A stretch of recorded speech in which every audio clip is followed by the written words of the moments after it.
What's up, guys? I know you guys are ready. I saw you guys backstage, and I'm like, my favorite couple. Yeah, let's go. I know. I had to change my background, but here's the thing, though.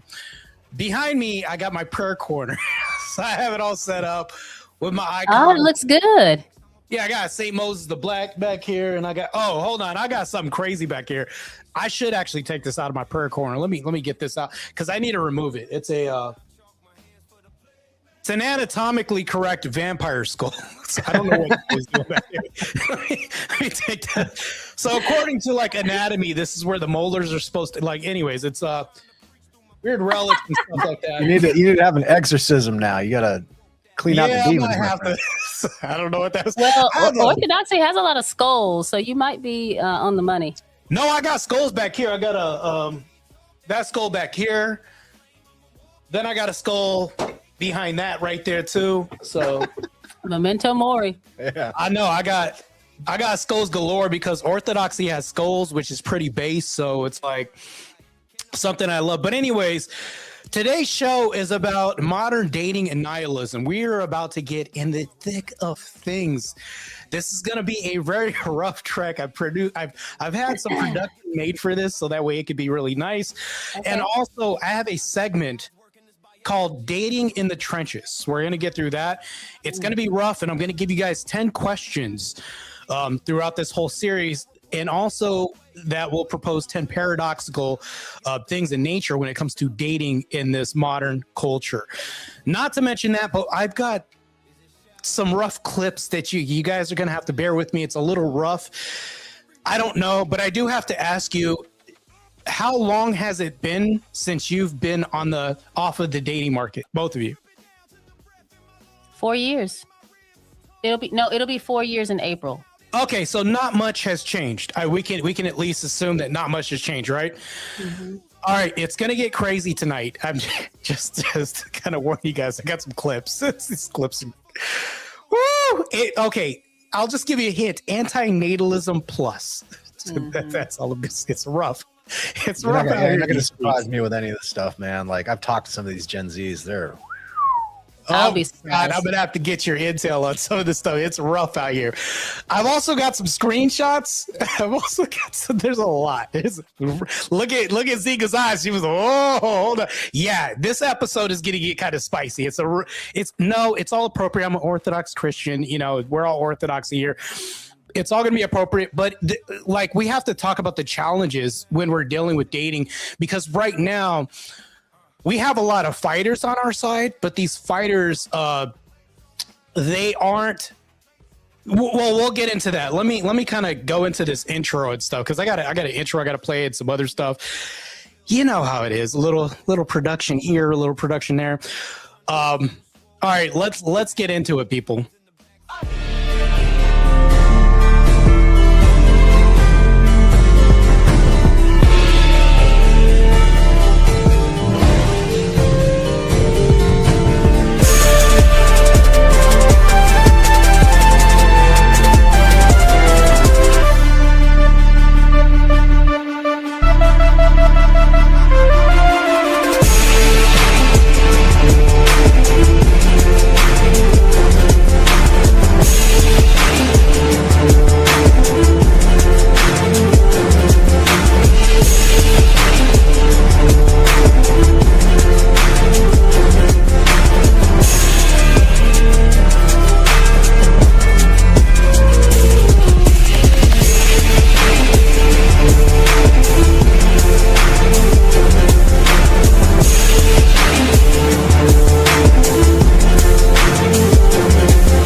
So there's a reason why I had that couple fighting for extra long time, because I want to let everybody know out there that this was going to go right into me talking about this, is that when you, and mind you, when we're talking about marriage, even in any relationship, maybe you guys can agree with me, maybe you can't, but this is my belief system. I think that you can have maybe a rocky romance or a rocky relationship for 4 damn years, maybe 3, maybe 5. But I think that if you can weather these storms and get past this, I think that's the hardest part for some people, is getting through these things. Now, before we even get to any of this stuff and this nonsense that is the modern dating market, and we're talking about the trenches here, I think that we have to get on the first date to even get to this period. But I think that right now, dating right now is a little rough with the paradox of choice and other things before us right now. We have social media. Women are scrolling throughout their social media, and they're recognizing this whole paradox of choice that's happening right now. And I'm pretty sure you guys know what the paradox of choice is, right? Yeah, I'm familiar. It's working in sales for many years. You kind of hear a lot about the paradox of choice, and sometimes it gets phrased a little differently. You know, different authors of different precepts have like different cutesy terms for it. I have never heard of this. It's rough. It is extremely rough, because here's the thing, though. The reason why I wanted both of you to be on the panel is because in orthodoxy, that can like lead to nihilism plus to some degree, because for every one girl or woman, there's like 10 dudes. Like, and we look at the Orthodox Church, like, Scott, do you see this as well too? Yeah, and I think people like Homath are right on the money in terms of why, because you essentially have this hypergamy thing going on where all the women are trying to have like this small contingent of dudes who have their pick of the litter. And so, of course, they're just going to do what they can with as many women as will allow them to do it. And so these women are essentially all competing for the small coterie of males, and the rest of the males just essentially don't exist. They're just not even on their radar. It's rough, because that's why Mo's in the chat, and I had a debate over like him with Red Pill. I still think I'm right to some degree, and this is why, because I think that when you look at things like this, like you are the one guy, like the one out of like 15 dudes, and there's like one woman that's single in your parish, or like maybe there's 2, they can like pass you over because like, and I've literally heard this in the church before. Well, I just didn't like the way his brown belt went with the brown shoes. It just wasn't the right. Like, really? This is why you're not going to, because it's like, well, when you have 9 other guys to look at, or like 15 other dudes, you're going to be like, well, yeah, you know what? I can wait, because if that doesn't work, I got this. If that doesn't work, like, guys don't really have that much of a choice, because you know, we got the one, and like everybody is like made a pass or done something. And it's like, this is why I don't go to my parish, to be honest. Like, that's why, because it's like, if I go to my parish, I'm just like, oh, look at all these dudes that are probably taller, whatever this. And that's where like the nihilism plus can come in, because you're thinking like, well, these guys already probably tried to talk to her. And then you find out, yeah, they did try to talk to her. And you're just like, and then she's like, I could wait. And then it gives this illusion like, I got infinite time to wait. Meanwhile, like 35's creeping up, 40-year-olds creeping up, and then 50, like, and it's like, well, next thing you know, we're at home with cats, and we're like one of those monastic life livers in the church now. It's like, what? That's what I'm saying. No, Marte, this was the week before last. I was at the parish. Scott stayed home with the girls because one of them got severely sick. It was disgusting. I'll just leave it at that. And he said, you go to church, I'll stay home. And I did. And it was awesome because I actually got to see the liturgy without a 2-year-old screaming and stuff. But I'm standing there at the end, and I'm wanting to talk to my spiritual father. And this guy comes up. He stands next to me. And I didn't think anything of it because the church is bursting at the seams. And he says, hi, what's your name? I said, oh, I'm Zinga. Hi. I think his name was Matthew. And he said he was awkwardly stood there longer, and I just went, all right. And I kept looking at the spiritual father because someone else was talking to him. And he goes, you single? No, I'm married. And he's like, oh, okay. And then he walked away. I was like, oh my gosh, this guy's never going to find a girl. I'd never seen him before. We've never spoken to each other. And that's how he opened up. Yeah, well, Well, this is something I was talking to, not to get into like the personal stuff. I was talking to my god brother, because I have a godfather. You guys are going to have like godfathers and mothers and an extension of a family. And my god brother was like, bro, you got to cast a wide net as a man in the Orthodox Church. And I was like, I don't like that, because that sounds very red pill for somebody like, mind you, I debated Mo on this, but it sounds very red pill of a guy to say this. And I'm like, that's why I think that we have to look at reality of this.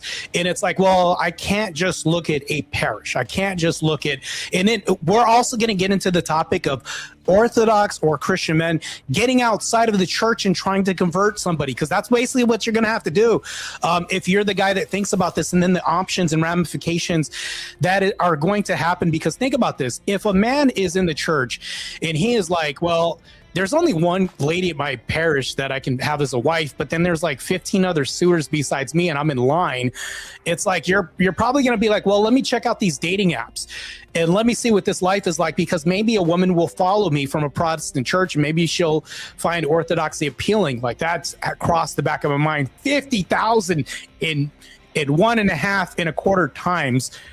Not to be too accurate here, but I'm just being honest with you. So. And it's led me down this path where I did go, to be honest. I did open up dating apps, and I looked through, and these were like dating apps that not only did I have before, because in Scott and Zynga, they don't delete your messages, or people that try to hit on. My list of women that were trying to hit on me was like crazy, because I haven't checked on it in a long time. And these women were like, hello, are you there, sir? Are you like, they're trying to hit on me. And I got messages from them, and I automatically scrolled down this before this podcast, I automatically was in school, and I scrolled down the profiles of like all these women that were interested in me. Can you tell me what the red flags are? This brace yourself. Okay. You got to tell me what the red flags are that maybe I saw as well too, and give me some feedback off of it. Because if we're talking about the dating market, I have to show you what it looks like. Uh-oh. What is wrong with this? Yoga. I was like, this woman is interested in me. She has yoga. Oh, dang. Okay. Typical Sunday, this, and then yoga. Automatic L. That was an automatic L. Okay, let's go down to the. This is brutal. This is going to be pretty brutal. This is so brutal. It's so bad. And mind you, I omitted the names and stuff, so I'm not doxing people. It'd be like Orthodox swipe left, swipe right. Yeah. But all these women swiped on me, and then I went to go check in their profile, and I was like, nope. So I'm swiping left on everybody, because I was like, this is what's wrong. If you're an Orthodox person and you're thinking that you can convert somebody and get out there on the secular dating market, and you're like, well, they're Christian too. All right, well, let's continue with these possible red flags. All right, here goes the next one. What? Care to explain? Yeah, my love language is listening. I know. I have my own. Like, I'm just like, I saw that. And then the thing that I saw at the bottom was spiritual. I was like, what? It's another thing too. She's saying she's not political. That's always a lie. Mm-hmm. Yeah, and then I saw that the fence sitter position. Like, I'm not political. No, you have a side. Everybody's got a side.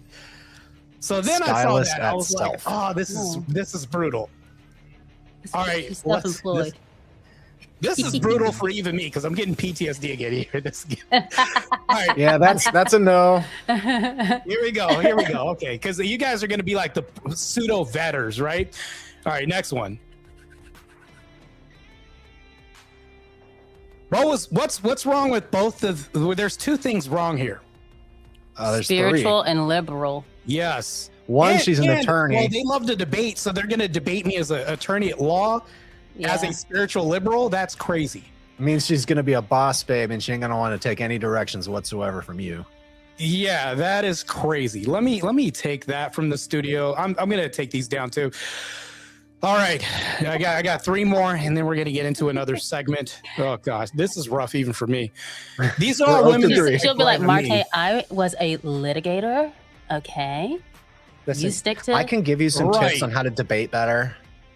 I was a I've done litigator. litigation. Thank you. I think that I'm in an apartment. I don't want this baby inside the apartment. There's an eviction that's happening on the 5th. Like, bitch, I know you're in an apartment. You say you're in an apartment. Come on, I just want somebody that's going to sign a permanent lease. And not Before our first date, can you sign this contract? yeah, It says that's what you crazy. can and cannot touch. that's crazy. That's just a knowing the good nightmare. silverware. All right, we're gonna continue on with the next one. I got. Whoa, this gets rough. Hold on. Yeah. Again with the rough. yoga. It's Yoga like again. catnip for chicks. So this is the thing though, yoga constantly pops up. Yoga is constantly the mantra. It's either spirituality and yoga. And these two things are always going to be the antithesis of what I believe in my walk. Like, so for anybody that's a Christian man out there, it's like, maybe I can convert this woman from yoga and tell her why yoga is evil or what the pagan origins of yoga. Like, it's going to be hell in brimstone trying to talk her on your way to this side. It's just crazy. All right, here we go. I have a thing about yoga too with women. It's Starbucks spirituality for them. It's very low impact. It's low commitment. It's entirely feelings driven. And the entire experience is catered towards a woman consumer to get them to come back. You know, they do like this stuff called like Shavasana at the end, where they get you into like a little dark room with the little pillows and everything, and they play soothing music with rainwater, and they basically just give you lots of positive affirmations, like you're like a glowing entity and you're just full of vibrancy in life and you are beautiful and you are enough and stuff like that. And like they'll be coming out like crying. Oh, and stuff. man. And so the entire experience is catered for like demons to basically seduce basic white women's minds and turn them into like mush. And so that's why they all love it. That's why they all do it. It's like going to church without any of the actual shame and commitment. Yeah. Yeah, it's like it's having everything except for the accountability. And here's the other thing too, is like I used to be a yoga instructor, believe it or not. I know, Judge, that's my past. The way I left it behind me.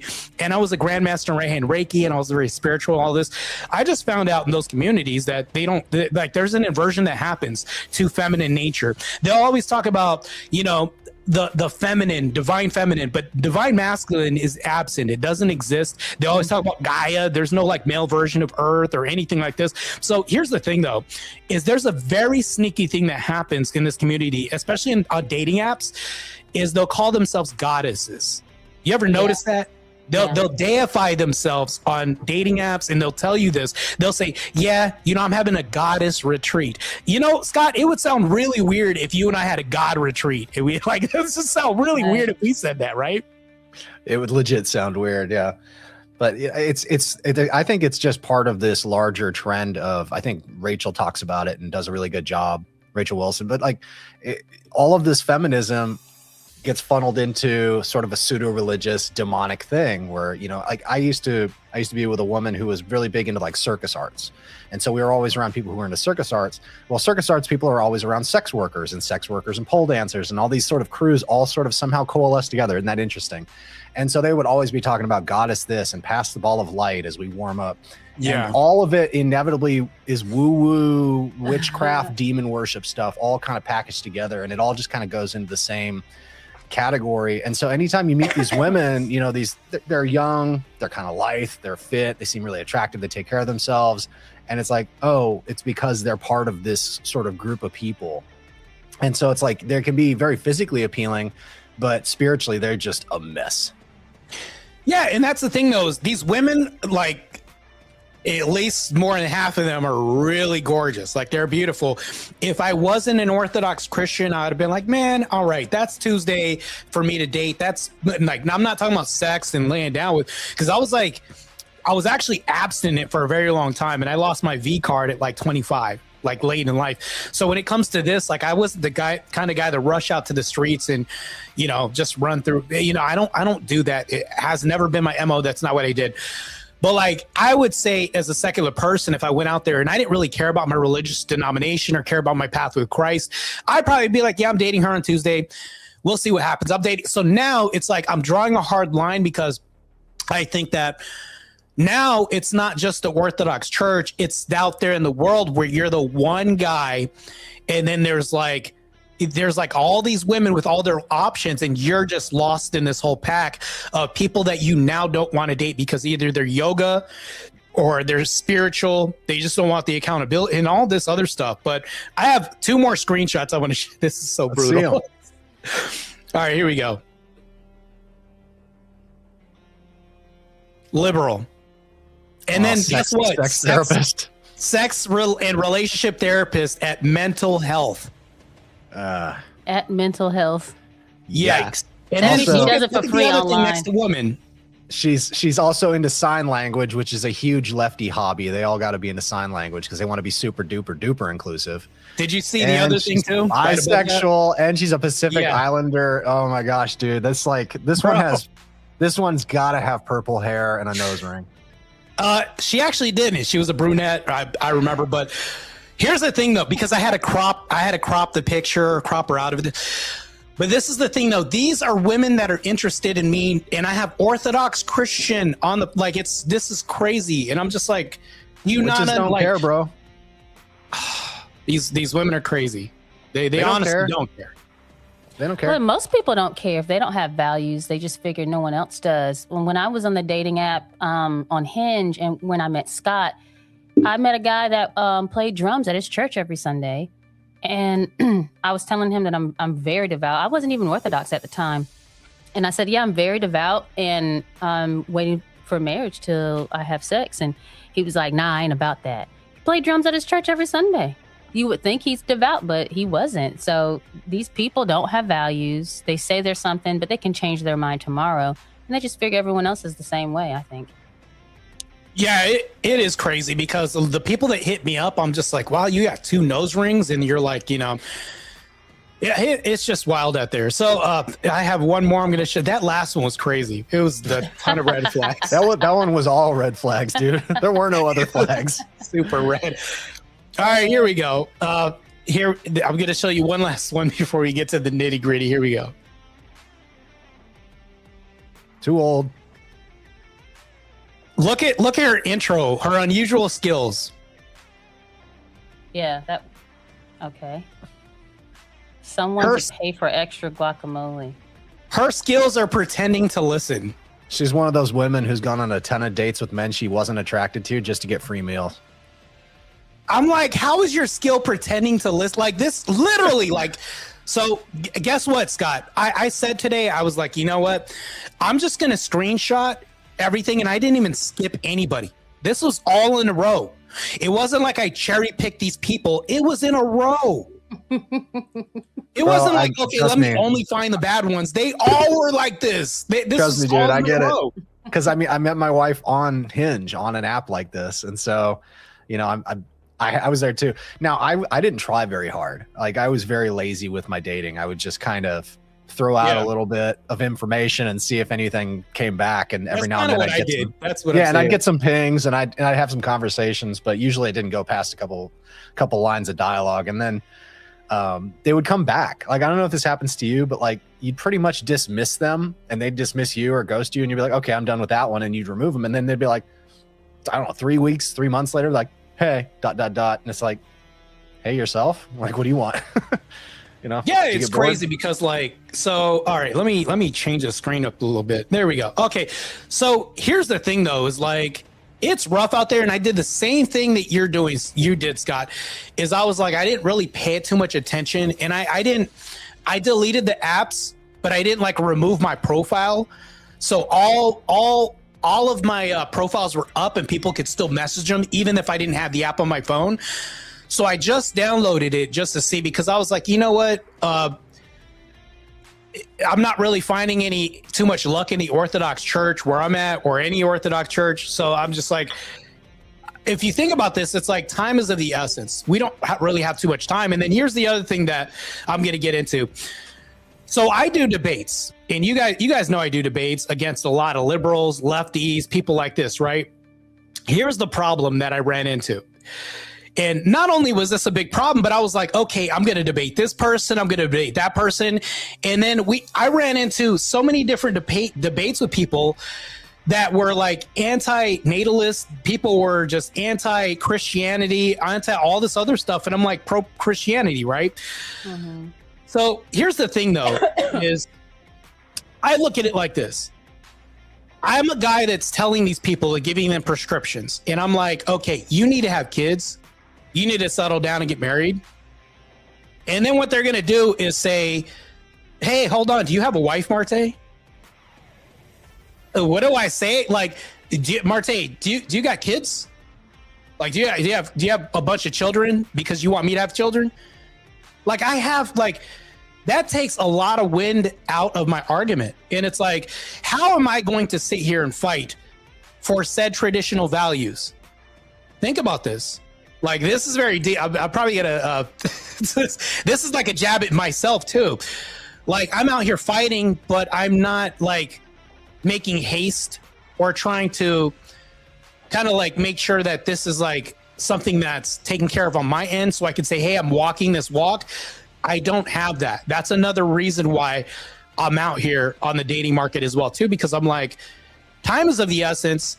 And it's like, I can't be out here living a walking contradiction. That's really what it looks like. I think that's perfectly reasonable. I can give you some insight into that from a different angle. I was a martial arts instructor, studio manager for years and years. And that was kind of my primary career for a long time. And I remember I became certified in a number of ways so that I could do, law enforcement and military training. So I would go in and sorry, the focus is getting a little weird. It's distracting me, but I was a military subcontractor. So I would train like Navy SEALs, like different mixed units out of like SOCOM and JSOC. And, I would deal with like air marshals, sheriff's deputies, people who actually had to like go out and beat the streets and stuff. And I'm teaching them how to do like use of force guidelines. I'm teaching them how to protect themselves and stuff.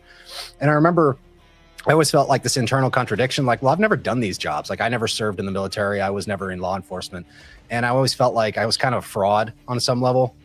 And I always had imposter syndrome, even though I was a good instructor. And I got a lot of people came back to me saying, hey, your skills saved my life, or I actually was able to stop a situation because of X. And so I know it worked, but there was still that part of me that was like, but is it real? Because I don't have the cred, you know what I mean? And so I actually became, a sheriff's deputy, and I worked in the jail and all this stuff. And I remember as soon as I did it, I regretted it. And I was just like, I don't need this to have street cred. Like, this is not helping. This is not actually this is not validating me. What I was doing before was perfectly good enough. And so I would say, from a religious point of view, if you're going to go out there and you're going to espouse good, godly principles, then you don't have to be married with 6 kids to say that that's a good thing, right? So even if they call you out on it, you can just be like, whatever, dude. Like, the stats speak for themselves. I don't need to give you anecdotal information anyway. And the other part of it, I'd say, is that if you are talking about orthodoxy specifically, a big part of our tradition is that lay people who are essentially celibate are some of the most impactful people. A lot of them are the saints. And so, if they want to attack you from that angle, just be like, hey, most of the people who actually wrote a lot of our religion were people who didn't have families. Well, but the problem with that is like, I'm telling these people, like, and you're right. But here's the thing, though. It's very difficult for anybody to push back on a patriarchal worldview when you are actually living it and fighting it. That's the thing. So if you think about this, I understand that we have saints, but I'm literally telling these people, hey, why are you, deleting your babies? Why don't you stay with a man and just keep him because you think men are lowly, on TikTok or YouTube or anywhere else where I debate people? They'll basically say men are beneath me, women worship and all this other stuff. And it's like, I understand you have this egalitarian worldview, but it's like, this is why it's beneficial, because society is better off having nuclear families, traditional, all these other things. And it's like, I could tell them like, hey, there are saints that didn't have kids, there are saints that had these lifestyles. But I'm like, then I bring in these cat lady women that are like, yeah, oh, hold on. So you're talking to me. Like, I don't have sex and I don't have kids. I have cats. It's like, so I do want to kind of fast track this a little bit to where, and I'm not saying it in a foolish way, but I think that anybody who's intelligent and truly understands everything about our worldview would fast track the opportunity to meet somebody in order to make sure this happens, to make sure they're compatible, and to make sure things work. So I think right now I'm doing my due diligence out there to make sure like I'm vetting people and doing everything. So I'm active. That's what I'm going to say. Not I think it's good that you're pursuing it. You're pursuing the life that you're promoting. So I think that's a good thing. Yeah. So you can't. Do they want you to be the man that they think you are, which is to go steal some chicks and make babies? You got to pursue the woman. You got to woo her. I don't know what they want. according to these profiles, these women that have swiped right on me, like, and people can say, well, you're too picky because she's just into yoga. That's all. Well, yoga's a very big nasty thing in the end of this. And Scott detailed this correctly when it has pagan origins, and you're talking about ties to witchcraft and all this. It's a very big nasty thing, and it's like, that's not picky. That's just, you're just vetting. But it's like, we're also gonna dive into this conversation as far as like what your list should have in dating, and like, is that too petty, things like that. We're gonna get into all that too later on. Okay. So all right, I have another segment. This is gonna get crazy out here because I know what's in store for you guys. Just bear with me. This podcast is gonna get off the rails in just a little bit. All right, let me roll this out real quick.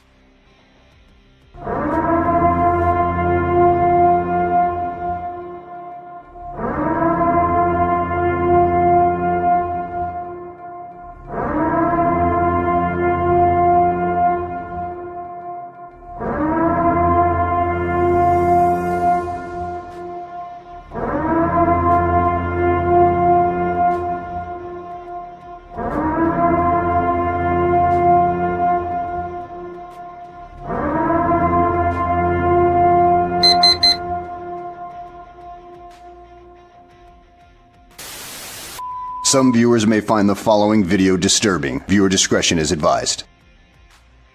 All right. Brace yourselves. This is so I have to give everybody an immersive experience because of the screenshots, to show you what the apps are looking like for a guy, or even anybody out here, or for what it's looking like out here for anybody that's Christian and pursuing somebody. But I also have to show you some videos. So this is where it gets kind of hairy. Bear with me. And then grit your teeth, grab onto your seats, and try to brace yourself a little bit. This is going to get rough. I would require a deposit to take me on a date to cover my date preparation costs. I'm now working with an app developer to make this a reality. This is actually happening. We are building the app. I'm not even exaggerating when I tell you this is the best damn dating app you have ever seen, because there is a clear difference here where the woman can set the deposit rate and the man can pay for her date preparation costs. So as a woman, you're going to walk into the date already so happy, and that's going to lead to a better date and a better connection, and that gives the man a better chance of succeeding in courting you. The app is called Courted. So when people ask, how did you meet? You can say, he courted me. So cute. The website already looks absolutely stunning, and the app itself, incredible. All of the features are so unique and nothing like you've ever seen on any dating app. Oh, and to everyone who said you can't do that, guess what? I just did. So we are going to launch this city by city. And if you want early access, click the link in my bio and sign up. Let's make dating fun again. You know how many women are going to grift off of this? Like, yo, this, like, I almost want to be like, bro, I'm out the dating market for real. Like, no, not that nihilism, but like, I'm just saying it's bad out here in these streets. First off, dude, did you see the eyes? I was gonna say the eyes. Yeah, the eyes are crazy. The eyes are crazy. That's the first thing a dude should look for. The eyes are a window to the soul. Those and eyes if they're too big, like she's been taking something, that is a red flag. That's the reddest of all the reds. You know that scene from Who Framed Roger Rabbit? Where, no, not turns that into one. the tune at the end, and the eyes are like daggers sticking out. Yeah, that's that what that reminded me of. And not to I'm bringing this up. Marte doesn't know I'm going to say this, just to squelch any drama that could ensue. But the first time I ever saw Sarah the Tomato, I was watching her and I was like, that's some big eyes. She got the crazy eyes. Scott walked by, saw me watching it. I was sitting right here. He goes, that chick's eyes, man. And I was like, yeah. That's crazy. Oh man, Scott on the money. Don't you want to pay money to hang out with me? That's crazy.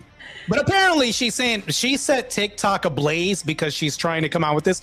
And I looked into this. They are creating this app where people are going to have to put a deposit so you can take care of a woman's expenses for a date. I'm like, so all of this is just to get guys to simp. before they like this is crazy. Is just OnlyFans, but like with less hurdles to go through. And this is demonic on its face simps. too, because it does emasculate men. Anything emasculating men is demonic in nature because it's taking them down from the place that they should be. I don't like that at all. She needs a spank. I don't know who her mom is, but she did not get spanked properly when she was a child. Yeah, that was maybe crazy. She got spanked too good by the dad. Like, that's just insane. I can't believe that she's creating an app for this. Like, I don't understand that, but I was going to ask you if it's real. You know, I almost want to be like, I don't even know if that's real myself. You know, it just seems kind of ludicrous for somebody to come out with an app like this. But I mean, I should be a lesbian and go on and see how much people are charging. Like, I'll be your sugar mama daddy. It would probably be crazy. Yeah. All right. Well, we'll continue. I think I don't know if you guys remember this drink from back in the day. Oh my gosh. Where'd you find Jolt? Don't drink this, Scott, by the way, because I went to work one day and made the mistake to drink one. My heart was beating in my throat, bro. Dude, I used to drink that stuff when I was a little kid. Bro, you're crazy. This stuff is I bought 2 cans. I'm not drinking this one. This is crazy. It's an energy drink? It looks like a cola. Oh, man. It's a cola, but it has like 4 times the caffeine of like a Coca-Cola. And it's got like B12. It's got niacin, like 1,000 milligrams. So it amplifies the caffeine that's in there already. It's just psycho. Mm-hmm. I just wanted to bring you a blast from the past. Is that in your date deposit? You got to buy me a Jolt. Oh, gosh. Buy me a Jolt, ladies. I'll give you a Jolt. How you make that's the only way you're going to make her heart go crazy for you is if you get her a Jolt. That's it. Drink this, baby. You'll have a good day, girl. All right, we'll continue with the video right now. This is going to get crazier. With God first in their profile be like, every morning I start my day with a cup of coffee and my favorite scripture from the Bible. Like, that's crazy, bro. It's true. It's true. Like, that's crazy. You know what's funny is like now that some of these attractive chicks are starting to recognize that there's a lot of ortho bros out there and there's some like street cred to be had there, you're starting to see them going into like these churches and stuff, and it's just like, I'm just so in love with orthodoxy, you know. Theotokos. Holy Theotokos. Oh man, that's crazy. It's just like they're wearing like the head wrap to where they almost look like Muslims, but then like the crack will be showing and their dress is so tight. It's like, that's really, why. sister? This is why I'm glad that we have the catechesis that we do. It kind of weeds out people. Yes. Like you having to go through this whole process and this filter. Like I did damn near like 2 years of like catechesis to get triple immersed and all that. But even then, that's when the battle really starts. But yeah, this kind of weeds out a lot of the people at riffraff from the church, I would say, from what I saw, because I'm like, if you can't just go get dunked like Nala Ray or that one woman that got dunked recently and she's still having a corn career, like you can't just jump in and do that. Lily Phillips. Yeah, you can't pull a Lily Phillips in an Orthodox church. You're not doing that. Well, that's why I'm glad I met Scott, but let's say I was still single right now, I would be on the hunt. I'm also 36. I'd be hunting, but like, yeah, I'd be like the cougar I'd be the cougar at the parish. But anyway, because the vetting process, the cougar at the parish. I probably would. But the vetting process, it weeds out a lot of people, because before I met Scott, being at a Protestant church, like some of the guys that were the holiest seemingly, like they yelled the loudest, or they raised their hand the highest, or they showed the most emotion, or spoke in tongues the hardest, they had the worst character, especially when it came to women. And so I know it's harder for men, but even for women, it can be really difficult. So I'm betting that if you go to a Orthodox parish, you're a single woman, you could probably bet that guy's probably legit. And you also have a spiritual father to ask, because he has to confess his sins. Like, oh no, stay away from that guy. He's not ready, or whatever. Just orthodoxy weeds out a lot. And I wish it had come to the West a long time ago, but. Yeah. I'm glad that I found orthodoxy, but I don't think that, because I have to choose my words very carefully. Correct me if I'm wrong, but I don't think it's made the option of doing dating easier. If that's correct. No. I don't think it's made it easier. Like you'd think, okay, well, cool. There's a whole community of people that have this like-minded sense of traditional values and things like this. But then when I go to my parish, I find out that there's like, I'm not going to say cliques, but there's people that don't talk to other groups and stuff. But even in coffee hour, do you have your own group that you go to normally? And then there's another group that you normally go to. So you have to have the courage to overcome approach anxiety to do this. And then when you do that, you get shut down. And it's like, the reason why that would probably be rough is because it's like, yeah, you got shut down by the only available. It's like, that's rough. Like, it's like, bro, not just one, the only. It's like, all right, so I have to. So my god brother's right when he says you do have to cast a wide net. And I'm like, well, hey, you know what? Hinge. It's like that's where it's rough. But you know, that's why I got all these clips and all this context for you. I was gonna say, I was listening to a stream a few months ago, and Jay was talking to, I think it was somebody that called in, maybe, or I can't remember, but he was suggesting that men, if you can't find an Orthodox girl, a lot of the Reformed Baptist women are like right there, and if you have a connection with this woman, she'll likely follow you into Orthodoxy. So Jamie Dyer was Reformed Baptist when they met, and she converted, and obviously they're now married. And there was another guy that was like, actually, that's exactly what I did. So maybe the Reformed Baptist chicks are the ones you can, you know. Reformed Baptists. Got to go hunting at Baptist churches. Oh, man. I'm not trying to walk into a Baptist church. I'll tell you this right now. By the way, so this is a little side note. I think that if Don Lemon had walked into a predominantly black Baptist church, that shit wouldn't happen. Well, the whole idea was never happened.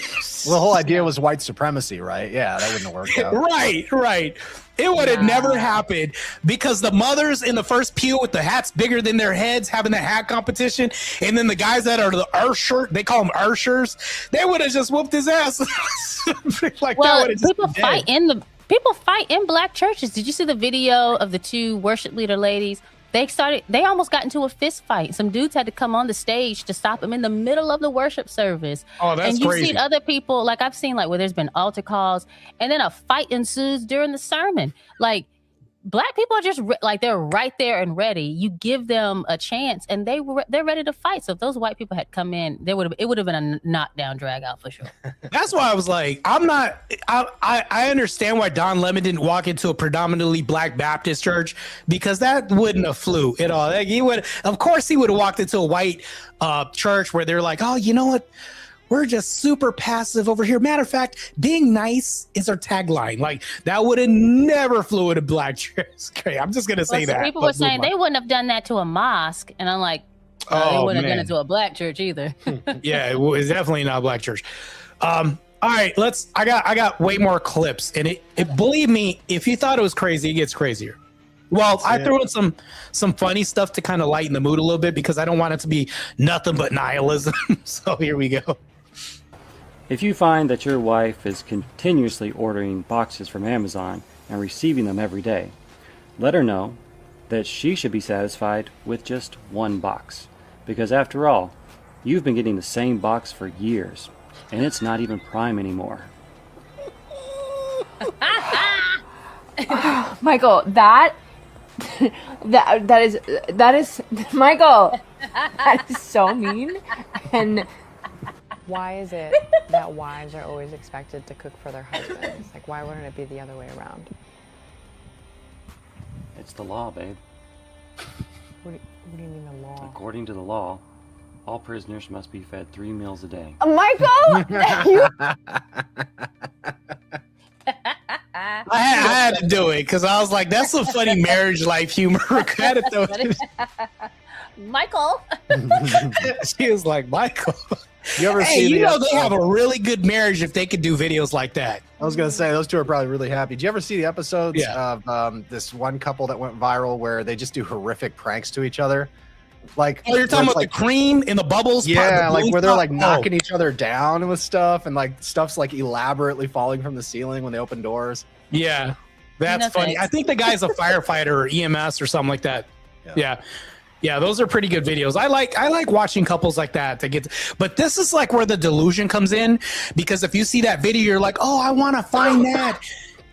on this dating market, you're talking about unicorns, and it's like, but even if I mention unicorns, that's like 1 inch over from being nihilism, because if you're looking at unicorns, guess what's next door to that? It's like now you have one-itis and it's just all bad, but we're not going to walk down that alley. More content coming up though.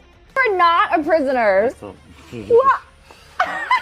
I think men have the societal pressure to be a protector, a provider, a leader, and a lot of times they don't want to live up to that standard because they didn't have someone to teach them that. And I think do you think are worthy of living up to that standard in today's day and age? Most of them. Do I think men are worthy of living? No, because you're saying a lot of guys don't feel the need to rise up to the occasion of being a protector and a provider, a provisioner. Fine. Do you think are worthy of that though in today's day and age? Because you're saying guys don't want to rise up to it, so I'm asking, like, do you think worthy of that today? If a man is a leader, then he would lead. So he would teach his woman to be worthy of that. That's all I'm gonna say. I don't think as far as it comes to both, I think it, like I said, I think it's equal.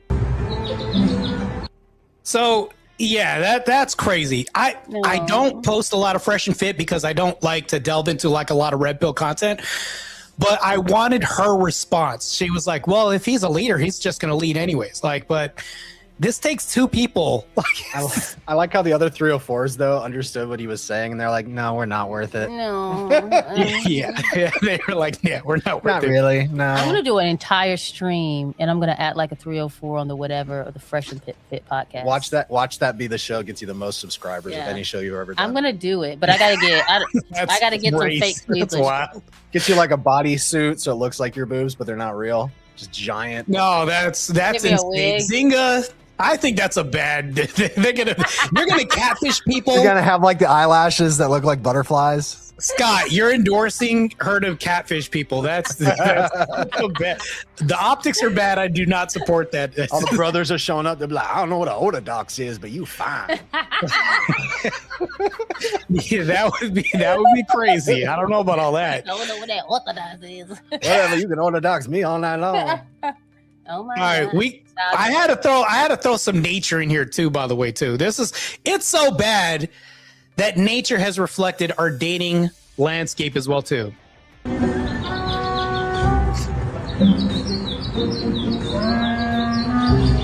Just taking it.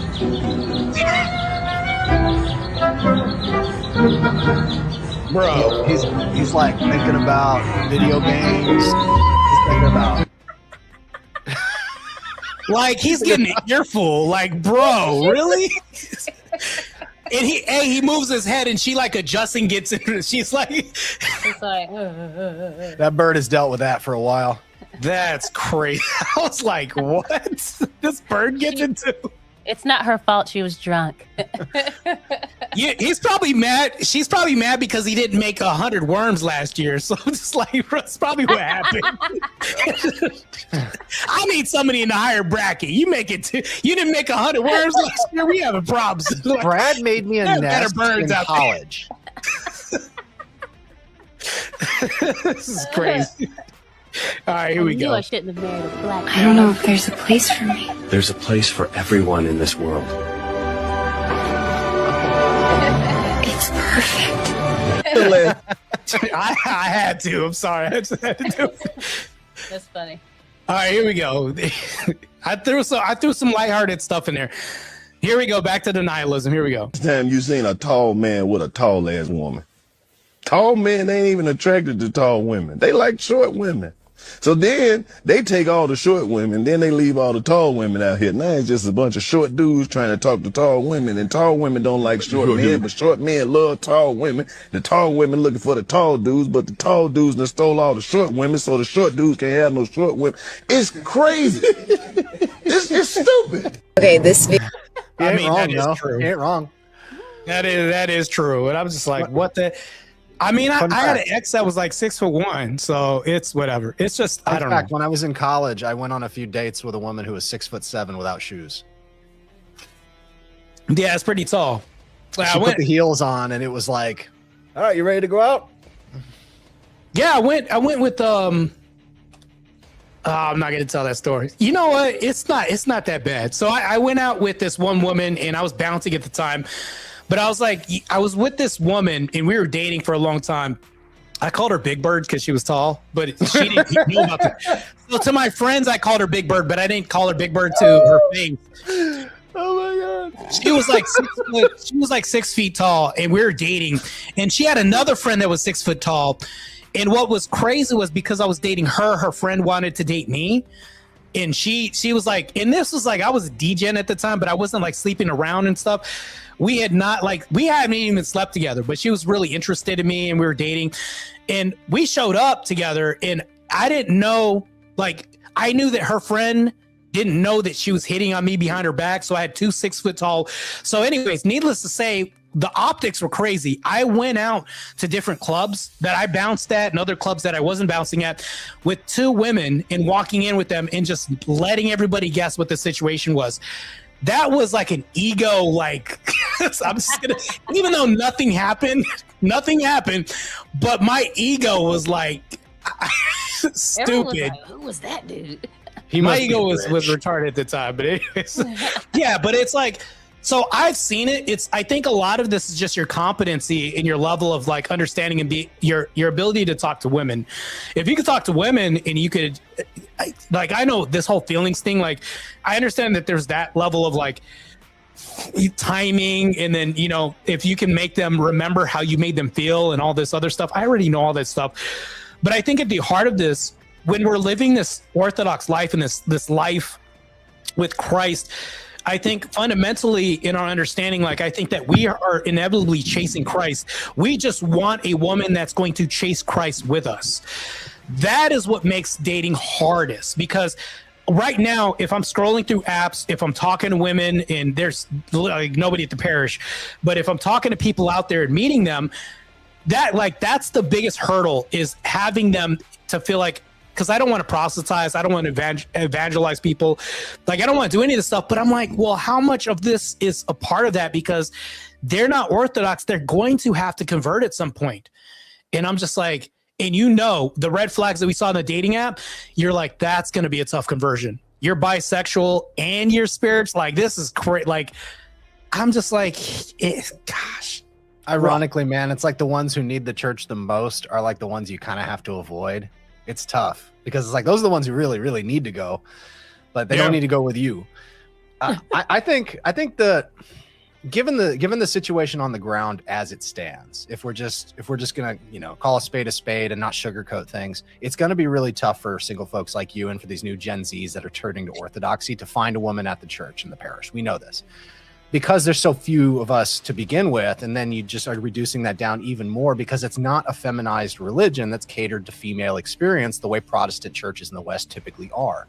And so what I think needs to happen, and I think this might appeal to a lot of young guys, is we need to be conquerors. We need to go out, find the women, just be ultra Orthodox in front of them and shameless about it, and just be like, you follow me, you become Orthodox, right? And I think the women who want a strong, capable man who actually seems like he has a direction in his life, a lot of them will follow along and be like, okay, I'll put the thing on my head. And I think they'll do it. If you, it's kind of like Mr. Miyagi, right? It's like, you know, all the way across the street, you're safe. I'm listening. You know, you don't go, you're good. But if you go halfway, you squish like a grape. You know, it's like, if you don't commit to being a manly man on this, they're not going to follow you. Yeah, I think everybody's got their own rendition of what a manly man is, because I think that fitness has died down in America. That's another thing too. Testosterone's plummeting in our nation. Matter of fact, and Scott, you know this, and I know you'd agree with me, if the movie Predator had come out, that would be called Toxic Masculinity, the movie. If it came out like today in 2026, like, it would either be canceled or they'd be like, we need to edit 26% of this movie out of guys with like tank tops and no female cast at all. Like, this would totally not even probably fly. But it's like, now we're kind of indoctrinating a group of men on the dating market that are now soft and buying into this egalitarianism and saying, you know what, there's a boss babe, so let me match her instead of leading. And to me, that's not leading the relationship. Like, when the woman says, I'm going to set the price on this dating app, and then you're going to pay for this to determine if you qualify. That actually makes her the leader, not you. Now we're having a whole generation of women leading this dating market when men aren't doing that at all, because now society's propagandizing men to not lead this dating market. Now Christians are like, what are we to do? And that's where the nihilism creeps in. And I think again, you guys are just gonna have to roll into the social spaces. You're gonna have to roll into the churches. You're gonna have to roll into your workplace, and just be like, "Hey, Becky, you want to grab a cup of coffee?" And you're just gonna have to do it the old school way, like the millennials and the X's did. And and if you realize, like, hey, this person doesn't have exactly the same faith as me, but there's some Christian, I can work with this. Then just tell her, like, oh, I'm Orthodox and I'll be marrying somebody who's Orthodox. It could be you if you play your cards right, and just have fun with it. And I think what will end up happening is a lot of these, you'd be surprised, is a lot of these guys these guys will have better success because they'll just be pursuing things that make them better as individuals. They'll be making themselves stronger, more confident, more capable, and they'll have purpose, things they're looking for. Like, you get these young guys who are like, oh, I'm going to become a reader in my parish, and I'm working really hard to get promoted at my job, and I just got myself my first car ever, and I'm working on my fitness, and I'm taking my skincare or routine or whatever seriously, and I'm doing Brazilian jiu-jitsu as a hobby. And you show that that's your thing, that these are your goals. The women will follow you because they're like, that dude has purpose in life. That dude has a direction. That dude will take care of me. That dude will actually fight if something happens to me.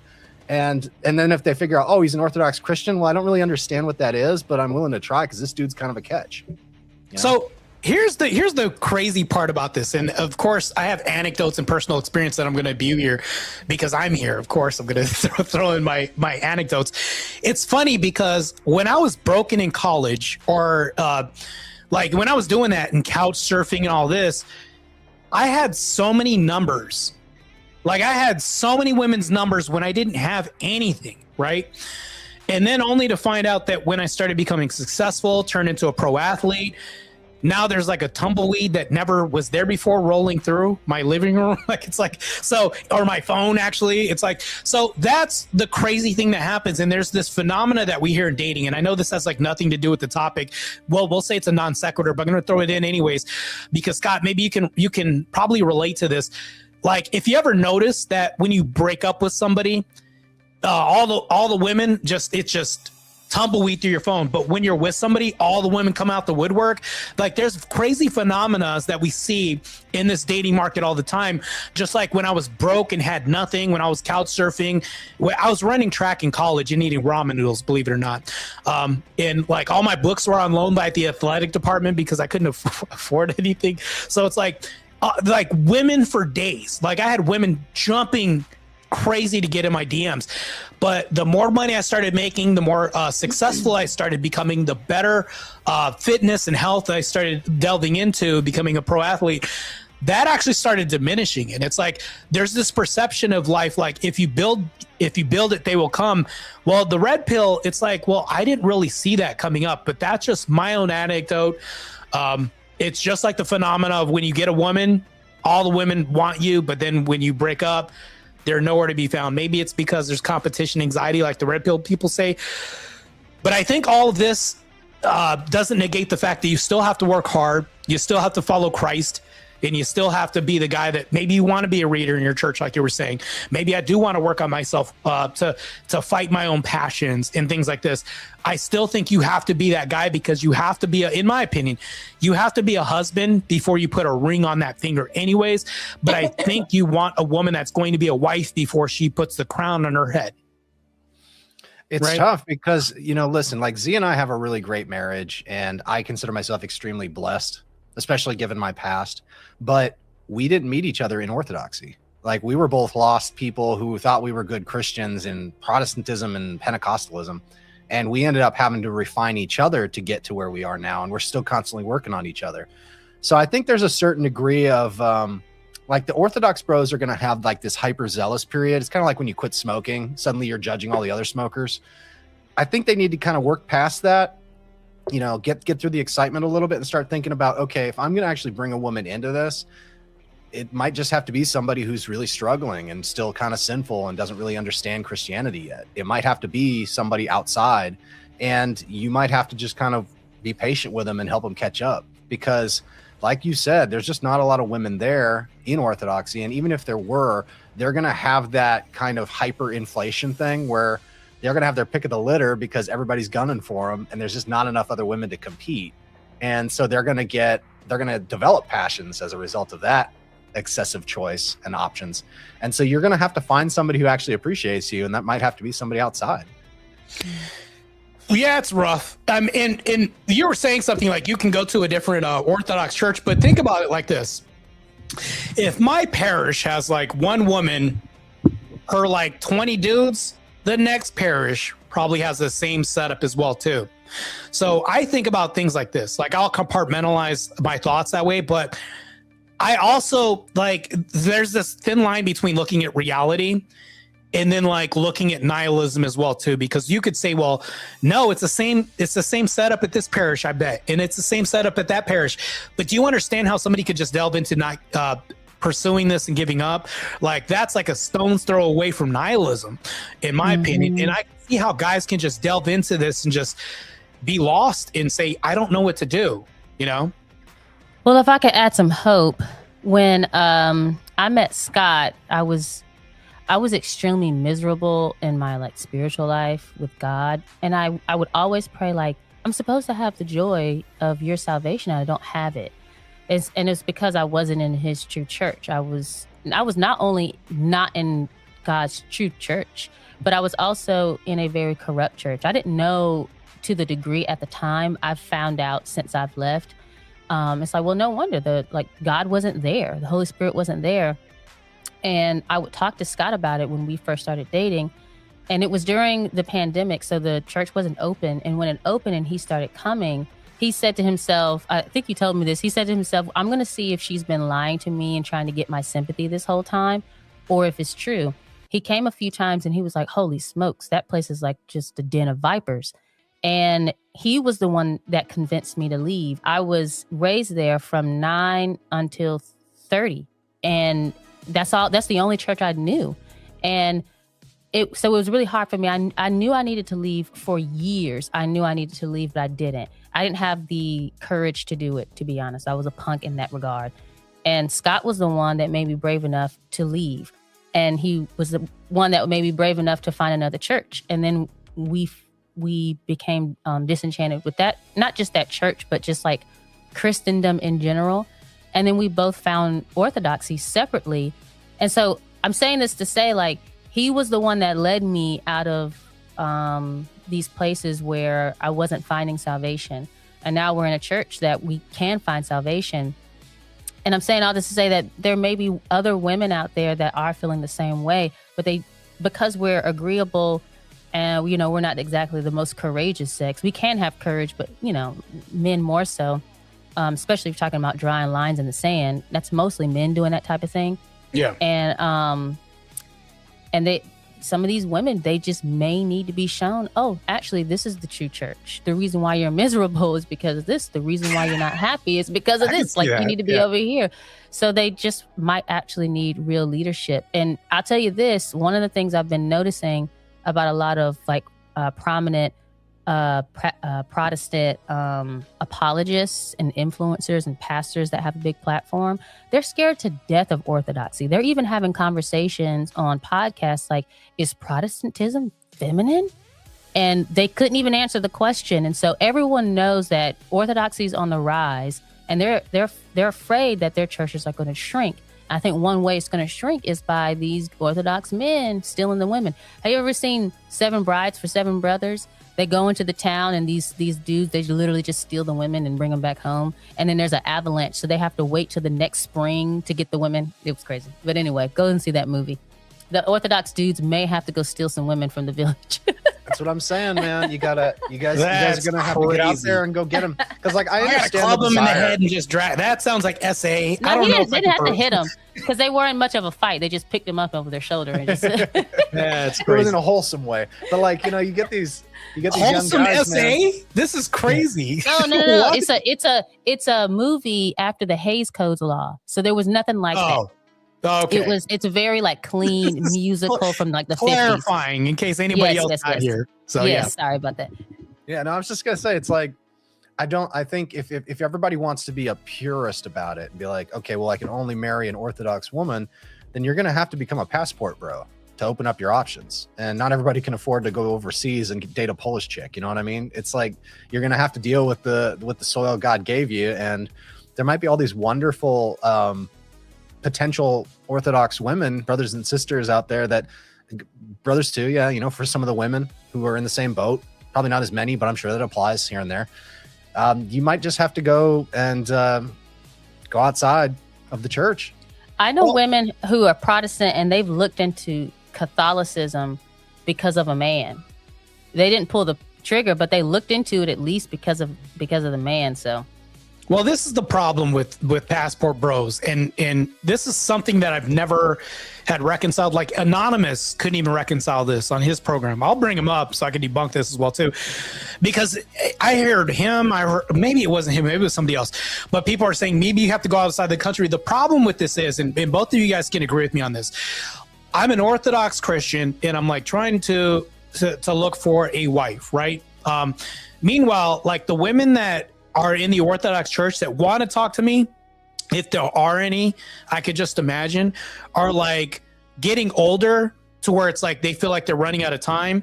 So it's like, I don't want somebody to marry me because they're on a ticking time clock, but it's like, I'll take that, you know, especially if they're like leaning towards Christ. I'm not going to admit that. But here's the problem that I'm getting to, right?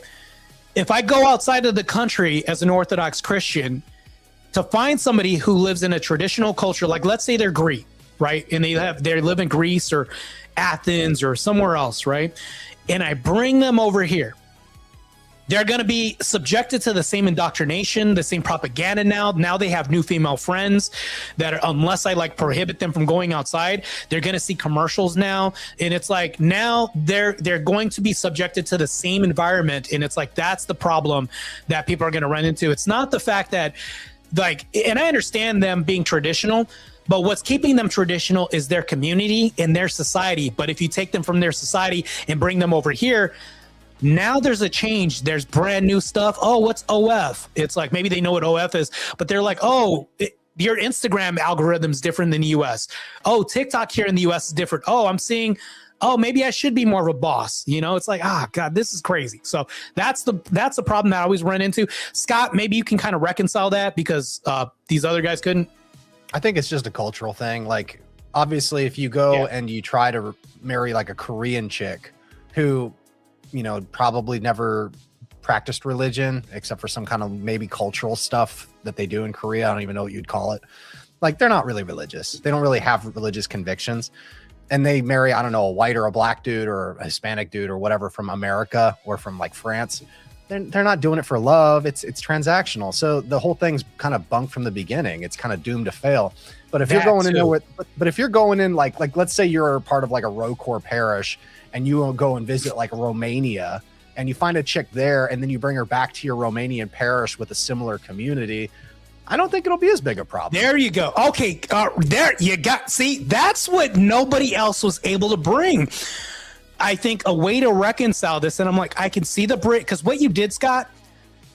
Scott, you're kind of brilliant in your own regard, the simplest ways, and I'll explain to you why. This guy right here. Yeah, okay, take all the street cred you want for this, but I'm going to tell you what you just did. Zynga, what he just did was he built a bridge. And then he built a logical entailment of like, if A happens, then B happens. And he built this connection where I can say, okay, that's the same community that we have over here. If I live in this, so I'm like, okay, it's so simple, it's stupid. Like, it's like, so thank you, Scott. See, look, this, and I hope that people can see this. Whoever's watching this can say, okay, well, there is hope out there for me. That's one screen. If you're just like, if you have like a fetish, right? Like, as like, say you're an Orthodox guy. Fetish, you just, hold on, where are we going? There's just a certain type of woman that you're kind of fixated on. Wait, fetish. What are we talking about? I'm fetish. saying fetish advisedly, and I'll explain why. No. So if you're going out there and you're just trying to get with like a Filipino let chick him cook. because you're fixated on Asians because you had a poster of one scantily clad when you were in high school on your wall, like, yeah, you might run into some problems because they're gonna shop in the wrong store. You know what I mean? But if you're actually going out there to try and find... Stop talking about anonymous base that way. if you're trying to find the love of your life, this took a crazy turn. Okay, and you're looking for let him somebody, cook, let him go, let him cook. Have kids with that's going to be good to you and loyal. You're going to look for somebody who shares those values, whether it's Orthodox values or just Christian values in general. And so, these guys will complain. They'll be like, these women, they're all entitled, and they get into the Western ecosystem and it like destroys their minds. I've met plenty of women who were wifed up from like Russia, from Ukraine, from one was a Finnish chick. And the guys couldn't have been happier, and they were just like basic B white dudes with these like very exotic blonde women from these Norwegian, Slavic countries. And the reason it worked was because the women were very traditional to begin with. They had like babushka yelling at them when they were kids, and they had to cover their heads and go into the church. It's like they weren't even necessarily all that religious when I met them, but because they grew up in a milieu, when they came to the United States and they had the option to become 304s, they chose not to. So you brought up something. You said the word white. Let's dive into this real quick, because you are Caucasian, right? You identify as I just don't want to assume what your race is without, I don't want to miss race. What do you even call that? Not misgender. White people. White people. Would you what would the term be? Race you? Misethnicized. They need to have a name for that. Like if you misgender somebody, it's called misgendering them. Yeah. Tell them the wrong sex. Like they need to have something for race. Miss Melanin? I don't know, but I don't want to miss something you. Actually, that sounds like a misnomer because you're a mister. But anyways, going on with this, here's the thing that I run into. I'm not a white dude, right? So I look at it like this. If you look at orthodoxy, Zinga, I'll even ask you this directly. How many black people are in the Orthodox Church? As a whole or in my parish? You see at your parish. Me? Ours was in... What would be the percent? 0.01. At our parish? Yeah. No, we have a lot of black folks. No, what's a lot? I mean... There's like 10. No, it's more than that. There's like Ethiopians. Yeah. So we're talking about African Americans. If African Americans, I can count 4 right now that I can 5 I can recall. But if you're talking about non-African Americans, let's omit them. How many do we got American blacks? Including the children? No, the our church is bursting at the seams. The ones that are marriageable. Oh, 4. No. 1 is engaged. 3. So okay. That's my point. If I go to my parish, I'm the only one. So the reason why I say that, Scott, I was gonna ask, like, nobody's interested in you. Like, I'm not trying to. If I was single in the parish, I'd be like, This is a really weird what if here. Your husband's I'm just playing. I'm saying you're objectively attractive. You talk well, like you're smart. Like I don't understand. That's because I didn't want to be black and white. But anyways, let's. I'm playing. It's okay. I woke up and chose Coon. Okay, but anyways, back to this. This is what happened. I realized that I was limiting my dating market. And if you look at my old videos, I talk more black. I was like, y'all, what's up? What's good? Like I was talking more black, but then as I grew, I started noticing that my dating pool was limited because of my vernacular and the way that I talked. And then not to mention this, but I noticed that white girls weren't on my radar unless they were ghetto white girls when I talk like this. So I carried myself differently. I educated myself and I knew I had an education, but the reason why I talk like that is because I wanted to maintain some black image culturally that I thought I was supposed to represent. And once I shrugged this off, my dating pool opened up to a little bit, to a certain degree. I get that I'm not a ugly person, but getting there on the dating market is rough. And the reason why it's rough is because what Scott was alluding to when I said the white thing is there's a cultural distinction in the Orthodox Church. You're going to have like Greek people, you're going to have Syrians over here, whatever this is. And it's like in their culture, they don't see a lot of black people. So it's like it would be almost like in my mind, I look at that and I'm like, if she was going to talk to me, her parents would think that's taboo. So I think that's fair. That's what I'm thinking in my mind. So I'm like, there's an extra hurdle that I have to climb that other people don't have to. Well, yeah, and in America too, there's that general like Caucasian versus black thing too. You know, the Orthodox Church isn't going to be foolproof against that either. You know, like for instance, some of the black folks in our parish will immediately like gravitate to Z, but they won't even address me unless Z pulls me over and says, "This is my husband. Nice to meet you," kind of a thing. And they're like, "You want to come to our Moses the Black Society?" Right. And so it's like they're trying to create subgroups within subgroups, and it's just a bad idea all the way around. That's but we also there we go. That's my really when I got baptized. I got baptized. They made this for me. It's Saint Moses the Black, and that's my patron saint. Oh, that's beautiful. That's wonderful, dude. The reason why I picked Moses the Black, I'm gonna be honest with you, is because he's anti-black culture. He turned away from the gangs. He was like, "Nah, this black culture is foolish." He was like, "You guys keep that gang shit over there." That's why I picked him, because you guys know I rail against black culture. I think it's negative. I think there's black excellence. That's good. But that's when you have nuclear families, people like the Cosbys without the pills involved in that, like that kind of structure. I think that when we have that, that's a great nucleus to black culture. Without the guns, without the baby daddy, without the Planned Parenthood, without the EBT, without all this stuff and the government cheese, I think when you take all that away and people accepting this is like, that's what, hey, bruh, this, hey, what's up, cut? Like, and you talk like this and all that, like, and then you speak with perfect vernacular, you educate yourself so where you can wear different hats with different groups and societies. I think you can rise above, but I think that it's almost a lost cause to some degree. Hate to say it like that, but that's why I fight against that, and that's why I picked this guy. But anyways, that was an excellent choice for you, brother. Mm-hmm. Hey, you might appreciate this. I was agonizing over who to choose as a patron saint, and I finally found one, but I did kick around Moses as well. For a bit. This guy. Oh, why are you trying to copy me, bro? I'm not. I'm serious. Hey, do you want me to go hood on you, bro? You want me to turn hood again? You about to make me go ahead and knuckle up, bro. Like, I was about to have supernatural. We finna throw them hands. I was gonna have a supernatural N-word pass. Scott, I'm about to run this fade, bro. We about to run this fade right now, bro. I was gonna have an eternal N-word pass. Yeah, Scott. Wait, what? Scott might have. You know what? You're onto something. Maybe you could have an eternal N-word pass if you pick that saint. Moses behind me being like, "You can say it, bro."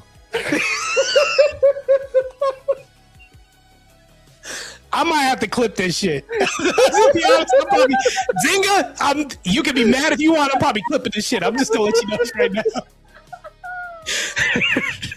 You heard my patron clip. I'm just gonna tell you right now. Speaking of clips, let's get back to our clips real quick, so we can cool our tongues right now. That was crazy, but I'll allow it. I accept it. That's cool. You get a pass from me. But here we go. Is for single heterosexual men. I really want to hear from you what beef you have with women. Like, I'm really, really curious to hear from you about that. And I'm a big girl, so I can handle it. In fact, as one troll implied, I'm as ancient as the crypt keeper. Damn. Please tell me, what in your opinion do especially the audacious kind of women like myself who go on the internet to tell everyone what kind of men we like and what kind of men we deserve? Tell us, what upsets you about that? And everyone else, let's please try to be kind. Trolls are people first and foremost too. Let's get this out in the open, okay? Like, this is a safe space for you to put in the comments. Why are you upset with women? 3, 2, 1, go. I have to say, I had a lot of input, and then I realized I didn't. And here's why.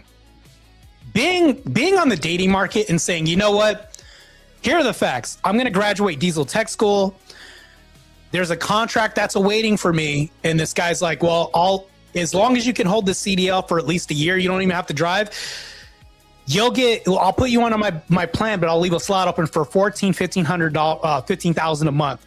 You'll make this, but it's going to be rough. And I was like, I don't care, because in my mind, I'm thinking, all right, I don't want a woman to, because this is the strategy of a guy that's getting on the single market in a dating market and thinking, this is just me.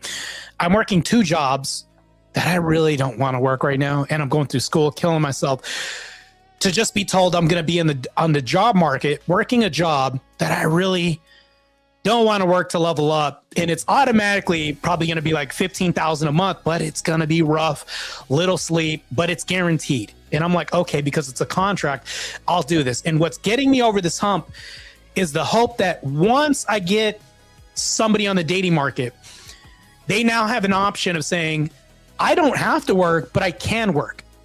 And then not only do I not have to work, but it can work, the school doesn't have to raise my child anymore, and I can be home raising our children.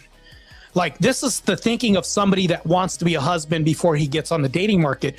So I just want to let the women out there know that not all of us just want to run through you. There are guys out there with a mindset like me that do want to get on the dating market, that are willing to run towards suffering to ensure that you not only have an easier life, but that way you can fulfill this role and duty. And I just want to let you guys know, am I off base here saying this? Marte, you're an awesome dude, and you'd be a great catch. The problem is that the speech you just gave is the speech you give to the woman who already wants to jump your bones, right? You've already got the initial attraction out of the way, so she's already interested in you. Now you're getting the commitment speech. The problem with the commitment speech without the bones jumping part is that it just goes right over their head. They'll be like, yeah, he seems like a nice guy, but then they go off and their feelings drive them to some form of attraction with some dude who's probably really bad for them. And so that's why I say it's like you kind of need to be conquerors first and then give them the inspiring, like, I'm going to be, the best man for you. Oh, you're right. Did you do that to me? Yeah, basically. Explain. Explain what? Oh, I got to be. Go ahead, explain. I got to hear this. Well, I was just myself, Lizzie. I didn't do anything special with her. I can't say that I was like smooth or anything. I literally just told her the truth and we just got along. But what I'm talking about is in the context of where you're at. Like, what? Tell the truth. yeah, Scott, you're obfuscating, Scott. You gave a whole lot of stuff to him. Wait, hold on. You see how Scott was using very obscure language? I was just myself. That doesn't tell me anything, Scott. Scott, can we hear the non-obfuscation part? Can I hear that version? When Z and I were first dating, I was kind of a heathen, so I had a lot of adaptation to do. I was very aggressive sexually, so I had to be really careful because I was actually trying to be chaste with her, and that was a very difficult thing to do at the time. No, that's fair. I'm glad. You know what? That's the most PG but wholesome thing I've ever heard in my life. I'm glad that I heard this. So, but here's the thing though. No, Scott, you're absolutely right about that. And here's the thing that I'm going to talk about. Like, remember when I talked about going through college and I was a broke guy and I had all these women in my DMs and stuff like that? You don't have to sell yourself to a woman. I don't feel like I have to, like, what I just did was kind of like sound like a sales pitch. I don't have to sell myself to a woman. And I don't think guys have to do this. The woman that is going to want you is already going to want that for herself. Just like she wanted the guy that was broke and couch surfing back in my college days. She didn't look at my money or anything. So I know that that's possible and that women are out there. I think that if you have to sell yourself to a woman, you're putting her in a leadership role regardless, automatically, because she has to be the one ultimately of approving this business transaction. And I hate to call it business transaction, but this conversation, she has to prove everything. And it's like she's the gatekeeper ultimately. And how much of a gatekeeper is she? Are you going to make her, if you have to sell this and she has to buy this? Like, I think the right woman is going to be somebody that you don't have to market yourself to and sell to like that. Like, that would be crazy for me to have to do that. Yeah, and I agree, because like when Z and I met, I was broke for the most part. I worked a terrible job where I could never see her, and I slept during the day because I worked night shifts. Yeah. I had a dog and she didn't even like dogs. And that dog was crazy. He was crazy. And then on top of all of that, like there wasn't a whole lot. Like, I lived in a really small place. We still live here, and it's like there wasn't a whole lot to. It was like, okay, he's got potential and, he has these qualities that I like, but he's really rough around the edges and he cusses a lot and he's really angry. And, he has a dog I don't like. Like, there was a lot of things about me that she could have said thumbs down to, but she saw the good things that she wanted. And there was a little bit of that animal attraction there that I'm talking about. Like, she had that attraction for me. I had it for her. And so that was what allowed her to kind of be like, okay, I'm going to invest in this and we're going to try and make this situation better. And now we're much better off. We're still struggling in some ways. especially financially, but like now we're a team, and now I'm much softer around the edges. I don't swear as much. You know, my temper has tempered quite a bit, and we're just generally better people, both of us. But she had to invest in the rough around the edges guy to get the orthodox patriarch guy that she's with now. So that's why I'm saying is like, maybe we can take the same approach with some of these women and be like, look, maybe they're a little rough. Maybe they need a little dusting off. Maybe you need to kind of run a hose over them and get them into the parish, but maybe that's your best play. You know, another thing that's wrong from a female's perspective, or not wrong, but what's going on is a lot of good women, they don't try to be attractive. I don't know what's going on with that, but they can have like pretty good character, meaning they're not 304s and they want to be wives and moms and, you know, all that jazz. But then it's like, well, can you condition your hair? And can you not eat so much? You know what I mean? Can you shave your legs and your armpits maybe once in a blue moon? Sometimes. Is that reasonable? That's great. That's reasonable. Unless they're pregnant, give them some grace, because you can't even see your feet at some points. But right. I digress. Zinga, I gotta go pee right now, but I'm gonna play a clip real quick because we're gonna get into another segment, and this is perfect. So give me 1 second, okay? I'll be right back.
Yeah, hopefully you like that clip. That was nice. I had to show some orthodoxy in there because I think that a lot of people don't understand what an Orthodox wedding looks like. So the crowning is very, so for the audience out there, there's a crowning that happens and they put crowns on you and your wife. And then when both of you pass away, they put like, I think it's the woman's crown that goes in my coffin, my wife's, and then the husband's crowns goes in the wife's or the husband's. Matter of fact, they switch it up, right? Messing it up already. So that way, when they meet afterwards in the afterlife or whatever that is, they can then give back each other their crowns, something like that. And it's the most romantic thing. I think that's that's so awesome. It's beautiful. So, a little Lady and the Tramp, invisible spaghetti going on, I see. But yeah. So I had to play that clip because I think that's beautiful, and I think that was perfect leading on to the next segment. So let's bring this back to the stage real quick. We're about to get into some more heinous craziness. Asked the guy out looking like this. Mind you, I'm in sweatpants. It's 10 p.m. at night.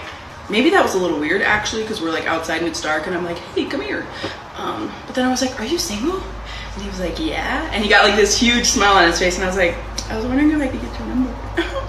And then he said yes, and then he gave it to me. And then I said, cool, I'll text you sometime. my Riz is unstoppable. Like, just understand that women don't really have to have Riz. She can be in sweats. No guy's gonna. So that's not impressive to me, to be honest with you. First of all, what did he look like? If you were my homegirl, I'd be like, what did he look like? On a scale of 1 to 10, how hot was he?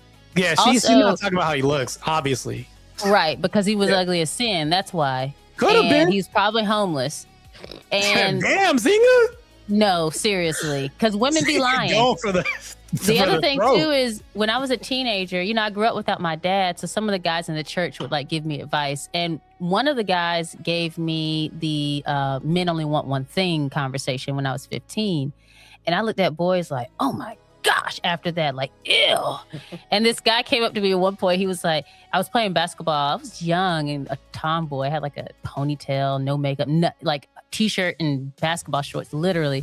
He was asking me what I was doing later that night. And I said, no, because boys only want one thing. But anyway, that same guy, he said, men will talk to you and like you even if you're wearing a trash bag. So it's not a flex, ma'am. Yeah, it's not a flex. Like, what guy is going to be, who's going to get into a confrontation with this chick, right?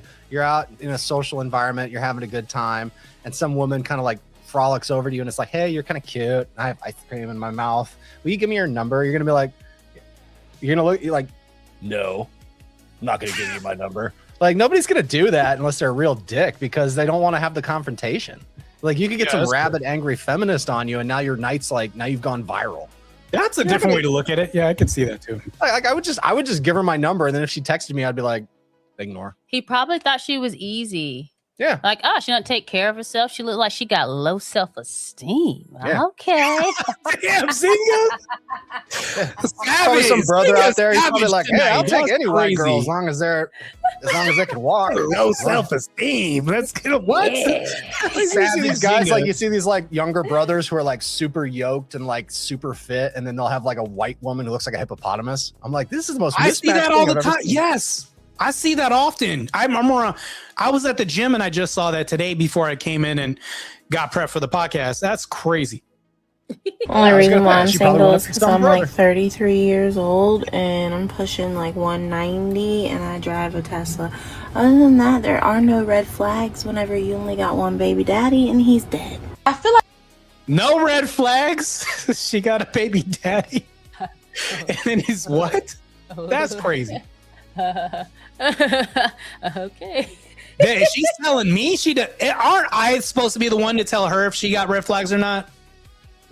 That should be the other way around. 190 pounds and I stopped listening. Yeah. That's right. All right. We'll get to this next clip. When people talk about body count, I feel like it's just not applicable to college. Because like the rules are completely different. It's like if you're talking to a guy who never went to college, he'll be like, oh yeah, 10 bodies for a girl that's 20 is a lie. 10 bodies? A lot? Oh, you ain't seen nothing yet. Bitch, in college, if she in college, that's light. That's real light. You talking about a junior in college. That's light. I mean, like, think about it. Like, especially if she go out every weekend. If he go out every weekend. Damn. Like, you're single, you're drinking so much more, you're partying so much more, you're meeting so many new people. Like, every time you go out, you got a new number in your phone, and that's like just people, whether they associates, whether they romantic interests. You just always meeting somebody new. So naturally, you gonna meet new people to, yeah. Like, some of these people, we talking, they in their 30s, they 40s, 50s when it comes to body count. And that's not to scare you. We just need to be realistic. That's crazy. Two comments on that last one. Every weekend we just what? First off, stay away from septum piercing. Yeah. Secondly, that woman is way too dumb to have been admitted to a college. Wait, hold on. There is DI.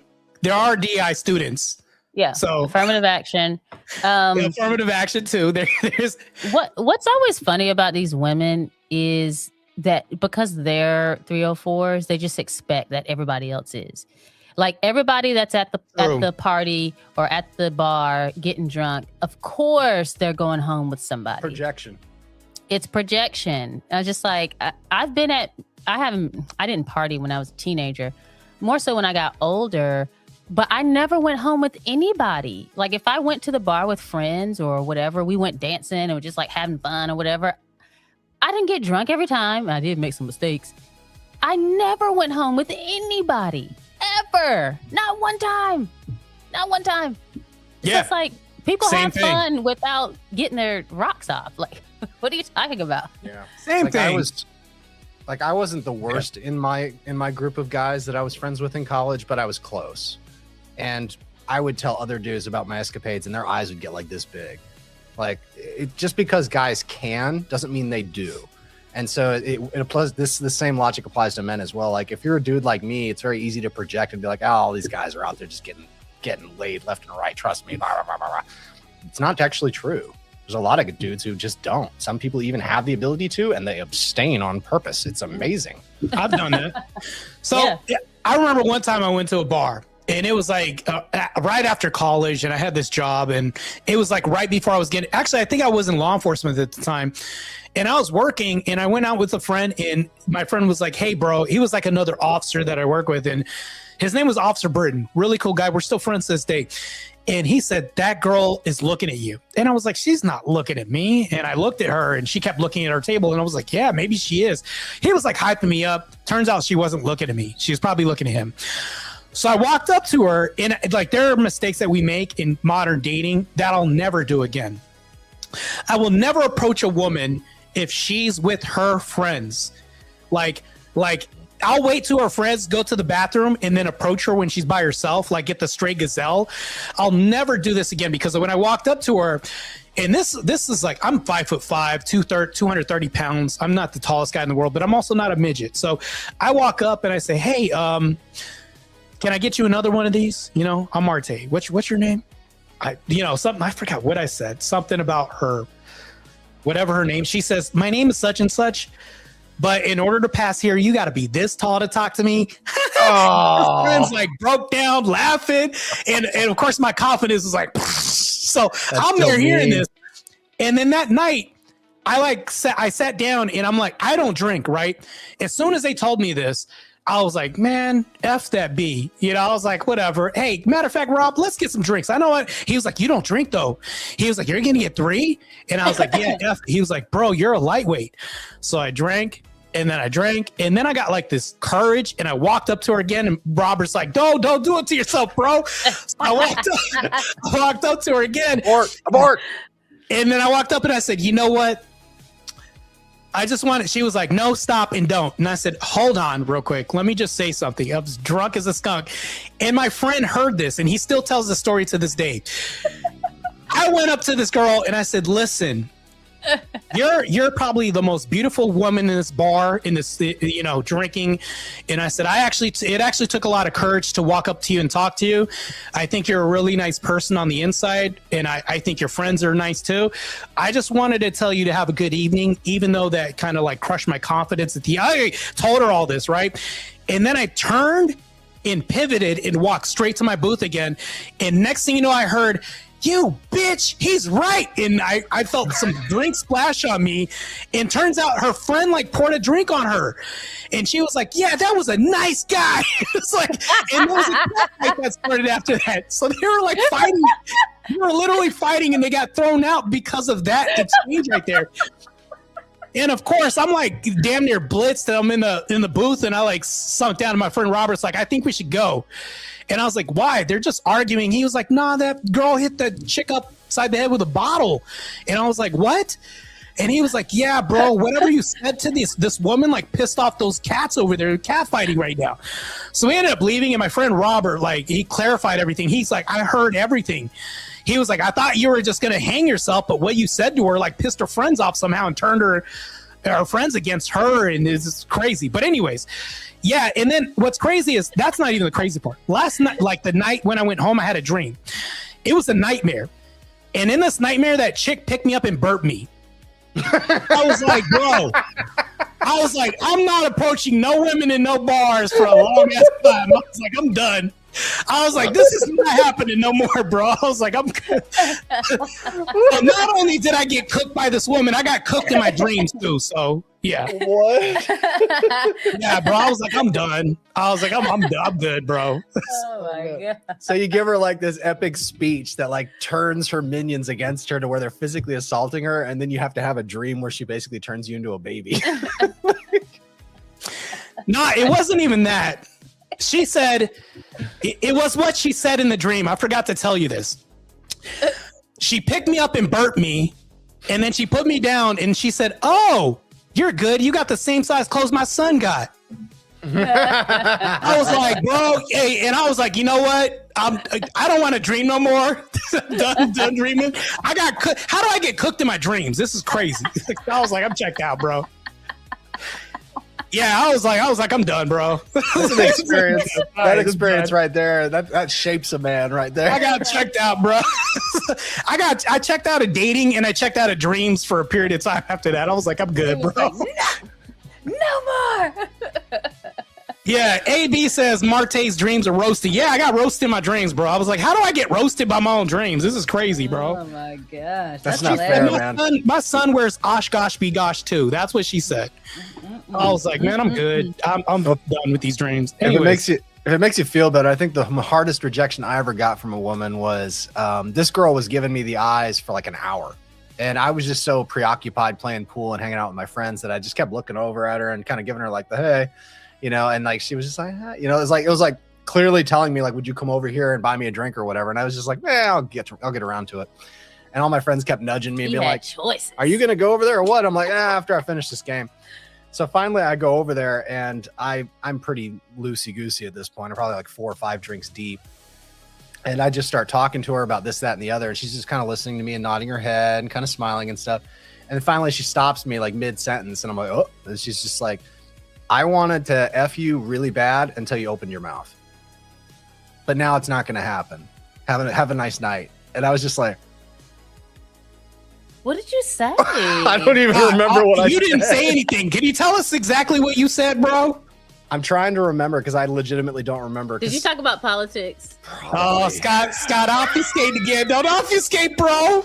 I don't remember. It was years ago. Oh, okay. I was talking to her about George Bush and how terrible he is. I was just playing. I was like, oh, very convenient, Scott. No, it was Obama. George Bush. You were talking about, Scott was talking about Obama. Obama years. Like that Obama. He's not even American. Have you seen his birth certificate? Because I have. Scott blocking his own self. Anyways, let's get to these other clips. Heck of a burn. Hot take for you. If a man suggests a coffee date for a first date, he's just not that attracted to you. Yeah, that's crazy because I've taken people out on coffee dates where like when I went on a date with these people, I was like, that would have been $150 that I would have never seen again for nothing. I'm like, coffee saved me so much time in this vetting process.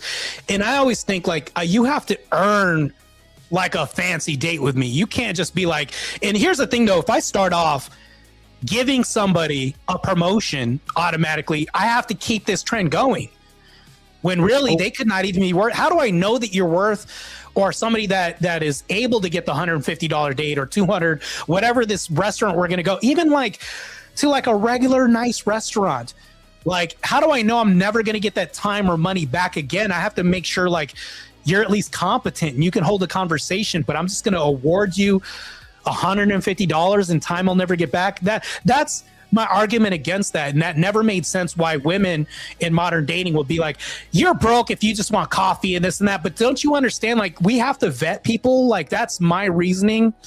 Like, I want to be able to vet people before I give them something else. Like, you want me to be a husband, but you can't even be a humble wife on a date. Husbands will pay like $200 for something like that. That's like, you're my wife and I'm taking you out to dinner. But if we're going to have a coffee, I need to be able to do this interview process because I think dating to some degree has to be an interview process. And I think that nobody gets paid on orientation day. Nobody gets paid during an interview, right? For a job, they get paid after they work, you know, put some time in and then they get the salary. To me, I know I'm equating this and it may sound crazy, but I don't give an applicant money during an application process. That's crazy to me. Well, it's manipulative. Are you broke? Yeah. Are you not a man?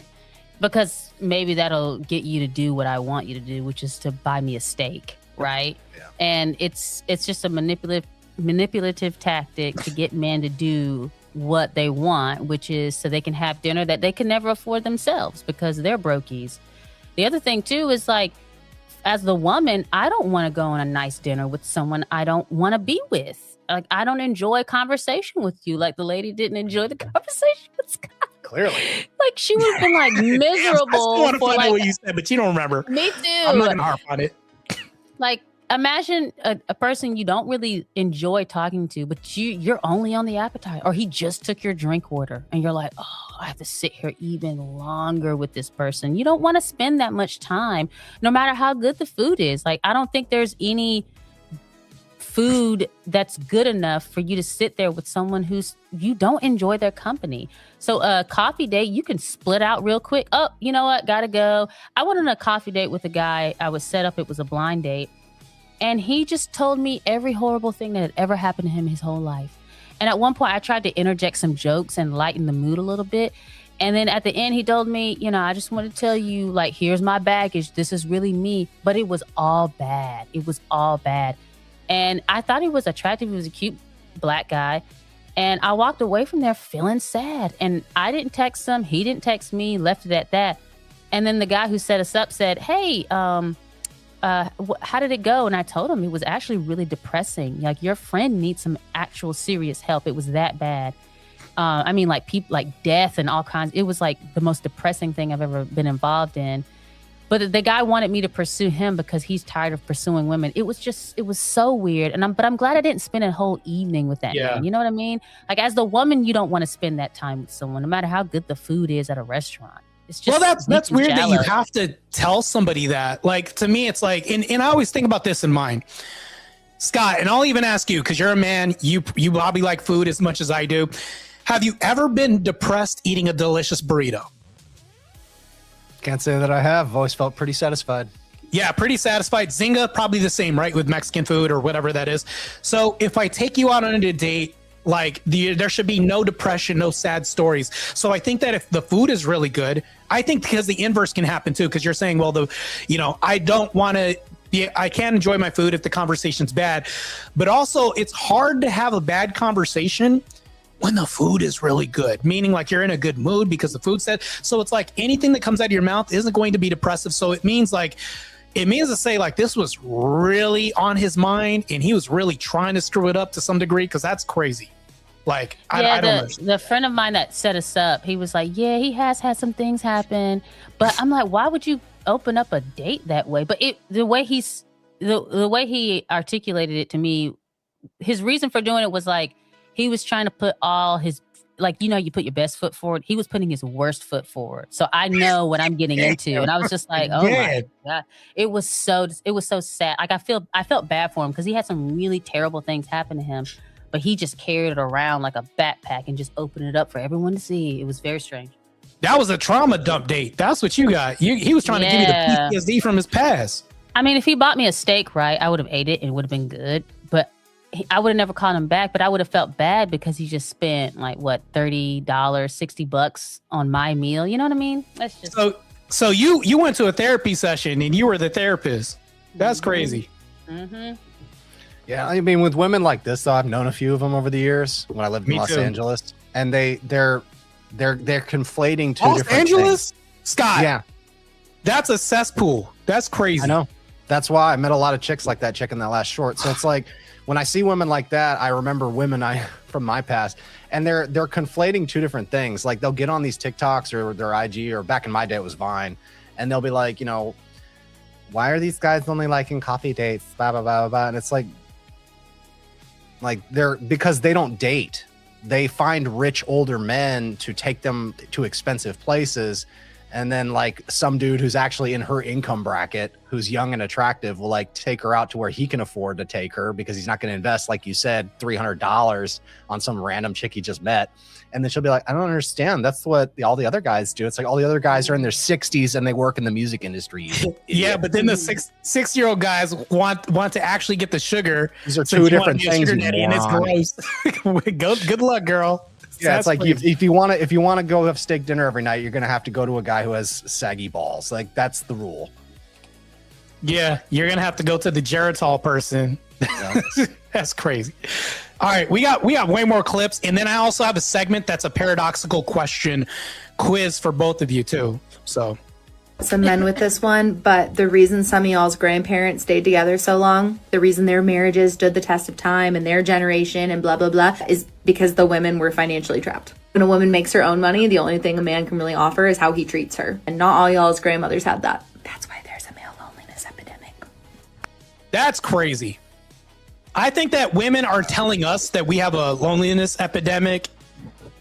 I don't think there's really a loneliness epidemic we have. I think that there's a women with, so I think there's a couple things happening here. I think there's the paradox of choice that's happening here too.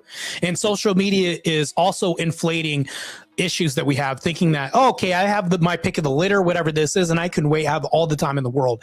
So there's so many different factors playing out here. Marte, you're the debater. I know you don't know every fallacy. There's a lot of them, a whole heap of them. But isn't there a fallacy when you look at the past through your modern eyes? Isn't there what is that called? There's a word for that. I can't remember what it is or a term, but that's what she's doing. Like she's just assuming that women back then didn't know that marriage was important and marriages have to stay together. It's important for the family structure and society. Like she's just assuming that they must have all been trapped because they're not doing what I would have done. It's really shallow and low IQ thinking. Yeah, it is. I think there is a fallacy. I don't want to mess it up and say too coquet, things like that. But here's the thing that I want to say though, is I was traveling to school and I was hearing a TikTok today because I was like planning on jumping on, maybe not. I've been doing raids recently, and this person called the nuclear family and traditional families racist, and it stemmed from racist ideals. And I'm like, who the hell is espousing this? Well, people on TikTok are espousing this ideal that somehow the nuclear family was racist at a time and it had racist upbringings, or somehow there was a grassroots operation that stemmed from racism or something like that, and that we need to get away from that. I'm like, hold on.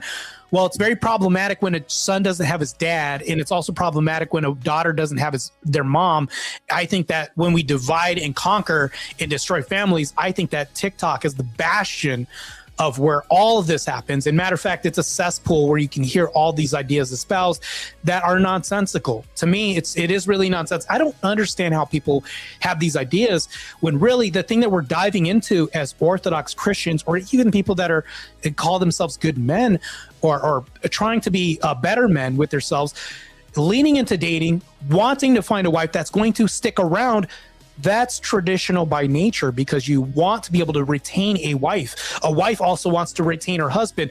Now it's like we're literally saying the opposite is good, which is crazy to me. Yeah. So that fallacy is called presentism. That's what it's called. Okay. But yeah, I can't remember what else I was going to say.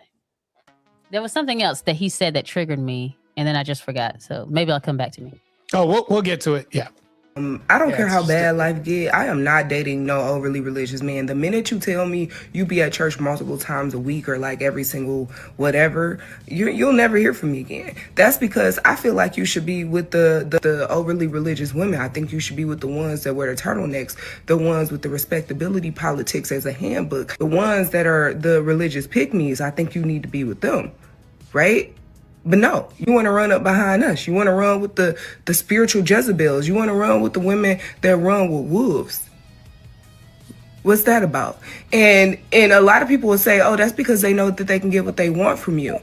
No, I mean, hoe to overly religious woman is a pipeline. I just want y'all to know that. But number two, the truth of the matter is, don't nobody want to spend his life more with a spiritual Jezebel. than an overly religious man. Like, he be ready to marry you. Like, the accountability avoidance is crazy here. And there's two things that happen here. Is she was like, I don't want to be with an overly religious man. That means like maybe he's firm, fair, and consistent in these values. He'll say no and put his foot down. The second thing too is she's saying that like an absolute claim. She's saying that, you know, we're running after these people who are hoes. Like, that's crazy. Like, she's probably recognizing that these men who probably identify as Christians are doing that, but real Christians aren't doing this. We're actually trying to find somebody that's not a hoe. I was gonna say she's never dated a religious guy. Yeah. She's hooked up with a bunch of dudes that I'm assuming go to the black churches that she goes to and play drums. And they're the guys who play drums, but also like to get down, if you know what I'm saying. And they just pretend to be holy on Sunday because they want a position on the choir. And that's the thing too, is like there are guys that are using that pipeline as well too. I understand that, but those aren't Christians. Those aren't people that I would say, like, I'm not making a salvific claim here. I'm just saying that the people that do this, like, I'm calling them out by their act. If it walks like a duck, talks like a duck, I'm probably going to call it a duck, right? If you're the guy that drums and then you club on weekend and then you come in with the same outfit you wear to the club in a church somewhere, in some congregation where they're shooting shirts out of tubes and they have a rock concert, like, more power to you. But I don't think that you're the guy that is living that Christ-like walk. To me, that's different. And she's probably going to some evangelical church in the past. She probably grew up in that and is probably saying, yeah, people cheated in that church, which is way different. So our experiences are different. I'm pretty sure, Zinga, you grew up in one of those churches. I grew up in one of those churches. And we've seen this mess in the black community where people are just saying, oh, I'm holy like this and that. Oh, thank you, Jesus. Thank you. Like, we hear all this and the passion and all this. But meanwhile, pastors cheating on somebody in the choir, you know, all this happening. But it's like, now that we're in orthodoxy, all that stops at the front door. Like, and they don't understand that orthodoxy has a divorce rate of only 9%. Like, it's almost like there's a community out there that they don't know exists, which is crazy. So yeah, it makes me feel bad for them a little bit. It's like, on the one hand, it's like, shush, you're being a hoe. But on the other hand, it's kind of like, yeah, you want to help them out, you know? The first thing that came to my mind is that she got rejected by a religious guy. She was bitter. Like, he took her to coffee, let's say. Could have been and that. Then she was, and it was like, so what are you into or whatever? And she started talking, and he was like, oh God, oh. She opened her mouth. It was a wrap. Yeah. Well, I don't really do those types of things, you know, or whatever. And then she decided to make herself a TikTok and roll her neck. You know what I mean?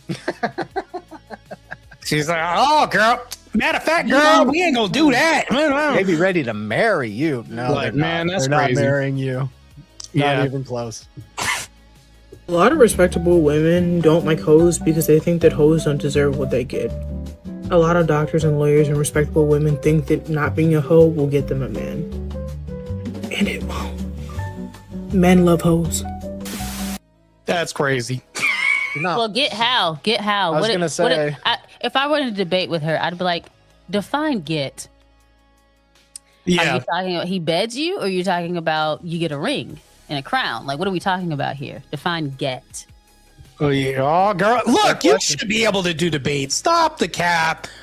You're ready to do debates. Come on. I'm ready to do debates against really dumb people.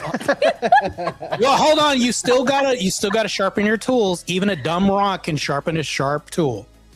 That's legit. Like, come here, ho. You dumb. You gotta understand though. Some of the worst debates that I've ever had, like knockdown dragouts, were with the dumbest people. Mm-hmm. Those were hard debates, believe it or not. Okay. All right. Yeah, brush up on it. Yeah. Zinga, you're ready to throw some blood. And Scott, too. I think that you should dip your toe in the water and throw a haymaker once in a while. You know, I think I'm studying up. I'll tell you about it on Instagram, but I've been studying up and I've got strategies to learn. Oh, I think that you and Scott could be the Timu, Andrew, and Rachel Wilson. I think it could probably happen. You know, don't spit it up. I think they could probably happen. Anyways, I had to plant the seed. Let's go on to the next TikToker. I don't think having a man is a flex. So you can never, at least I have a man to try to one-up me. That gave the same energy as you telling me you have chlamydia. And I'm going to ask you the same question. When are you getting rid of it? First off, I'm not taking advice from a woman whose wig's already been split. That's great. That's a crazy comment, Scott. All right, here we go. Sorry, I had to process that for a minute. All right, here we go. If it's in a man's nature to protect and provide, then why are men the single greatest threat to women and children? If it's in a man's nature to provide, then why are there more single mothers than single fathers? And if it's in a man's nature to protect, then why are 90% of intimate partner homicides committed by men? And these dumbass dating coaches will get on here and they'll say stuff like, men are naturally hunters. It's in their nature to protect and provide. Can you show me a single fucking statistic that proves that? Like, who are they protecting and providing for? Because usually, statistically, they are the people you are protecting yourselves from. So Sandra. here's the thing that Sandra. I remember I did a TikTok live, and I think it's on my channel. It's for members only. But this woman was like, "Who do men protect? Right? From women from? What are women protected from?" And I was like, "Ma'am, do you have electricity in your house?" She was like, "Yeah, I got electricity." And I was like, "Men provide infrastructure like electricity, sewage, water, and all the other stuff, right? That protects you from the elements, from nature, from predation, from animals, all this." And I could run the gamut on all this other stuff. She was like, "No, I don't need all that. I pay for that. I pay a guy for that." And I said, "Who do you pay for that again?" So she kept digging herself into this hole. That TikTok raid that I did was still on my channel. But I'm just like, they just don't understand this. But it's like, for me to be on the dating market, like, remember what I said? I'm in school. This is the planned projection as far as like the income yearly, all this other stuff. And this isn't like the sales pitch, but I have to have a plan. There's no way that I'm going to prepare for a role or duty if I'm ill-equipped for this. I think that even broke people can bed women and get all this other stuff like I did, in college, dating women. But I think that to be a husband is a whole different spectrum, especially as an Orthodox Christian, to get out here in the dating market. You have to be ready. The problem with that is you have women with this mindset that we have to deal with that are out there. They're just like, I can do this without you. And I'm just like, that egalitarian mindset is going to have you single with cats at 65. That's crazy.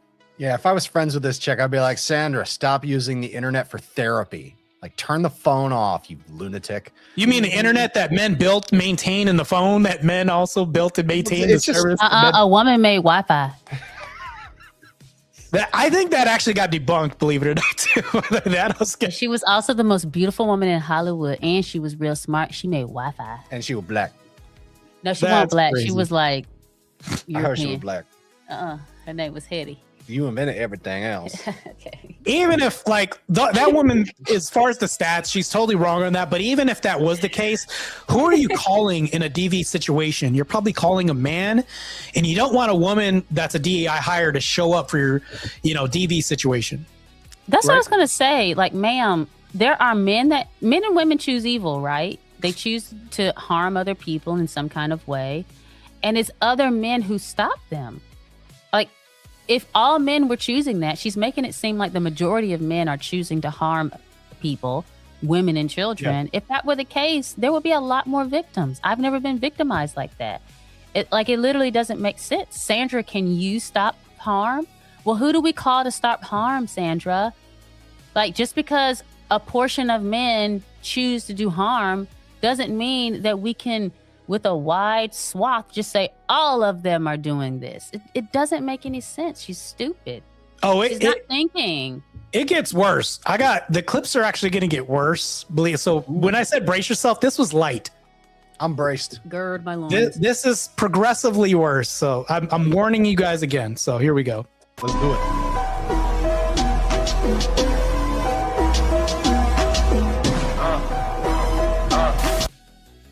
Marriage was built to enslave women. Let me tell you something. Natasha. Natasha, I'll tell you this. Having experienced marriage now, I didn't see my mom go through a marriage. My father didn't marry her. He ran off somewhere. If you are the wife, the mom, the caretaker, and what do you call it? Provider? No. You're talking about women. I'm sorry. Women. The helpmate that you're supposed to be, that man will bend over backwards and do whatever he can to make you happy.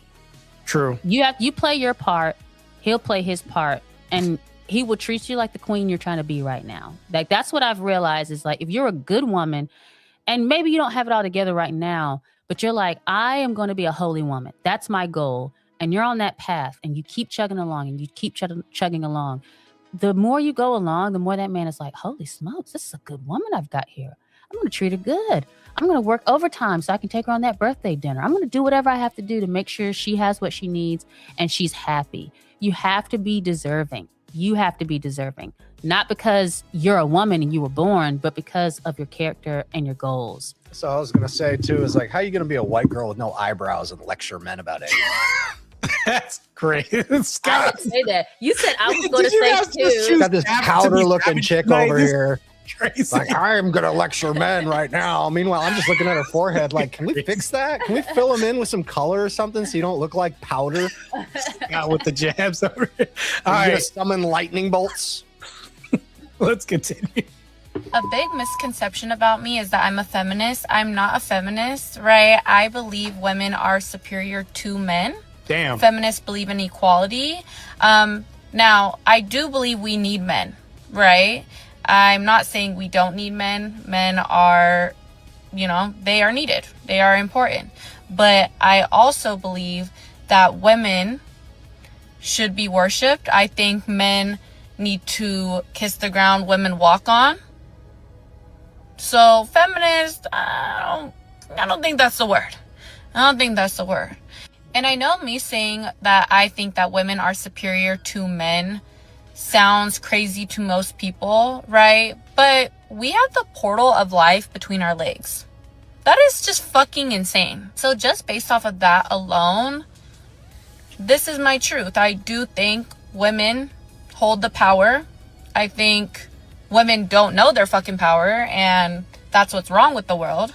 And I know it's a hot take, right? But I have been feeling this way for so long. When I was in college, I wrote like a 20-page paper about this. And, yeah. Don't be putting words in my mouth. I know men are needed. I know men are important. I'm just saying. Who do the men come from? Okay, I rest my case. I feel like when you have two giant flapjacks in front of you, Wait, what? And they don't even touch in the middle. Flapjacks is crazy. See? I feel like you can't say that men should worship you. And also, you've slit your edges like a black chick, and you've put so much lip gloss on, but you put it way over your lip line to make it look like you've got a lot of black female lip. So I can't tell if she's mixed or if she's trying to be black. I'm guessing she's trying to be black. But if your boobs don't touch in the middle, I don't think you should show anything. That's crazy. I got two mixed kids, and they are darker than she is. All right, I think that is a white chick. Even the white one's darker than she. Yeah, I was like, that is a white crazy. chick pretending to be a black chick, and it just looked very upsetting to me. I couldn't even think of anything to say. These are my gripes that I have with that. I think that when she says superiority, she's a feminist. Like, let's be honest. She's trying to make this distinction between like saying, well, I think women are superior, but I'm not a feminist. Well, what do feminists believe? A lot of them may be radical. They may be regular feminist. There's so many different flavors. She's a feminist no matter what. She's denying the fact that she's saying that, oh, we're superior. I know there's like egalitarianism beliefs, like we're equal feminists, but then there's like radical, I'm superior to, like that's still a feminist no matter what. She's trying to say like, don't label me with that. We're actually better than you, but like you're saying the same shit. This is inevitably a feminist regardless. I feel like she looked up what feminism means right before she shot that video. And she was like, equal. I don't believe in that. Therefore, I'm not a feminist. Like, she hasn't looked into feminism at all. She said she wrote a 20-page paper. I don't believe it because at the end she said, yeah.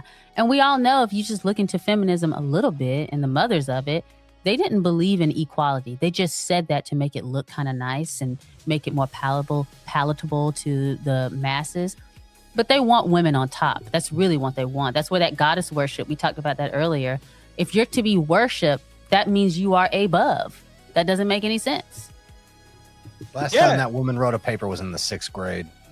Yeah, and I was like, she said, I wrote a paper on this. I'm like, what kind of liberal gender studies college did you go to? This is crazy. And they accepted that paper as like, oh, this is passing. That's crazy. They thought she was black. They were like, go ahead, Shaniqua. They're like, yeah, she's convinced us. Just let her through. That's that. I don't know. That's And just here's your African American Studies degree. yeah. That, and I'm still gonna work as a barista with this degree because I can't get a job with it. And anyways, yeah. Hi, men mistakenly think a woman's greatest fear is loneliness. They are wrong. A woman's greatest fear is getting married, having children, becoming a domestic servant, living a boring and miserable life with a worthless husband, and realizing they have wasted their time. SSRIs much? She kept doing this. I'm like, are you broken? Are you a machine? This is like That's the kind of chick you knew was like really into like Nightmare Before Christmas and Tim Burton movies. Yeah, that was crazy. Had like a huge crush on Johnny Depp, like when she was younger. That's insane. Yeah, she had those eyes too. She had the Sarah potato eyes too. Oh, 100%. Crazy. She said these women are equating like being a wife to being a slave. And this is like the second time that I've heard this. Which is funny because you can tell none of them have ever been domestic. Like none of them have ever actually done like the Rachel Wilson or the Zinga Harris thing where they've actually had to like bear children and take care of them and clean up their diarrhea at 2 a.m. and then cook a meal. You said that, Scott. It's going to get worse. If you thought this, it's going to gradually get worse. I personally would never turn my brain off around any man because I'm smarter than literally all of them. I don't know what y'all be talking about. Oh, when I'm with my boyfriend, I can turn my brain off. That guy's an idiot. He doesn't know what's going on. Maybe you're an idiot too. I don't know. Like, okay, this is what I'm saying. So if you're in a dangerous situation, or like, let's say I want to have you living a more comfortable life. Do you want to have to lead and think and do all this other stuff? No, it's actually not an insult if I tell somebody I'm with, like, hey, you should be able to relax and rest your mind at ease, and you could be in the clouds because you're safe and protected. Like that's what I mean when I was, if I was to tell a woman this. But it's like, I want to be the one thinking, okay, I need to plan this. I need to make sure everything's ready. So that way the evening's laid out for you. So you don't have to open a door, all this. It's not dumbing women down to say this. It's just saying that I'm going to fulfill this role. So that way you can look forward to birthing children and having the progeny and all this, because I recognize that you have a duty, but I have to make space for that. Like, I don't know where that woman was going, but she's crazy. I know women who don't want to think about what they're doing that evening. So if they're on a date with a guy, maybe they're married, maybe they're dating, they don't want to have to choose the restaurant. They don't want to choose what time. It makes them extremely uncomfortable. That's what those women are talking about. They're not saying that they can literally not think about anything. They're saying, oh, it's so nice to just have someone I trust that's just making the decisions and I can just go along with it. Like she clearly hasn't had that because she hasn't trusted anybody. Which is crazy. I saw a funny meme. It was like a TikTok. It was like some chicks walking along and, in her head, it's like raindrops falling on my head. And she's just looking around happy. And then the dude's head, he's like, if that guy attacks me with a knife, I can move to the right and I can pivot and kick out his leg from underneath him. And that guy will it's like, it's like doing all the man scan that we do. And I was like thinking, I commented and I'm like, accurate, and it is accurate. He was like, is that really like how it is for you guys? Like, that sounds very stressful. And I'm like, well, no. You know what's so weird? I think like a man. I'm like, if he ran up to me, what would I do? And I'd be like, I'd be too slow. I'd have to use my gun. every situation that I can think of is I'd have to use my gun because I can't beat anybody. That's where the gun bunny comes out. Yeah. Birth rates are falling all over the world, including in this country, and some governments are starting to panic over it. Is the pregnancy rate dropping now? Anti-natalism. Let's play that back one more time because that was crazy. And literally all of them. I don't know what y'all be talking about. Oh, when I'm with my boyfriend, I can turn my brain off. That guy's an idiot. He doesn't know what's going on. Maybe you're an idiot too. I don't know. Birth rates are falling all over the world, including in this country, and some governments are starting to panic over it. Is the pregnancy rate dropping? They're celebrating anti-natalism and the birth rate dropping. They always look alike. It's just like, she didn't even have to do the TikTok. All she had to do was stand there and kind of smile with her vacant eyes and just be like, okay, we know everything that you believe, everything you've ever done for the last 8 years, every position you've ever taken on any issue, culturally or politically or socially. I know everything about you just by looking at you. Yeah. I'm not the most mommy. I love my children. I'd kill and die for them. But you have this thing in you as a woman. Like as soon as you know you're pregnant, your brain starts to change where suddenly maybe you weren't all mommy for other people's kids, but you're doing it for yours. And there's even these times when you're pregnant where suddenly you're like, honey, put that on the wall, clean this, move this around, because you're nesting and you're creating room. It's biological. So for a woman to have that reaction, I don't know if it was fake or not, but let's say it's real. That means that she's corroded that that instinct to nurture and to want children and to raise children, so much so that she's happy that less children are being born. That is so evil. I can't even imagine celebrating that. Like that made me sad, thinking birth rates are dropping. I don't even like it that it's happening in Japan and Korea, and those aren't my countries. It's like we should have more children. That's what God wants. He said, go be fruitful and multiply, because he loves humanity. And she's hating humanity. She's going totally against God. And either she's corrupted herself or other people have corrupted her. But that's some evil-ish, because it's like we're biologically wired to want more children.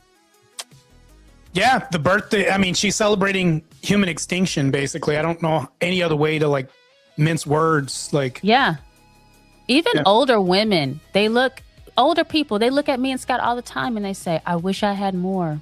And they felt so overwhelmed at the time. They look back on their lives and they go, you know what? I should have had more kids. And she's looking like, yeah, kill them all or don't have any. It's like, that's evil. That brings up the next couple clips that we're going to bring up, and they're going to dive into that as well, too. A new study just showed the number of young girls who aspire to be wives has dropped 22% in the last 30 years. For the first time ever, young girls are prioritizing career, financial independence, and personal fulfillment over marriage. Well done, ladies. Well done. Women now see marriage as a possibility instead of an inevitability, something to be pursued only in a healthy and stable relationship. Let's keep it going, ladies. I want to see another decline in the next 30 years. That's not she her real wants hair to see color. a marital decline in this. So, like, look, I'm going to be honest with you. I'm out here on the dating market, and I'm hearing this actively, not just on dating sites, but in coffee rooms at work, at school. Well, there's like 2 girls at school that go to diesel tech school because, of course, it's monopolized by men because women aren't interested, and they look rough. And even them during like our little school breaks are saying, yeah, I'm just going to be my own boss and I'm just going to have all this. And, you know, maybe I'll adopt kids, but I'm going to wait till I'm like later on because I need to build a business. And like, I'm hearing this and I'm like anti-natalism at work, anti-natalism at school. And all of this is being espoused through rejection of marriage and traditional values. These videos are coming to life in real time as I'm out there in the public dating. And this is the thing. It's the public dating field is like a minefield. They're literally trenches that I'm in. And when I'm in here, I'm just like, am I the only Orthodox Christian out here trying to find somebody that's a wife? And it's like, and I know it's like a shout in the dark, but it's like, I'm just curious, like for anybody else out there who's like in the comment section, do you guys see how grim it is out here too? Is it just me? And I'm pretty sure you both saw this on the dating market before you met each other. I mean, we were complaining about it being like the last chopper out of Nam jokes. And this was older millennials like me. I'm almost Gen X by 1 year. And I mean, we were making this joke back in the early 2000s. No, so it's like 20 years later, it's significantly worse. I really feel bad for Gen Z. But like, I mean, when you look at women like this and their opinions and they start talking and stuff, like they just get like younger and younger before my eyes until they're like the age of my children, like 2 or 3. And you're like, oh, this is an emotional child. It doesn't know what it's saying. It's an idiot. It needs to be told what to do. Like you don't get to have an opinion. You're silly. No, you can't have sweets before bed, honey.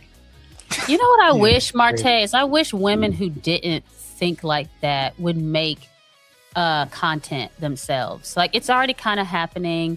Where women are saying like, oh, I love being a mom. And they'll show really beautiful moments with their babies, which makes me have baby fever. And it's like, okay, we need to counteract that. And so women, you know, we're not like ready to debate and be like super confrontational. And maybe we don't need to be like that chick Lizzie on X where we're just like lecturing men all the time with the Bible.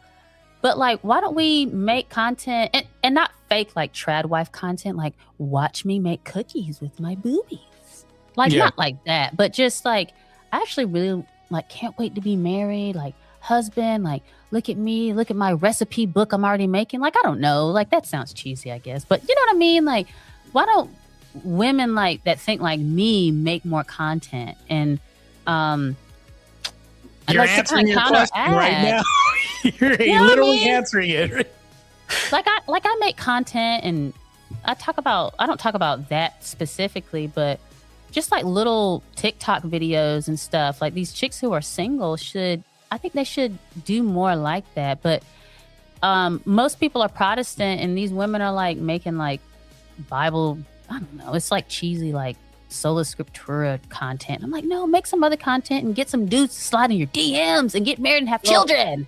But this is the problem, because if I'm a guy, I think that men should also produce content. But the problem with guys that we run into is now I'm doing a sales pitch and now I have to sell myself. And now I sound like a red pill person by saying, hey, you know what? Because I have like not a dream board, but I have like a little goal thing. Like it's like a notebook, and I have like a BMW i8. I had 3 cars like last year. I had a Escalade and 2 BMWs, which was crazy. They were all paid off. And this was like when I was working for the feds and stuff and doing all this.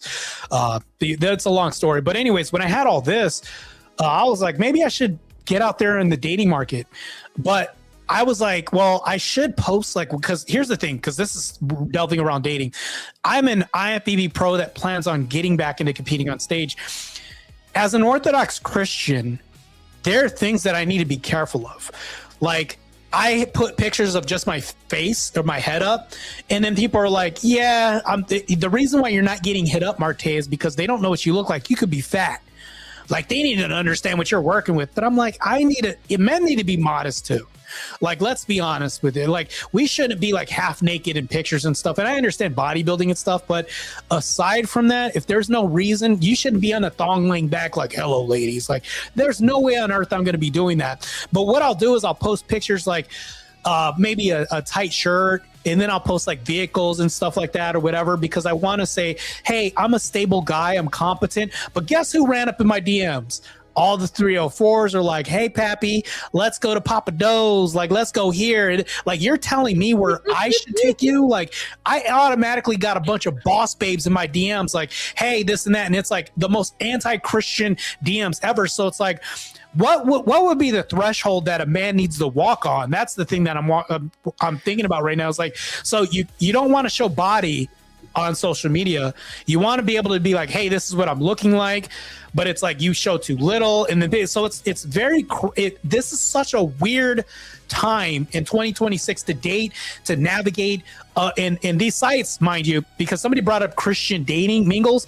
No, it's just as bad, because there's another, I know I'm tackling like 3 subjects right now at once and hitting you with a gish gallop, but I'm going to tie this in real quick. Upward and Christian mingles are not the best sites, because I've met Satanists on Upward. I've met somebody who is a witch on Christian mingles. I don't know how. Like, they exist, and then they'll put like to be decided for their religion, because they'll put this. So that exists. I wish, oh God, I should have taken those screenshots. Those are crazy, by the way. So they exist. And then when you're out there, it's gay people now. It's crazy, because when you're out there, in order to vet people, you have to present yourself. And it's like, how do you present yourself in a way that's like alluring? Because you should have like, not that we're hunting and you need to throw a bait or anything like that, but like, hey, I need to let people know that I'm a competent person. And I'm not saying for myself, but people like me that want to get out and venture in the dating market. How do you let people know that you're competent, which is like, could be like, I can afford vehicles and a house and I have a job and all this other stuff, without being materialistic? And then also, how do you present yourself without being like a 304 as a guy? Because I think guys can be a 304s too. That's such a crazy thing to manage. I can answer this. Yeah, please do, Scott. So when I had my Hinge profile, I had 6 photos, and this was the one where I met Z, and I just put things where it was things that exemplified my life and my personality is the way I thought of it. So I was like, okay, I had a picture of me in my sheriff's uniform in my Jeep with my dog in the center console and me just kind of like rubbing my dog and smiling at the camera. So they could see like I had an occupation as law enforcement. I had a dog, drove a Jeep, you know. And then like I did another one where I was at the park with my dog, just kind of sitting in the grass, you know. And You had you a could, lot of you punching stuff. yeah. And then there was like one of me like doing like some like kickboxing, some stuff. And then there was another one of There's a me. video, yeah. Yeah, at a gun range, an outdoor gun range. And I was just wearing like a hat and like a button down shirt and like tack pants and tack shoes. So it was like all the things I like to do. But you could also look at me and like in some of them, you could see my face real clearly because I did closer ups. And then I did like further away shots. So you could see I was tall and kind of lean. So I was like, they have all the information now. Like none of it was really designed to be like alluring. I didn't pose for any of these shots. These were all old photos I had, but I chose them really selectively to be like aspects of personality, have dog, have this career, like these things, kind of carefree and a little bit silly. Like is what it is, ladies. So, all right, I'm going to show you guys what my profile looks like. So we're about to do it. Let's see this. It's There we like, go. you guys can be as blunt as possible. You guys are going to critique my profile, and I'm going to show you guys real quick. I'm just going to put my screen to the thing. This is so my first picture they're going to see is this. That's cute. How old is that? That was like a few years old or whatever. Well, maybe two. And then I have a voice thing right here that talks where I'm like, hey, you know, whatever. And then it says, I geek out on factual history and events. That's true. And then you go over here. There's a picture of me giving a baby kangaroo, like some therapy. A massage. And then there's me cooking. Then there's me on a podcast. And then there's me in Sedona. Like, and then there's me in the gym. That's probably going to turn a lot of people off. Really? I don't know. But like, I don't The last show, two, like, the last two are the only ones where it's a question mark for me. Why? Yeah. I don't have a problem with them personally, but I can see what you're going to attract. 304s. You're going to attract some 304s, and you're going to attract ethnic Me. 304s. This is what I was Why'd talking you look about. at That's me? crazy. Why'd you go like this? Are you implying of an ethnic? But see, Scott, hold on. They're going to be like, okay, is he skinny? What does he really look like? Is he fat? I don't want to be the fat guy.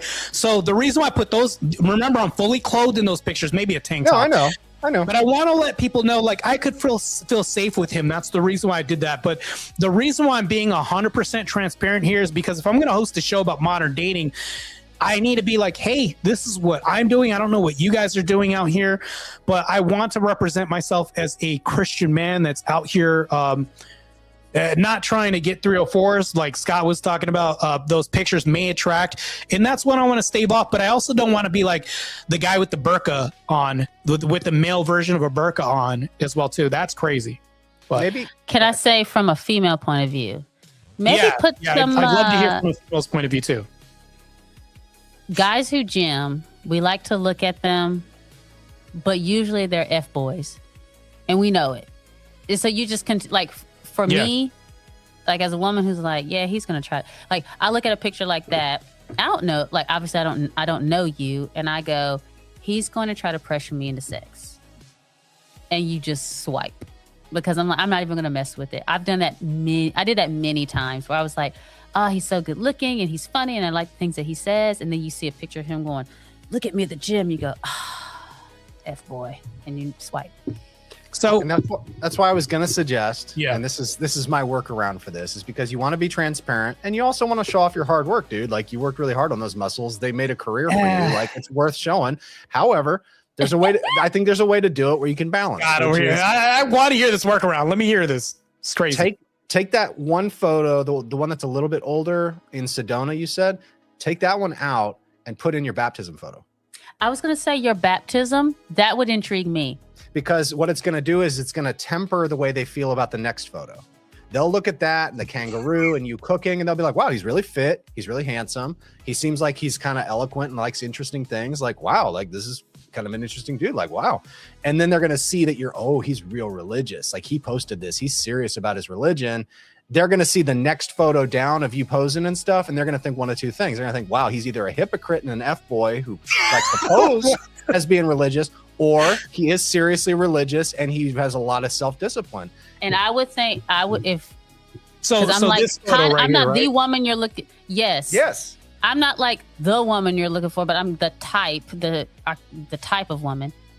And I would go, oh, he's just one of those guys that you see on Instagram and TikTok that are like, yeah, here's my Bible, here's my muscles. And you go, okay, I can get with that. Exactly. There's a way you can have this. You just got to balance it. With It's the all about temper optics. of the picture. It's all about optics. Optics are a big thing in dating, you know, and that's I think that's pivotal. I think that's important, especially with optics. I'm telling you, here's the thing though. I'll be honest with you, and I know that a lot of men in the chat who are single could probably say the same thing. Like, I don't want to be out here on the dating market. I honestly don't. I don't think these men out here want to do that. These men don't want to spend hours and money because, let's face it, Zynga and Scott, it can be pricey the longer you're on the dating market, and then you'll get, spending time that you'll never get back. We want to be able to find a wife and then leave. I don't want to stay in here. I don't want to live in the dating market. I don't want to stay here. I want to get back to the Orthodox Church and say that me and my wife represent the body of Christ, and then that's it. I don't want to. Matter of fact, I dislike the dating market. I loathe it. I don't like it at all. Get me out of this hellhole right now, this crazy scape that I'm in. But in order for me to be competent in here, then this is crazy. I have to go to school, and this is going to sound very red pill me to say this, but the reason why I'm doing this is because I need to lay groundwork and foundation so that way she can be safe, meaning like I can fend off a financial emergency or whatever, like I was saying, $15K a month, which is decent. It's nice making 120K, something like that a year. Like my friend in class with me was offering a business deal to me, and he was like, I'll give you a contract. He made 600K in 6 months working at the mines. And I was like, I don't care if I got to suffer and do this, because in the mind, my goal and motivation is stability for my family. But I don't think that you can tell a woman this, even though like there's a lot of things that society will tell you that you can't tell a woman on the first date. They'll say things like, you shouldn't talk about politics or religion. Matter of fact, that should be the first thing you talk about on a date, because that's the thing that's going to break you up on month 6, on month 4, and you wasted time, because she's going to be like, oh, I didn't know Orthodoxy was that strict. Oh, fasting. Oh, tradition. I didn't want kids, or, oh, you voted for him. Like, it's like, no, I want to be able to weed all these people out. Like, this is crazy. I want to be able to weed people out, but at the same time, just understand Orthodoxy and Christianity doesn't make it easier. I'm just going to be honest with you and tell you. Can I say something? Go ahead. I'll say this. I'll say this. When I was dating, and after a while, a guy would figure out what kind of woman I am, and suddenly, like maybe I was in the same class with them or something, and they would do all the F-boy stuff. And I just didn't respond to it because I'm not about that life. They'd be like, oh, she's this type of chick. So then they start suddenly like texting me like, I want a wife. You know what I'm saying? Like I really want a wife. I ain't trying to do all this dating around. And I'm like, and I would tell my mom, she'd be like, oh, they figured out that you're not trying to have sex with them. And so now they're telling you that they want a wife instead of just a girlfriend. And so I think if you put out, like, I know you're telling the truth, because the stories that you say, the things that you say never change about the things that you're doing and how you're trying to improve your life and make more money and all that stuff. But if I were just meeting you and you were just giving me all of that, I'd be like, holy crap, I just wanted to know what your hobbies were. Oh, I don't do that. That's something I don't do. The way, like, let's say I take somebody out on a date. The way the conversation is going to go is going to be like just general stuff. But if there's a opening and then somebody says, well, I don't know, and they like, I'll let them bring up politics or something that's adjacent to where I feel like I can tell them it was their idea to bring this up. Like, I don't bring up politics or religion right away, but somewhere in the conversation, you want it to seem like it was their idea. Well, hey, since you're talking about religion anyway, since that's adjacent to like Christianity, what are your views? Like, I'll bring it up, but I have to make it think like it's their idea. Like, that's the last thing I want to do is like give them a brochure like, hey, this is what you're signing up for, blah, blah, blah, blah, blah. It's almost like you could turn people off because it's like, am I one of the 15 customers like this week you try to sell? Like, that's what it sounds like, a script. And I don't want it. I want it to be like, you know, very natural, almost like organic when I have a conversation. Hey, that pasta is amazing. Have you ever been to Italy? Because I heard they got some bomb ass, but like just regular conversation. And then what's going to come up is like, yeah, Italian people have a different culture there. Oh, let's pull her into religion a little bit. Yeah, the culture is a little different. So is the belief system from what we have in America right now. Well, how do you think? Well, you know, there's Popeyes, it's a black restaurant, but only like white people work there sometimes. Isn't that crazy how that but you'll have a conversation and eventually she'll steer it to like feelings about religion or politics. And then boom, like it was your idea. That's why we're talking about it. And that's how we'll talk about it. I think that's fair. I just had a different bent with Z just because I had like made these fervent prayers about finding a wife, and I was really working on myself. And so I kind of just put it out there and I made it really clear on my profile. Like, you have to match me on religion. You have to match me on politics. And you have to match me on child rearing. And that's a good strategy too. And it really filtered out a lot of people. And then Z popped up, you know, so it was just like, that worked. So I'm not saying you have to do it that way. I'm kind of weird and blunt and a little bit aggressive, but more people, you know, most people are probably a little more charming than me. That's not weird. I think that's straight to the point. And I think that's a success. So the reason why I wanted to have this podcast is because I didn't just want to talk about things, because a lot of people, they'll have these spaces and podcasts and they'll talk about things, but then the next day nothing changes and they have no solution. That's not what I want for this podcast. I don't want people to say, yeah, Marte posted a lot of things that are great for clips and drama, but I came away and it's like, yeah, my dating life hasn't improved. That's not what I want. I want it to be edifying and productive. It's funny you say that, because when Z was contemplating starting her channel, I told her, I was like, well, here's the thing we have to stick to is you're going to talk about like the cultural brain rot and all these things that are wrong with society, but you have to offer a prescription at the end of every show. You have to tell them what to do. That's positive. And so we've made that a firm rule for her, and that's worked fairly well. And so I appreciate that you guys are kind of in kismet in that regard. But yeah, like, yeah, I think as far as dating's concerned, dude, I think you're on the right track. I think your profile looks fine. I think just make a couple of little amendments to it might help you weed out some hoes. Baptism. Yeah, no, I'm serious though, because I get it. It's baptism illustrates such a big part of who you are. You know, it shows like this is the next pick. I get it. Yeah. You know, because when you have like 6 pictures to exemplify your entire, you know, to embody all that you are, it's kind of ridiculous. But it is ridiculous. If you're really good at curating it, you can kind of do a decent job, you know, like it's a nice little summary. And I think that would be a great picture to include in there. And then, you know, like when it comes to women too, I think it's okay to be direct, you know, obviously, because that's how I am. But I think there's other guys who are going to have different approaches. They're going to not necessarily have the personality like mine where that's comfortable for them. But I think you can still kind of weed out and filter a lot of the problems just by simply curating your content in a certain way. And also being really good at pattern recognition. Like one of the things I think I can toot my own horn about is that I'm extremely good at figuring things out very quickly about other people just by glancing at them. And, you know, it's not dismissive at all. I'm very thorough in my analyses. And I look at a lot of different pieces of evidence in order to come up with what I think is a fairly holistic picture of who a person is and what they believe and what they care about and so forth. And so when I would go dating, sorry, I will wrap this up quick, but when I would go dating in the past, Scott. This is very based. Yeah, when I would go dating in the past, it was kind of like I'd Sherlock Holmes these chicks. It would be like snapshot, snapshot, snapshot. And then I would listen to a few things that they said and it'd be like absorb, absorb, absorb, analyze, cross-reference. And it was like immediately I can tell whether this would be a waste of time or not. Like, okay, this woman's probably vaguely into witchcraft and she's kind of a weird boss babe.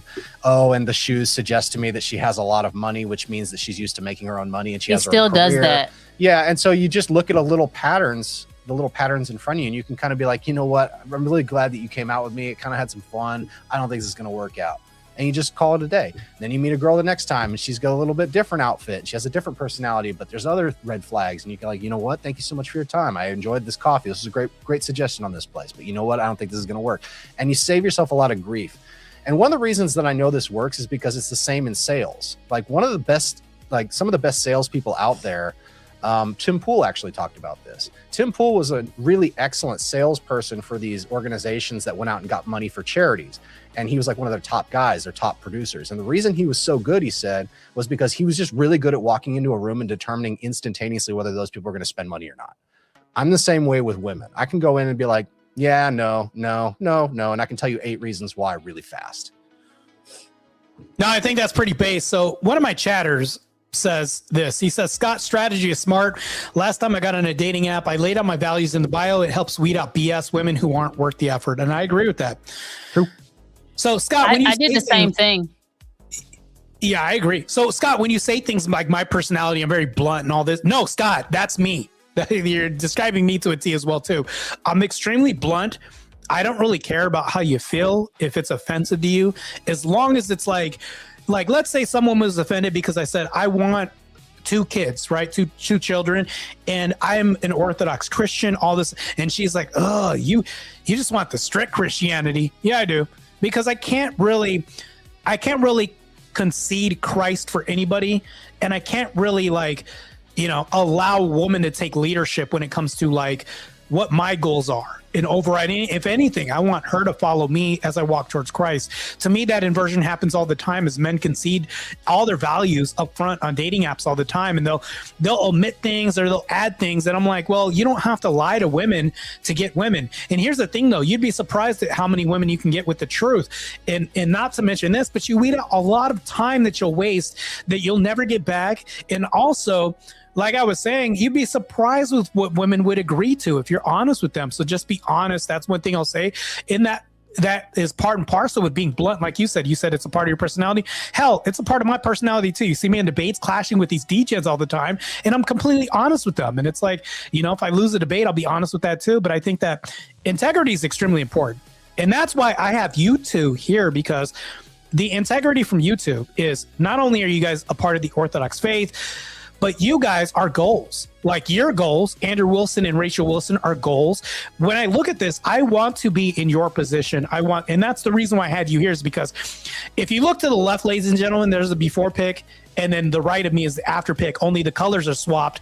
They look like a black and white TV on my right, but coming together, they have a traditional family. So they have kids. There's a wife and a husband. That's a nuclear family. That's the goals, ladies and gentlemen. This is what we want. We don't want to be the guy on the left the whole time unless you want to live a monastic life. This is the reason why I wanted you guys on here. I didn't want like secularists here to talk about red pill dating advice, Coach Greg Adams and all this. All that leads to is nihilism and black pill stuff.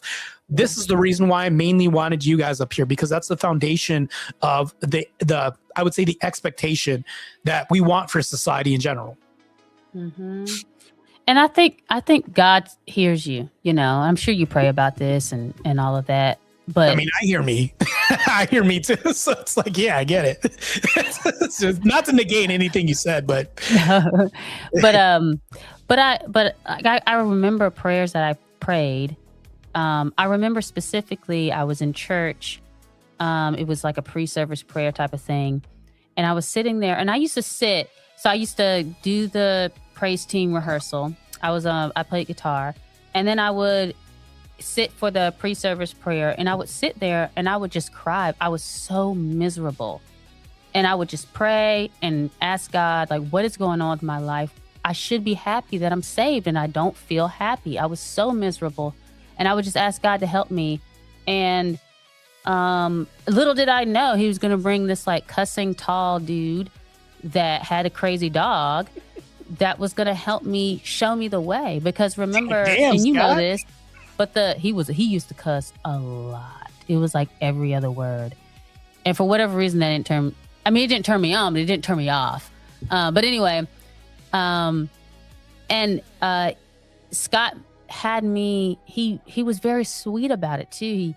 He led me to make these decisions that have turned my life around, and now I'm in Orthodoxy. I would have never done it. I would have been too afraid, and I wouldn't have done it. but he was a part of my salvation, and that's the point of marriage. So I'm just saying that God hears us, and maybe he's just waiting for a specific time. Yeah, Z made me want to be a better Christian, and I helped Z overcome some obstacles that she couldn't overcome by herself, and I think that's why I'm pretty comfortable saying, like, sorry, all these guys like you, Marte, they have a lot going for them, and they're a catch. You're a catch, my friend. I think so. But the problem is like you said, there's just not a lot of fish to catch in some of these ponds. And so I think, you just kind of have to put yourself out there. The internet that's good because everybody can access it. So Hinge is a good place to start. But I think you also need to maybe shop in different stores. I think you need to understand, like, I may have to overcome some spiritual quibbles and some other issues because orthodoxy is just too obscure in the Western world, man. Yeah, well, here's the thing, though. It sounds better if people tell you you're a catch, because I'll never tell you guys that I'm a good catch or anybody else. It just sounds very conceited if I was to say that. So you'll never chat. I'll even tell my chat that you'll never hear me tell people that I'm the best debater or I'm a great debater or I won a debate in the middle of the debate. Just like I'll never walk into a room and tell people I'm an alpha or that I'm a great catch. I think that if the right woman were to see me, she'll tell me that I'm a great catch. I wouldn't have to tell her this. But I agree with you guys totally. I just won't say that. That's what I'm saying. No, I was telling some friends of mine about you when we first kind of met, like virtually, obviously. And I was like, I can't remember what it was, but I had this stream idea. And I was telling a friend about it. And I said, oh, maybe I can ask my friend Marte to come on. I said, but you got to promise me you won't fall in love with him, okay? Because he's Orthodox and he ain't going to be with no Protestant chick. And she was like, oh my gosh, what are you talking about? I said, no, he's really fit and he's really smart. You're going to fall in love with him. Trust me. And she was like, no, I'm not. But she doesn't know anything about you because she's not on YouTube. But that's what I think about you, if that helps. That's how I think about you. Any girl would be glad. And I hope I'm not being cringe, but. No, you're not being cringe. I think that we can objectively look at something that's subjective, if that makes sense. I think that we can ascertain from like an externality, like thinking outside the box, that's what I mean, and saying, well, this is the input. If somebody else was out there, this is what I see for them. Like, and I get what you're saying. Scott, am I right when I say that? That's the correct way to, like, I don't want to kind of like make a misstep, but this is what I'm saying. I'll just tie this up real quick, is that what you're doing is offering a presentation to say, okay, this is a good car. It runs well. It's nice, because women get equated to cars all the time. It's my turn as a guy to be compared to a car. You know what? There's low mileage on this. It's a really good car. It's really skilled on the road. Knows what to do around these tough turns and all this. And then not to mention that, but there's plenty of insurance, so you should feel safe. And that's basically what you're doing. It's not making things cringe if you say that. But what I do think is you're making an is claim. You appear as a good man. You appear as everything that a woman would want. But in the crux of this, it's like, that's the problem that we run into. Scott was saying there's not a lot of fish out there. I agree. There isn't a lot of fish. And the whole podcast, and the reason why we come to this topic, is the navigation part is treacherous. It's treacherous, and it's like a stone's throw from nihilism, which I can easily, like, let's say today I just get rejected by 50 million girls. Hyperbole here, by the way, too. And then tomorrow I'm just like, black pill. Like, it's so easy for guys to become black pill really quick. Like, you can be telling me, and here's how I could think as a black pill person. I can say, it's easy for you to say that, Zinga, because you have a husband and Scott has a wife, for you to say this. Like, a millionaire could tell somebody, you can be a millionaire because I did this. Well, if you flip the roles in reverse, it's harder for that to be said for the other guy in the inverse. So that would be the black pill spectrum. I look at this, but instead I'm choosing to look at this as like, you know what? I'm just going to keep working hard because I am going to be getting into a blue collar position and possibly business owner and all this other stuff. I might as well put this work to good use and plant seeds, and hopefully Christ will make this come to fruition, just like any of the chatters out there that are also in the same position as me. Yeah. And I think that's the best way to balance it. Go ahead. Yeah. I was going to say, yeah, I wasn't, I agree with you. There aren't a lot of fish, and you're positioning yourself as best you can for a family, which honestly, and I think if I'm off base, you tell me and I'll hush, which is something Scott and I did not do. We did not prepare for a family because I didn't think I was ever going to find anyone. And I think he thought the same thing. But you go, whatever, dating app, okay, I guess. And I was miserable because I wasn't in the true church. And God used a man to bring me into the true church because I wouldn't have had the courage to do it myself. So I understand your pain. But one of the things I did wrong was I made my world too small. And so I was in a church that would sometimes get to 200 members, but most of the time it stayed like 150. From my age of 9 till 30 years old, the church never really grew. And I think it still hasn't. It may have even gotten smaller. And so I was trying to date in this little pool of these femi manipulative dudes who were no good. And the moment I said, okay, I'm going to do something a little bit different, which is I got on a dating app and actually really tried to find a guy. I talked to many, many white men. I am white man catnip, okay? And Scott came up and he actually talked to me and treated me like a person and not some chick he can like bump and grind with later. Yeah. And so when he says that maybe you have to pivot, I'm not talking to just you, but just anyone. Maybe you have to pivot and try something a little bit new and give people a chance that you wouldn't normally give. And I would not have normally given a cussing guy with a crazy dog a chance. Maybe something good can happen out of it because we've had our ups and downs and our marriage has been hard in some ways. You said it very early at this stream, like sometimes hard times can last for some years, and it did because health issues and different things like that and money issues. Just some of it was just out of our control. Well, not the child because, we didn't have to do that, but we did it anyway. Okay. But, so, that happened. And we had like 2 kids back to back really fast, like conceived on the honeymoon. Okay. Super, super fast. And we weren't ready. And physically, I wasn't ready because I had gone through chemo, but we stuck together. And now the marriage is so much better. And then now that hindsight is 2020, I'm like, holy smokes, God was leading me. He was waiting for this guy. When you hear his own story, for him to get to the position where he was actually submitting to God. Meanwhile, I'm over here crying and praying every Sunday and every night in my bed. And the storyline just plays out. And you're like, oh, this is a romantic story of how God uses suffering to bring people together, to get them into more suffering for their salvation. Yeah. So don't despise these times is what I'm trying to say. Like, the things that'll come out of you when you talk to God and when you talk to your spiritual father, your patron saint, whatever, it can't, like, God can use it to help you and to get you to where you're supposed to be, to meet that person. And then ultimately, obviously, the end goal is your salvation. Now, if you're not a Christian, if you're not, especially an Orthodox Christian, there isn't much hope. Like, I'm not saying go to nihilism. I'm saying go to liturgy, because the point of suffering and the point of your prayers and the point of crying and being sad is to get you to God. Even after you get the woman or the man, the suffering that you endure in your marriage, or you could endure, is to get you to God and get you closer to Him and to become more like Him. So all of it is still centered around God and Jesus Christ at the end of the day. Whether you're single or married or dating, it's all to get you closer to Jesus and to become more like Him.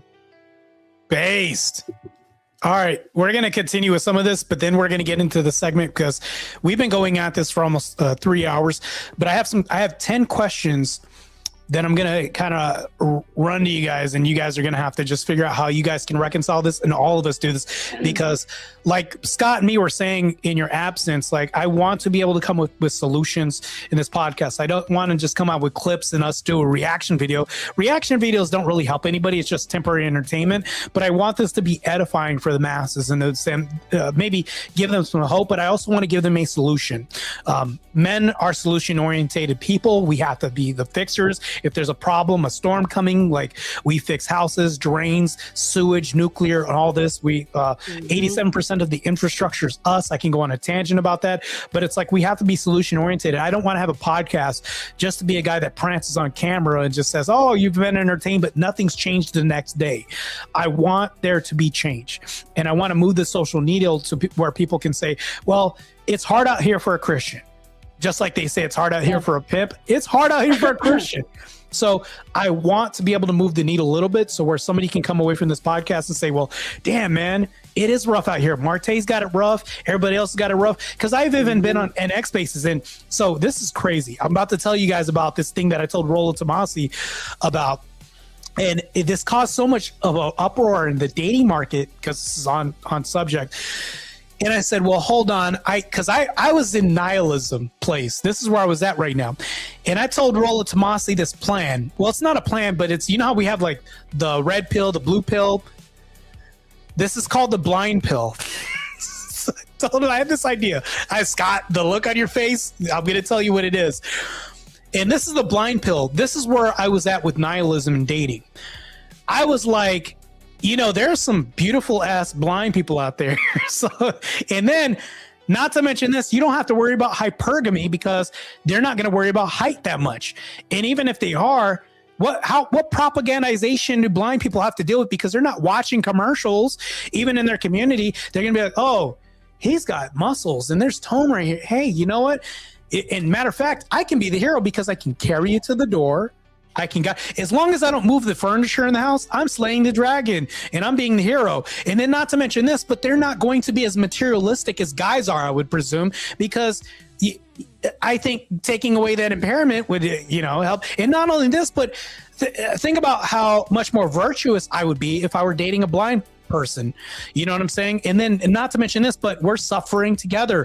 Not only would I be her hero, but she'd be like, yeah, I need this man. I would never have to hear from a blind person. I don't need no men. Woman, you can't drive here. Let me drop you off over here and then guide you around the grocery store because we can do these activities together. Like, that was my idea, because I was like, not only is the blind pill brilliant, but I'm not going to have any problems finding, because, and then they got on me. I was so harassed for bringing this idea up on X Spaces. But here's the thing though, my mom was deaf. I grew up in English was my second language because I knew sign language. I can then say, hey, you know what? I have a blind wife. And then my wife could say, well, you know, I found him because he's relatable because he grew up in a disabled household. So not only am I more relatable to her, but I am her hero, her savior. Well, not a savior, but I'm a hero. And I'm the guy that can rescue her and we can function together. And not to mention that, I could say, hey, we're having a rocky time in our relationship. Do you want to go for a walk? She's going to be like, yeah, I'd love to get some tactile sensation out here outside. And then we'll go outside for a walk. And then not only that, but I'm keeping her in shape and she's going to be fit. And it's going to be hard for a woman to get fat if she's blind, because she's not going to be like, oh, man, I'm really craving that thing on TV. She's not going to be able to see this. So then, not to mention this, but we're going to become so closely bonded together. I'm going to basically be her seeing eye dog. She's going to be like, I can't go anywhere without Marte. I need this guy. How am I wrong with this?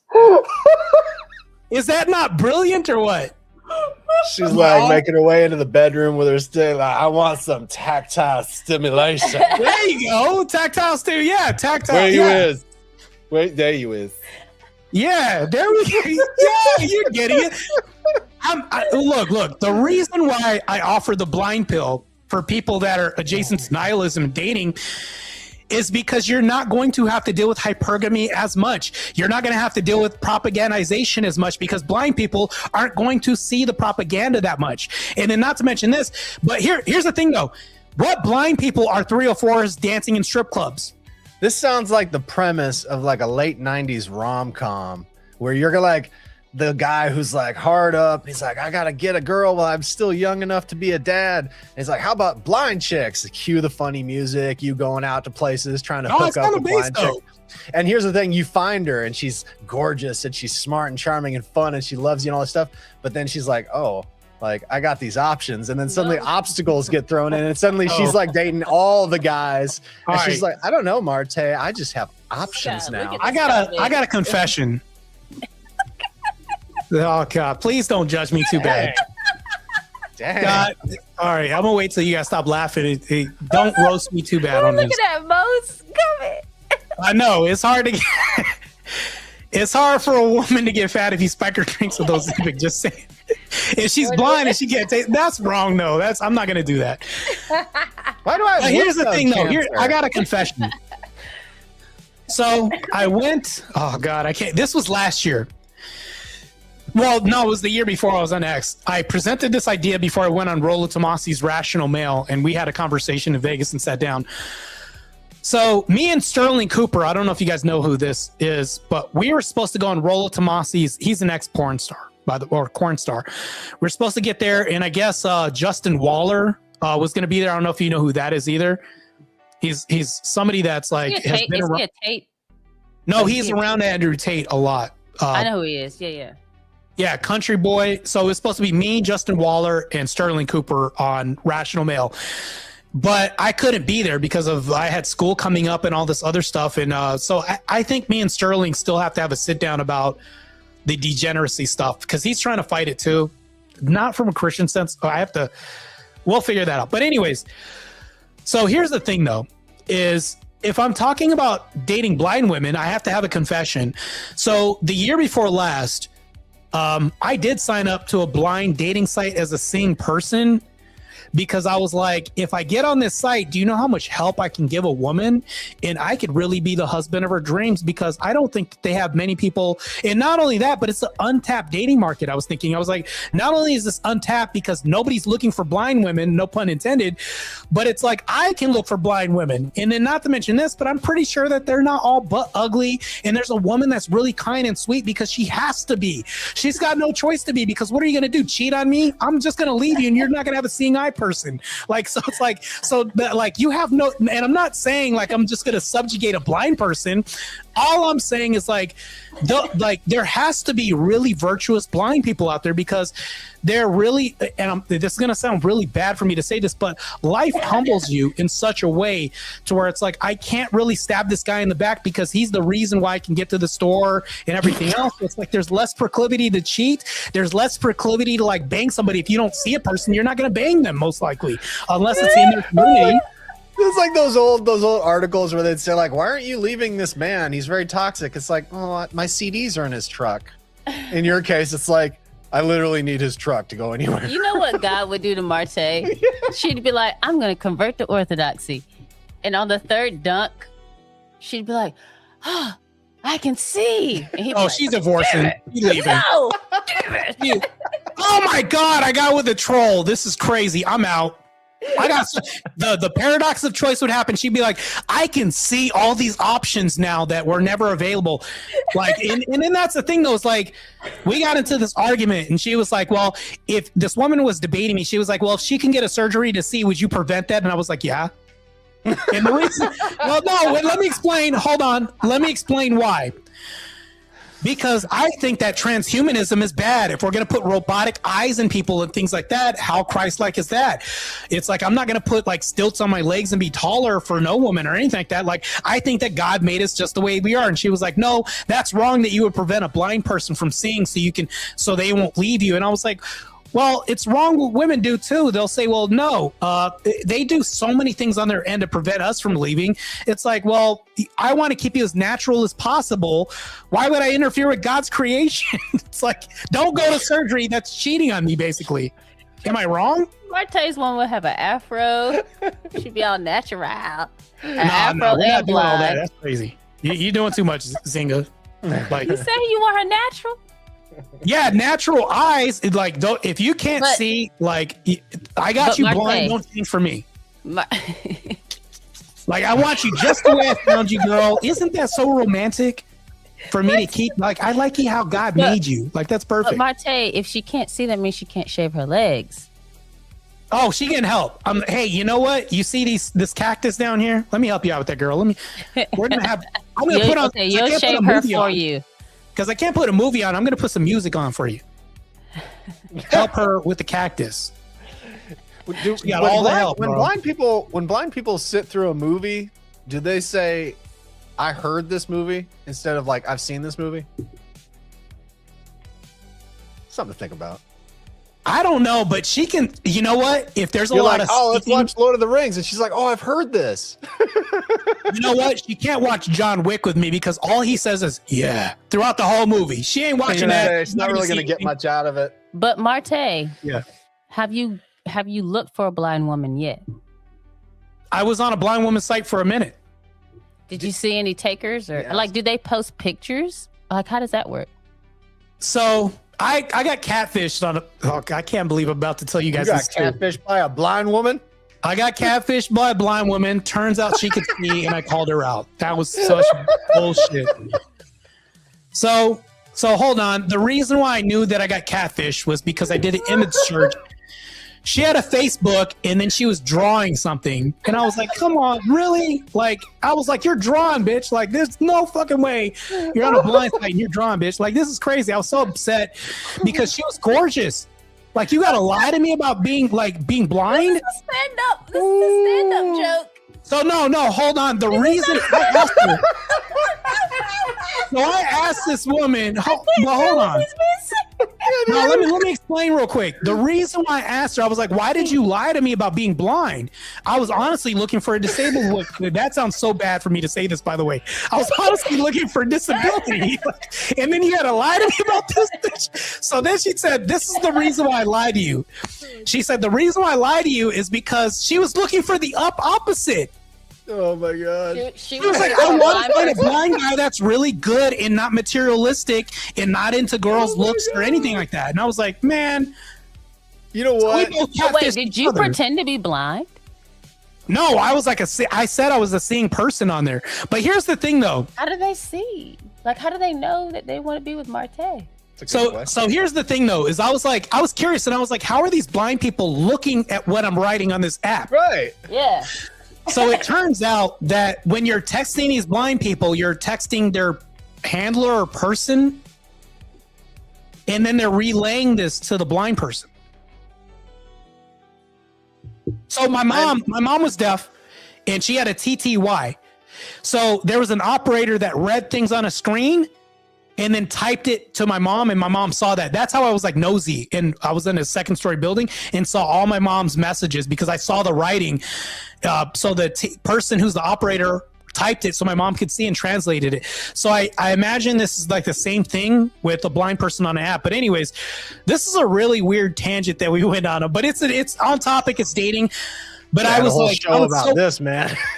I know this is an unexpected turn, but I was so black-pilled in dating that I was literally saying, "Hey, Rolo," and I brought this up. It's still in the podcast. I was like, "Rolo, the blind pill would be a brilliant strategy for men because it's an untapped dating market of women who aren't hypergamous, who aren't materialistic, and who aren't after things like the, 6-pack, 6 inches, 6 figures, like all. It's like these women are going to be thinking about that. So it's like, if you look at this untapped dating market, I'm just like, wouldn't I be more virtuous to go seek out this woman who's suffering and she needs a hero that can see for her and guide her everywhere else? I would basically be like the handsome lassie to her, and this would be perfect. Like, I don't see how bad that would be, but anyways, that's how I was looking at this.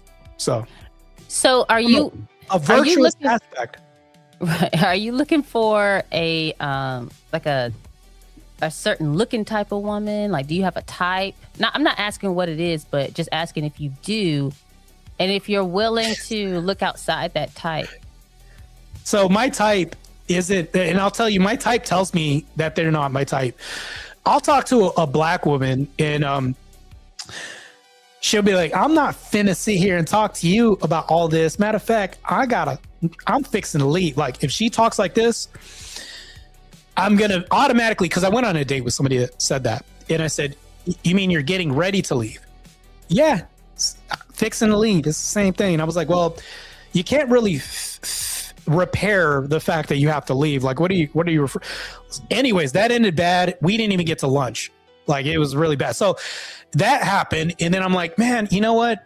I have to like date people because I'm a grammar schnozzy when it comes down to things, and I'm like, that weeds out a lot of black women, and they weed me out because of that as well too. So it's like we weed each other out. So it's like my dating pool is like, I'm gonna out myself right now. my dating pool is like, my interest is like white women, educated, well-spoken, somebody that, and here's the thing that'll weed women out too, is like, I do debates. That's going to turn a lot of people off. The fact that I do debates, the fact that I get into arguments with people, the fact that I'm becoming more skilled at this. And I do believe I'm getting better at doing debates.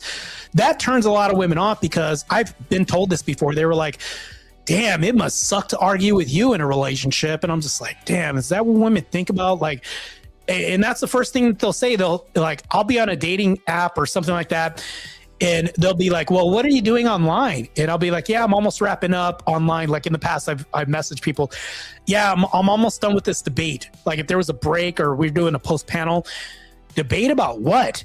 And it's like, damn, they're going to make me bring up politics, and I've got to bring up religion. Good. Maybe they'll get weed. And that's what happens. They're like, yeah, well, best of luck to you. You're a social media person, and that weeds you out. The bodybuilding thing weeds people out, because they're like, I have to eat a certain way. I can't be fat around you. Like, yeah, I still want you to be attractive and healthy. Like, what's like that weeds people out. Orthodox Christianity weeds people out. Turns out all these are massive red flags on my end, but they're good flags, right? So it just depends on who you're talking to in the market. So this is a really comprehensive conversation with different layers. Yeah, but you know what though? It's.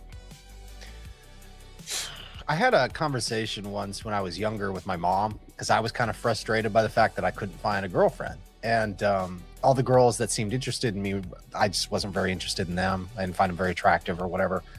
But I would hang out with them. I would talk to them. I would be nice, you know, that kind of thing. And my mom would be like, you can't do that. You're giving them hope. Like, you're messing with their feelings. Like, you need to cut them off and be really firm. She's like, birds of a feather and all that. And I'm like, really? Like, you know, coming from like a prior feminist, you know, kind of woman, I figured she'd be a little bit nicer about it. But she was like, no, she's like, you don't mess with women. You find the women you're actually attracted to. And she said, and for you, that's going to be hard, because you're tall, you're handsome, you're very, very, very freakishly smart. She's like, and that's going to piss people off and make them feel inferior. So she's like, no matter how nice you are to people, they're going to hate you. She's like, you have to find the people who like themselves enough that they don't hate you. And so she's like, that's going to be a very small group of women. She's like, you're probably going to have to try traveling around and stuff to find them.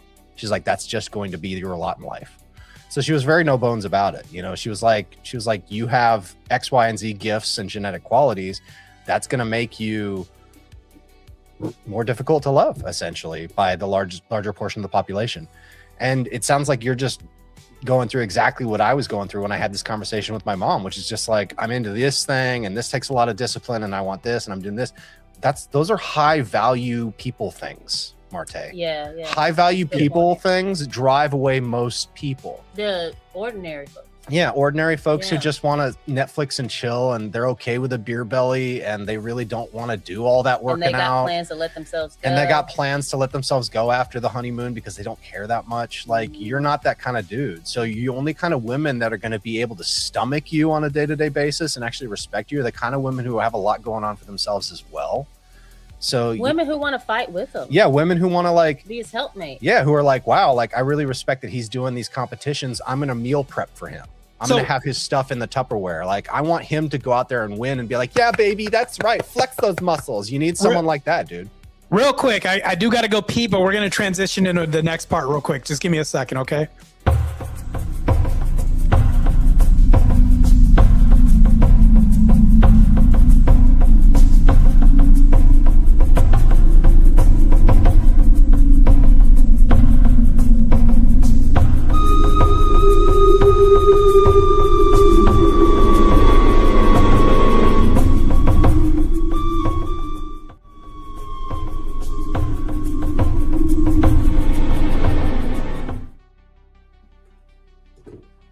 Hey, Thomas Daly. I'm wondering what denomination of church. I was typing out the message, but now I'm just going to ask you, what denomination of church are you going to? If you could put that in the chat, that'd be awesome.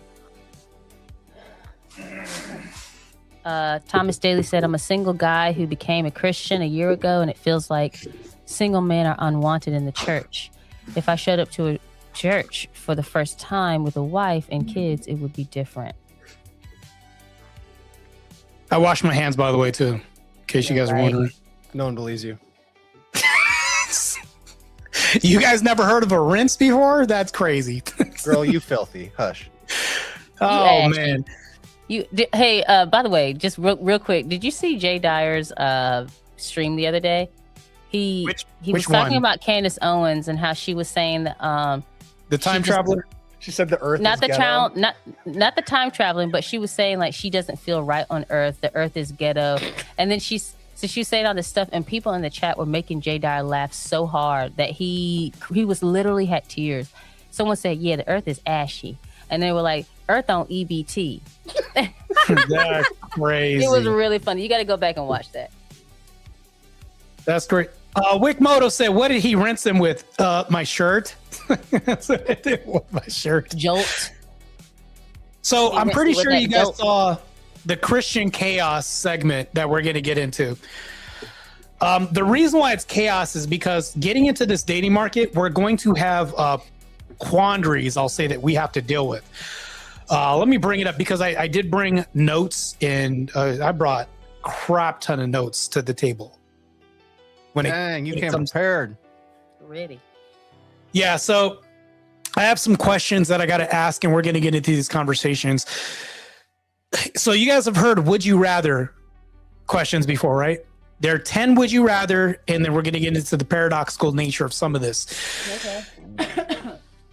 So just try to imagine the single person and looking on the outside in at a single person and putting yourself in their shoes. I know you guys are married, but I know you guys can do this. Very smart people, by the way, on the panel. So here we go. Would you rather go on a date with someone who shares your Orthodox faith but lives far away, or someone local who's secular but open to learning about your beliefs? Person A. I'm with Z on this one. If I actually found someone I was attracted to and interested in that lived far away but had all the same beliefs as me, I'd just lock them in as best I could.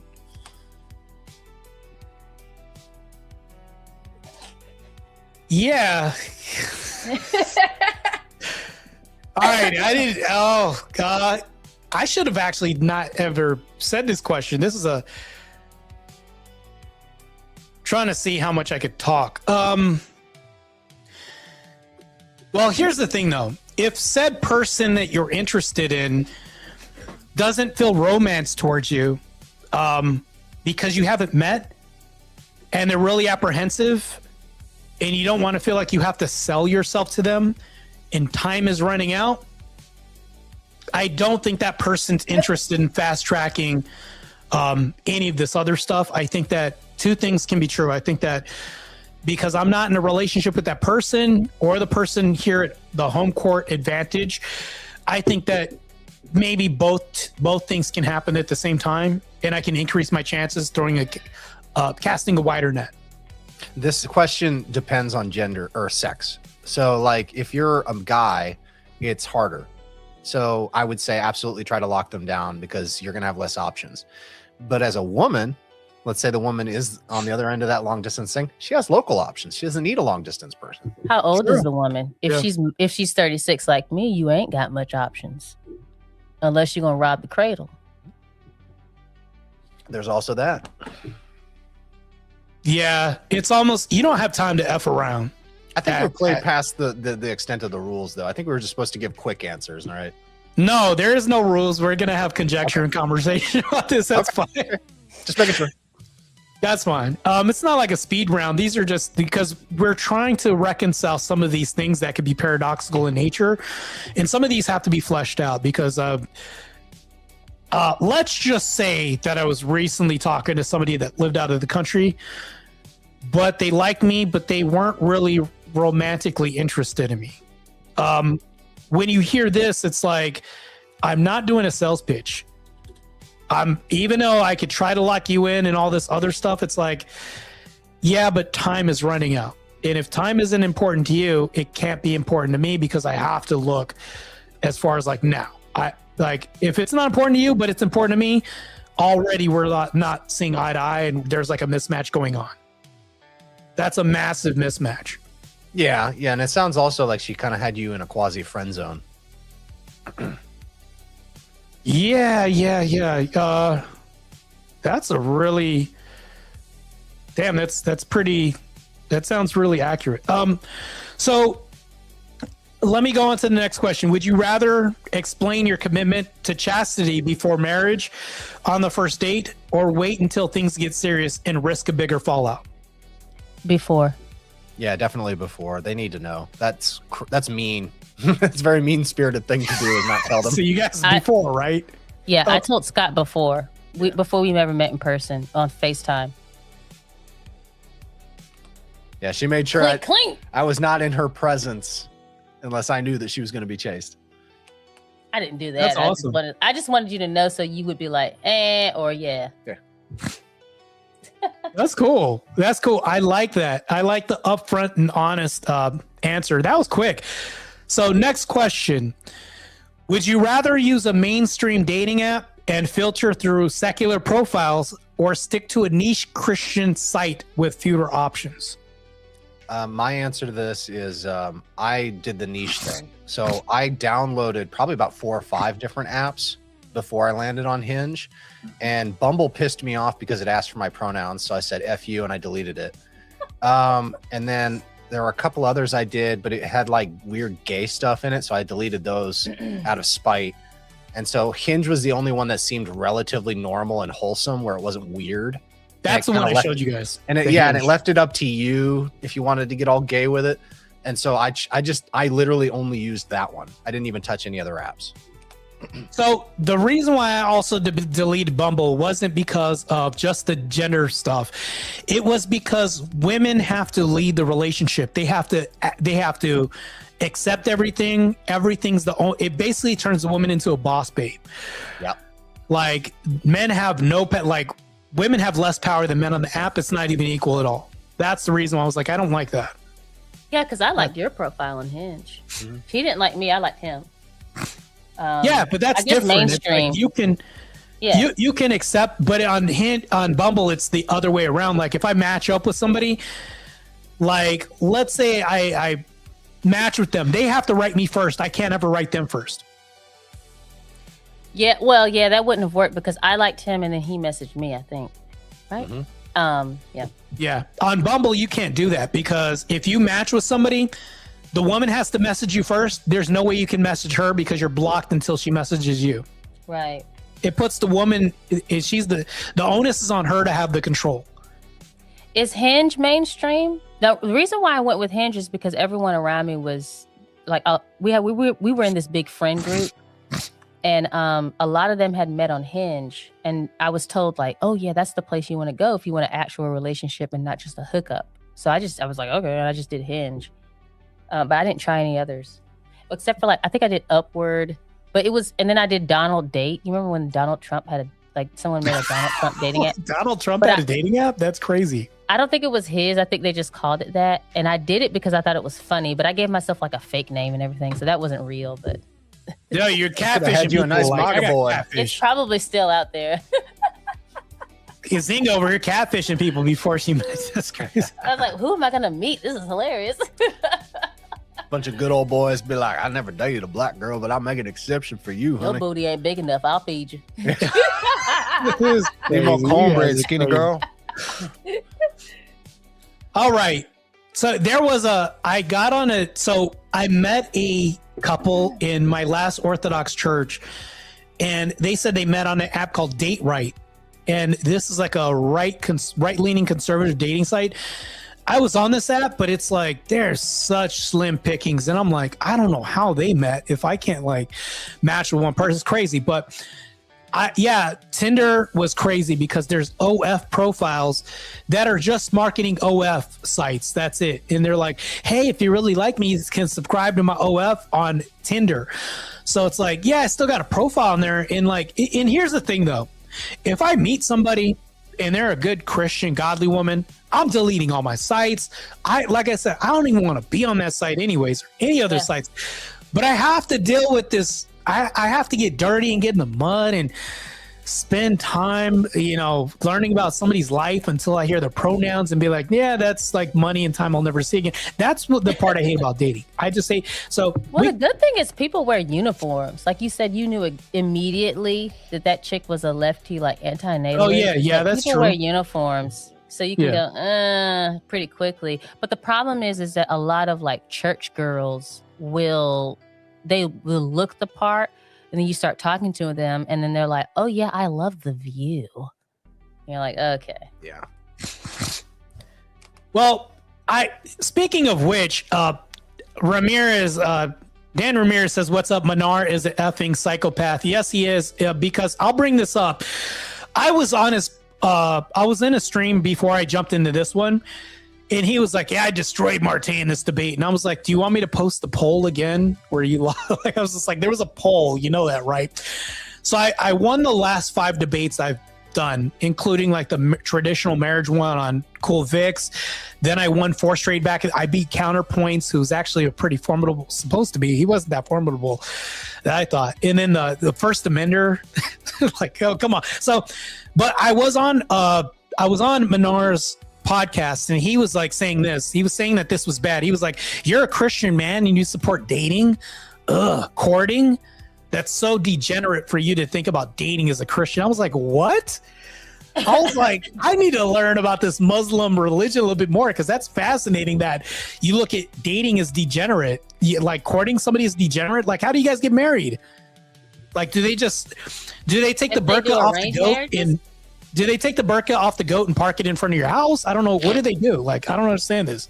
Well, but I mean, like, that's exactly what happens is they have arranged marriages, or they bang their cousin, and then the sex that's actually fun is with like little boys or other men.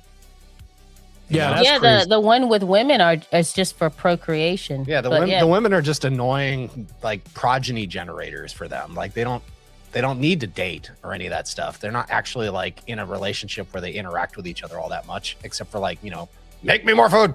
I know this is off subject, but I saw a documentary where this older, I think he was a taxi driver in one of those desert countries, and they were asking him a bunch of questions, and one of the things they asked him was about little boys and are they attractive or whatever, but he was explaining it to them. He was telling it all, because it's not bad over there like it is over here.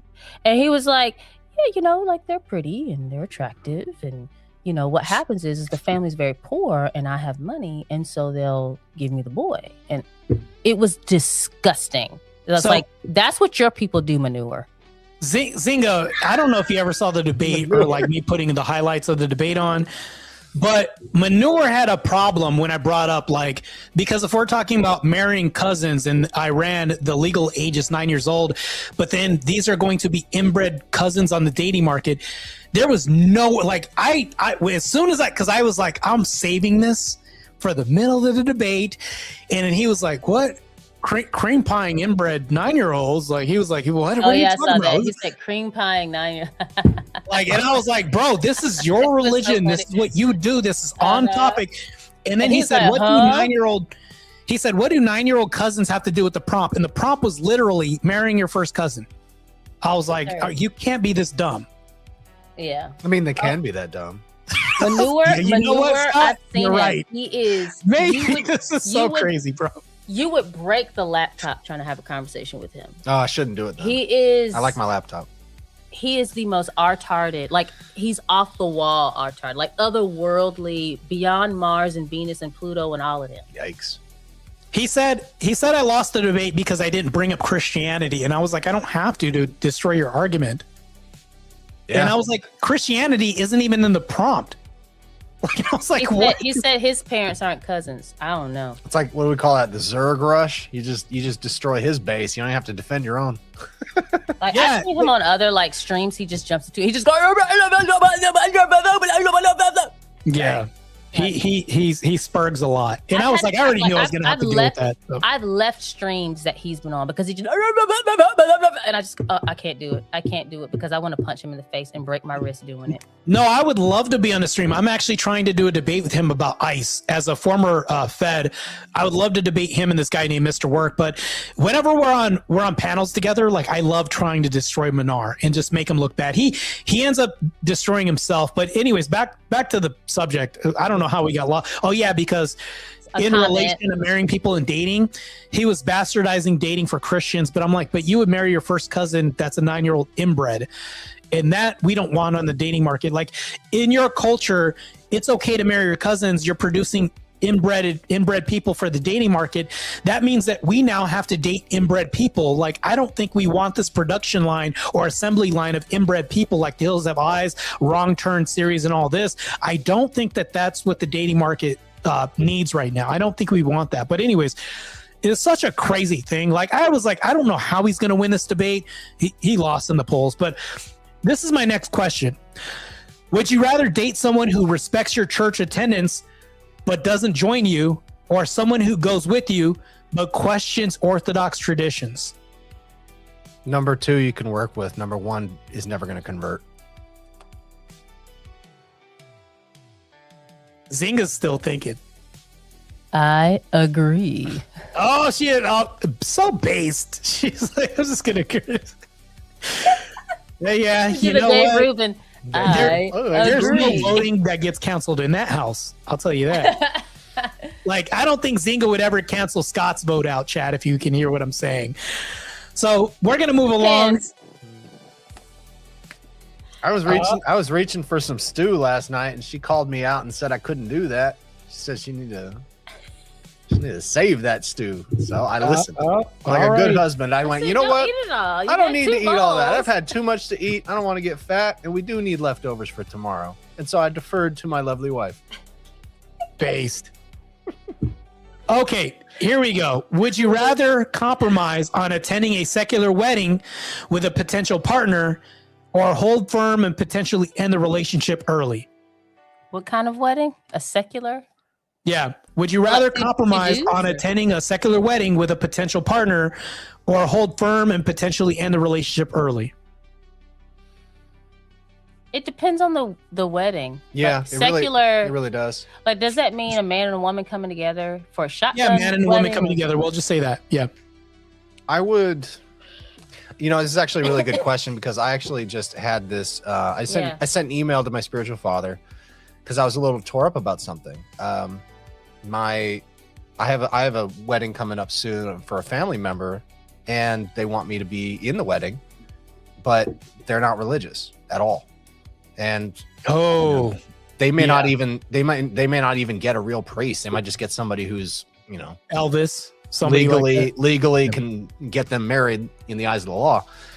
And I was a little torn up about it. And so I emailed my spiritual father and said, like, hey, should I participate in this? Because this is a big deal for my family member, and they really want me to be there and support them. And, I want to support them and everything. And I'd like to see them get married and, get domestic and start moving in that direction. And he gave me a really good piece of advice. He said, he's like, it's not nothing that an irreligious person is moving towards God, even if they don't realize it. He's like, there's an act of repentance happening there on some level. There's part of them that's acknowledging that this isn't the right way to live, and they're turning away from the chaos of the world and they're turning towards the order of God. He's like, so that's not nothing. He's like, the other part of it is like, what role are you playing in it? Are they expecting you to officiate the wedding? Are they expecting you to celebrate it? And all these sorts of things. He's like, so the extent of it is something you're going to need to pray about. But he was basically saying, he's like, ultimately it's on you, but your intentions matter more. Your heart matters more to God in this situation than you just being a purist and being like, well, I can't attend pagan ceremonies. You know what I mean? It's more like, well, I'm here to hope, to pray, to support my family member, that they get closer and closer to where I'm at, by the grace of God, as opposed to being like judgy at a distance and being like, well, I can't participate in these ceremonies now that I wear the cassock. You know what I'm saying? So that's a sort of a nuanced answer. I can't give you a fun, pithy answer to that one. That one had to be talked through. If someone was marrying themselves or someone of the same sex, that would be a no-go. Yeah, that'd be easy. Yeah. Yeah. I don't So know. here we go. Would you rather have a deep conversation about different views on family planning right away, or ease into it after building emotional connection?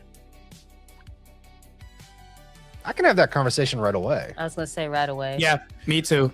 Yeah, There's that nothing conversation wrong we with have talking right about away. kids and This stuff. is what because we're not planning together. You're just saying this is what I want. Yeah. And this is what. And you tell Like me I'd like to have, like I think I told her, I said I'd like to have 2 kids. I want a boy and a girl, so I get the full experience. And I wanted 4 boys. Yeah. And you did not do that, so thanks. I did not give her 4 boys. Met in the Apparently, middle. all I'm capable of producing is females. Compromised. You guys met in the middle. There was a compromise. You know, halfway there is still there. So, would you rather pursue someone who's spiritually curious but from a different faith background, or someone fully secular who's otherwise a perfect personality match? If they're a perfect personality match, then they're probably going to convert to your faith. I was gonna say I couldn't do another faith. That's just too many. That's just too much. Too many hurdles. Yeah. I think the personality match would be good too. So here we go. Would you rather deal with friends' pressure to loosen up in the dating scene, or face family expectations to find an orthodox match quickly? Never rush anything when it comes to something this important. Yeah, like who you marry is literally like the most important decision you can make as a man if you're not going to be a monastic. So do not rush that. It's true. I think that men generally have more time, to be honest with you, compared to women. You do. I mean, his mom told him to be with someone younger. Well, before me, obviously. When he was looking again, she was like, you know, find like a younger woman. But he found an old biddy. I found an old dried up biddy. She's a good nag, though. She's loyal. She cooks real good. All right, here we go. Would you rather go on group dates with secular friends to meet people, or attend church events where options might be greatly limited? That's a hard one. I do a bit of both. Yeah, because we've tried both. Yeah. With mixed results. So I don't really know where I land, honestly. I think the both thing, two things can be true. Orthodoxy right now, outside of the 3 of us, is just, or the 2 of you guys, is just getting a lot of autistic boys. So, like, I've only attended, like, I'm really new to this space. Like, I'm kind of like, I can't say that I'm Orthodox like that because I haven't been in it like I've been in Protestantism my whole life. So it's like, even like the few things I've done where it's like other young men, where it's just Orthodox men meeting, it's like real mixed bag, you know. It's like a lot of spurgy autistic dudes you can tell are ortho bros and like to argue on the internet, but they're really awkward in person. But then there's some really charming deep guys who have families, and some older gentlemen who have really great insight. So it's kind of like mixed bag. Like, I just don't have enough experience, I think. that's why I'm surprised that you haven't caught like a bunch of chicks' attention, because you're like competing against ortho bros who are just like online, but in person they're like, you single? Yeah, I was gonna say, you're either competing with grandpa, who probably already has grandkids and stuff and he's locked down, or like the young autist who can't stop spurging in public because nobody will tell him to be normal. And so you should probably be like really like high value dude. Think. Yeah, you think, but here's the thing though. I think the black thing happens like the fact that, like, and I'm not gonna say that this is like an absolute. I'm not gonna say that this is definite. Like I'm it's gonna sound like I'm making a definitive statement, but it's not. So I have to really be careful about how I preface this, because I'm now an Orthodox Christian. I mean, you have to preface things and be careful what you say, even if you're a catechumen. Let's be honest with you. So I think one of the big things about me and my situation, not to like delve on me, but this is to anybody else who is a black person in the Orthodox Church, or identifies black, whatever it is. I'm light skinned or high yellow, as people would say. But since I'm in this church, right, or mulatto, we could say that. But since I'm here, it's like there's like this social ostracization that happens in the church, because they're like, yeah, we're Greek, and then he's whatever. We don't know what he is, because I get that a lot too. He could be Samoan or Hawaiian, like, and then it's like, we're not that receptive to that unless we find out maybe he's one of the good ones in society. I don't know. So it's like there's like layers here that I have to overcome, but that's why it's a little different for me. in my situation. Because no, you know what though, you're right, because like wasps don't care as much. Like my peoples, you know, whether it's like Old English, Irish, Scottish, whatever, or maybe some French, German, like they don't care that you're black. They're like, as long as he speaks real good. But like the Greeks, like some of these Slavic nations, Slavs, like Italians, like they got special words for you. Like they're not as open-minded, and they might, you know, maybe you find one that's just like a little more spiritually elevated and they've gotten past that thing. But like, like when people like blanket coat white people with racism, I'm always like, nah, dude, we're like, if anything, we're probably too open-minded about race. I'm like, it's the ones you're angry about are like the Greeks and stuff. Like, I think, here comes the Mavros, Scotty. They're gonna come in here. They're not going to tip the freaking Mavros. I think white people should be a little bit more racist, to be honest with you. And when I say racist, let me preface this. I think that white liberal women are giving me the highest rate of fatigue right now. It's no longer black fatigue. I don't have black fatigue. I have white liberal woman fatigue right now. They have so much allowance and so much permission given to like minorities coming in, Somalians and things like that. That's such a huge problem to where it's like that needs to be curtailed a whole lot. I think that those people should be either extradited out of the country. We should deport white liberal women, but that's a growing problem right now, even more so than black fatigue is becoming a problem right now, even currently. But I don't want to delve into that too much. But I think that when you think about this, it's like the ostracization happens within the Orthodox Church, I think, to some degree. And this is just, maybe I'm just crazy here, but if I'm looking at Slavs, if I'm over here looking at Greeks and these other cultures, when they come over, it's like, yeah, we don't have any blacks in our family. Well, that can be generally true for their family. And maybe they're like not racist, but it's out of the norm and it's extremely taboo for them, even though they don't mean it to be. It's just culturally taboo. It just happenstance maybe. But I happen to be an Orthodox Christian in the church, and now I'm like, damn, I got to deal with this. Now it's harder. If you would it help if you identified as Hispanic? I don't think it would help, because I think you should try. Yeah, but that's kind of that's culture catfishing, or at least race catfishing a little bit.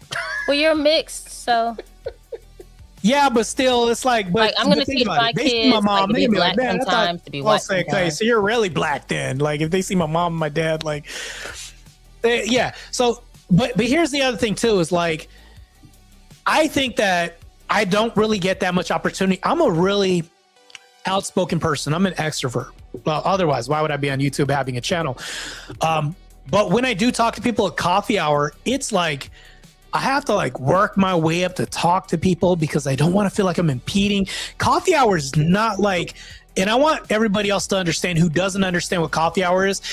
Like I go to like the Mercedes church. It's a really big church, really nice, big, like, and there's our coffee hour ballroom is a ballroom, and there's a lot of people there. So it's like not such a tight knit community. Like we're all in one single space and everybody knows there's so many people I don't know at the church that wouldn't come up to me and talk to them, and I wouldn't come up to them and talk to them. Like, but it's really, I don't know how to describe this, but it's hard to meet people. And if you do meet people, it's like, that's the one girl for like the 15 guys. No, and I'm just like, go ahead. I was going to say, just listening to like Alex Soren, Nikolai, Jay Dyer, a lot of people are like newcomers like us, they're having a hard time meeting people. And then it's like at our parish, I mean, it was in the news for how big it is. It's bursting at the seams. And then we talked to other new people who've been here for a year or less, or even 2 years. They're like, yeah, I'm having a hard time meeting people. It's really hard. Even though the room is full, you're having a hard time meeting people, and everyone's feeling awkward. And the priest is like, yeah, all of you have been here within 3 years, except for a handful of people. Like, just go create a core group and leave me alone. So it seems to be something that is happening all over the country, where they have this this huge influx of people, and these churches or these parishes are not used to it, and they don't know what to do, especially the people who are a little bit more established. Whereas like Protestant churches, they've got a greeting team, and they've got like people with the big like foam fingers that are like, right this way, here's the restroom. They literally train people to be hospitable, like a hotel. And Orthodox churches are just like, hey, there's the coffee, there's the snacks. All right. Even if they don't have a greeter, somebody's walking up to you. Because I went to a Protestant church way long ago, and when I went there, people were approaching me that weren't greeters. People were approaching me, hey, haven't seen you before. How's it going? Like, they're really outspoken, outgoing, and they'll meet you and this and that. And they're really congenial, nice, and all this other stuff. When I go to Orthodox church, it's like very solemn. People are like, whoa. Like, you'll hear here's this. The thing. And then, go away. and then it's like, and then it's like at coffee hour, people like close up and they're like, okay, I know Nancy. I'm just going to talk to Nancy. Anybody else is kind of like, who are you? Why are you walking? Everyone's awkward. That's what I get. Ranks. It was funny. We had our spiritual father came over today to bless the house. And that was awesome. Yeah, we had a really nice conversation with him. We've he had a stayed couple for a while. Yeah, we had a couple really good conversations with him, and he he pointed out to us. He's like, he's like, back in like 2020 or 2021, he's like, I did liturgy and there were like 23 people. He's like, now it's like 600. He's like, you're not alone in this sentiment, because we had reiterated the same frustrations. We're like, we feel like you guys are not like bringing us into the fold. And he's like, what fold? He's like, there's hundreds of you. I have no idea who half of you are. He's like, I am trying everything I can do to like keep up with you people. He's like, he has done something like 10,000 confessions. Like, he has so many confessions to do that he literally has to bring in other priests to help him. And the fact that all these new converts or people who want to convert, they're all having the same issue all over the country. I see it on Alex Soren. I see it on Cleave to Antiquity.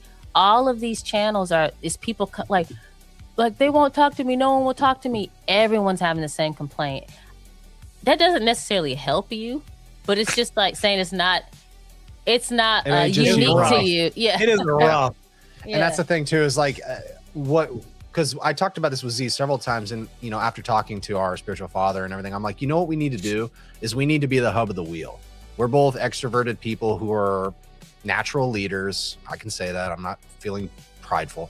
Like, we're comfortable organizing and doing these kinds of things and putting ourselves out there and accepting rejection. A lot of these people are kind of awkward. A lot of them are autistic and very bright, and a lot of them are kind of introverted. We need to be those people who coordinate other people. We need the people who collect phone numbers and put people on WhatsApp group chats. We need to be the ones who like organize an event. And so if you're someone like you, Marte, who's more outgoing and expressive and like and a leader, and naturally a leader and everything, maybe you need to be going out and wrangling all these guys and being like, all right, boys, we're going out and play pool like Friday. What are you doing? And maybe that'll be where you make your connections. They can go feed ducks together. Yeah. I'm not feeding ducks with a bunch of dudes, but I get what you're saying. We can go out and have we can go out and we have God's night. We can all be gods tonight. All right. No, we're oh man, that's so bad, bro. Throwing back to the early jokes. All right, this is off the rails now. So, would you rather forgive a partner's past secular lifestyle choices if they're committed now, or seek someone with a similar lifelong faith journey?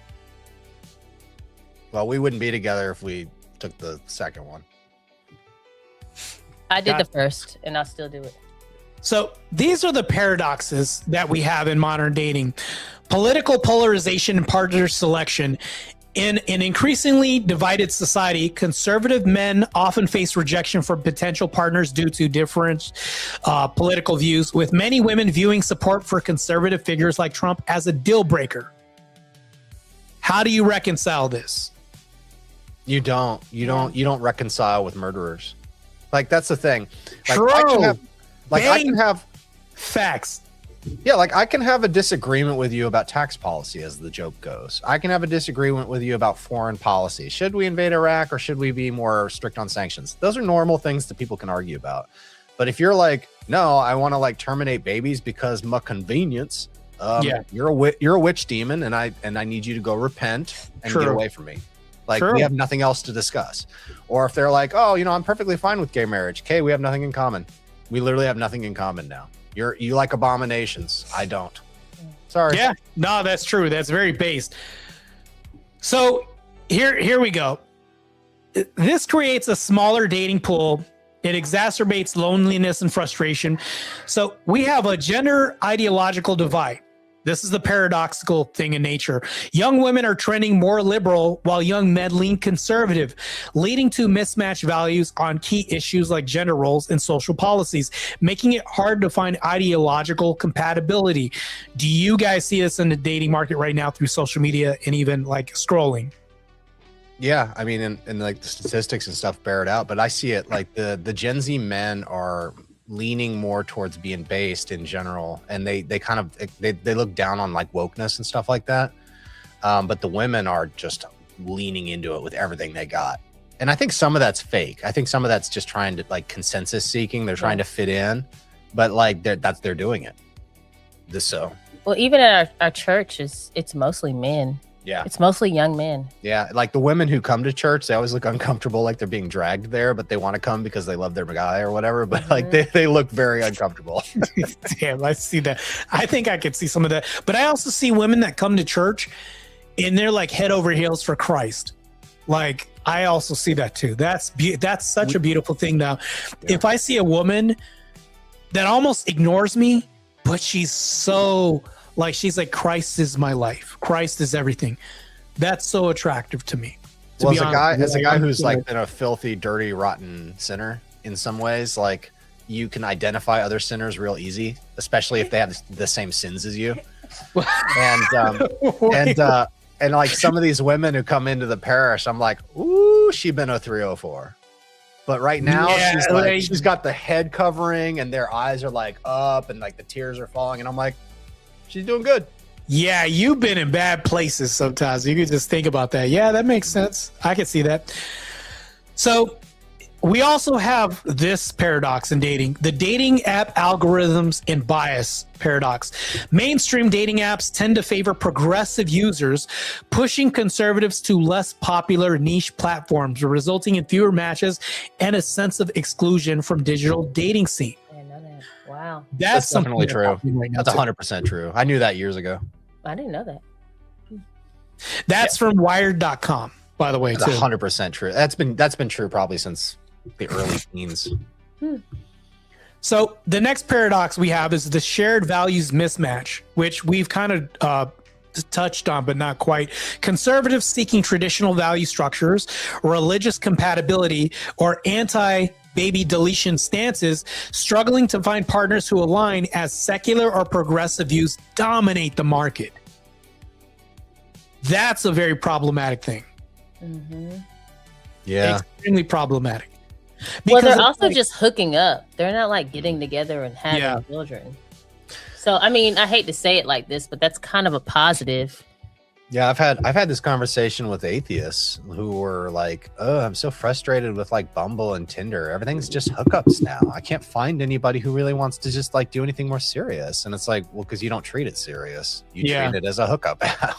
Like, that was from theguardian.com. So I have all the sources on all this stuff I looked up. So here we go. The next paradoxical thing in nature we have is the influence. Because when I say paradoxical, I mean these are the really, like, I want to hit at the heart of these rough things that people don't want to talk about, that are like bullseye issues, like bullet points.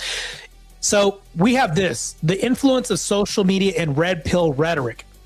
Exposure to online echo chambers warps expectations, with some conservative men adopting views that alienate potential partners, while women report encountering low effort or misogynistic attitudes. Is this the belief system you guys see out there, or is that true or not? I think this is kind of true. Like, I've talked to some dudes who, like, once they find Christ, it's kind of like, again, like that analogy I used earlier, where it's like they just quit smoking, so they become like hyper zealous, evangelistic, and judgy. Yeah. And so they're just like, I don't need no 304s, and I've watched all of Andrew Wilson's, highlights where he chews out them useless sluts. And it's like, okay, well, like, yes, slutty behavior, bad. Yes, don't date those girls. You need salvation. Yes. It's like, but can we calm down and work on your deficiencies now? You know what I mean? And a lot of these guys haven't reached that point where they've started to kind of like do the Paisios thing, where it's like, I'm actually kind of terrible myself and I'm not going to judge other people, right? They haven't gotten there yet. And so, yeah, so they get into these environments where it's like, yeah, I want to date, but it's only going to be white women so I can promote the white race. And I'm going to have 15 babies and she better not talk back to me and she better be a good cook. And they're walking hyperbole. Yeah, and it's like, guys, like, I know that's funny on Reddit, but like, you're going to actually have to mate with a woman at some point. So you're going to need to tone it down. You're going to have to live in the real world at some point. Yeah, so the next one we have is economic and lifestyle pressures. So for an Orthodox or just a Christian, I'll just say Christian, high living costs and career demands delay marriage, according to a lot of people. But conservatives prioritize early family formation, face partners who preferably want to delay commitments for financial stability. That's a massive problem that's happening in the dating market. Like if I say, you know what, I want a family right now, I'm not going to F around, you know, kids and all this is going to wait. Meanwhile, like, let's say you're 30, 35 or 40. You're like, you know what? You're just not the right person, but he's got to check 50 boxes. And he only checks like 40 boxes. He's not the right one. He's got to check 50 boxes. I think that that's crazy.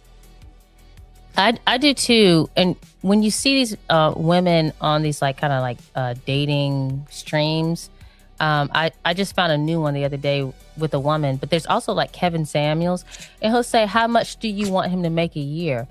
And they say this astronomical number that's extremely difficult. And this is, I mean, Kevin Samuels died how many years ago? So this is way before Kevin Samuels. And I've been thinking about this a lot the last few weeks. I'm like, women need to, it's like they're showing that they're more dumb, right? And they don't think about how the world actually works compared to men, because the cost of living is so high. And Scott and I, we went through a stint a few weeks ago, end of last year, where we were watching a lot of 80s movies.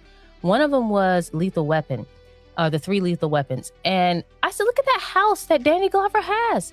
And, you know, it's the movies, but we still looked up how much did a cop in LA make at that time? I can't remember what year it was. And it wasn't more than what Scott makes now. But Scott can't have the house that Danny Glover has now. And I'm like, these women want men who, he needs to make $1 million a year. And you're like, what are you talking about? You need a good man who's trying his damnness and making money, where if he were in the 80s, he'd be doing fine. That's the man you want. And if if you're in poverty together, then you're in poverty together. And that's the other tricky thing too, is nowadays the world is so mismanaged that if you are a Christian, you get to suffer twice. So not only do you have to deal with the cultural, social ostracization that Christians always experience in this life, but now as a result of your specific policies, having children, raising children, and not being like under obsessive use of birth control and family planning, like being fruitful and multiplying, valuing childhood and parenthood, and then like, you know, just doing the best you can to support your family. That was much easier to do, you know, 50 years ago, 60 years ago. Nowadays, it's almost impossible. And you know what you have to do? You have to do it anyway. You just have to accept that it sucks. And that's really hard because that takes a lot of courage. That is a form of picking up your cross and marching under it every day. Like right now, we are like one blown tire away from financial ruin all the time. And I work 2 jobs. I work 60 hours plus a week. Plus Z does this channel to slowly build it into something that can maybe make money. She also does a photography and videography business, which God knows how she finds the time for that. And she takes care of my children and is a homemaker. And we have to do all of this just to survive because most people effed up my country. Yeah. You know what I mean? And there's just nothing we can do about it. And so what we do is we trust in God, we pray really hard, and we just try not to take it out on each other. We love each other. Yeah, we love each other, you know? That's what women need to understand, that this country is incredibly mismanaged. It has been well before we were born. I mean, I would say it pretty much started in 1913. And we need to give men some grace. And we need to say, hey, we're not going to get all the purses and dinners and this and that we want. But we can have happiness and we can have children that are happy. They have their mom and their dad. I grew up without my father, and it's not cute and it's not fun to not have your dad in your life. And I said, I'm going to have a good man who's going to be in my children's lives. And we're not living in, you know, we're not living in squalor. We're not having the best living. But I'm like, my children have a father that comes home every night and loves them and blesses them. And that's what's important. We have to check our priorities as females, because we like pretty things, and I want all the things, and I'm a gearhead, and I want all the guns and all the cameras and the purses and the jewelry and all that stuff. But that's not what's important. The important things I think I've got down, and I'm getting down better and better. The stuff that's just frivolous, I just have to let go and give it to God and be okay with it. Damn, that was like one of the most base things I've ever heard. You guys are extremely inspiring, and I'm glad that I have you guys on the podcast and have had you guys on the podcast before. This not only is like, this is the reason why I had this. Even if it was like for that nugget segment that you just brought up, if they heard that, that's going to give people so much hope, because there is a solution in that. There's a solution in knowing, hey, you know what? That's not really the struggle of destitute poverty, but also that's also relying on each other and carrying our cross. To me, that is like both of you guys combined had made some statements that are extremely compelling and move this conversation forward into a place to where there is hope in dating, to be honest with you. And I can see that in both of you guys. Yeah. Well, you know, here's one nice thing that you could say to give people hope. And that's because I've been really frustrated and under the gun for a long time, and it's a lot of stress. And I was talking to my father today while he was here. And I did my usual whining and wheedling about my financial situation and how hard it's been, blah, blah, blah. And, you know, he was relating to me kind of his struggles as well. And one thing he mentioned is he said, you know, back when he was before he was a deacon, you know, and he was at the Orthodox church, he was a godparent to another family who had little kids. And so he said, he's like, every day I went to church, all the different services, he's like, people would just come up and deposit little children in my arms. He's like, I never went anywhere, anytime, any place, any day, any time of the day or night without some little child attached to me from one of these two families. That's and awesome. He's like, you know, and he's like, it actually got easier when he became a deacon and a priest. He's like, oh, I can finally just do stuff in church without little children. You know, he's like, but what you realize is that when you choose these lifestyles, when you choose to be a part of that community, when you choose to really embrace parish life and be a true Orthodox Christian, he's like, you constantly have all these little burdens hanging off you, and you just learn to carry them. And he's like, that's what it is. He's like, but the problem is with secular society, and this is kind of my add-on to this. He didn't say this verbatim, but it was more like, secular people are expected to carry all of their burdens alone. And if they don't carry it admirably, the world judges them for it and treats them poorly. Like, oh, what do you mean you couldn't like find a good job and get a good retirement fund and afford a hoe and get like a nice sports car and go on vacation twice a year? What are you, a failure?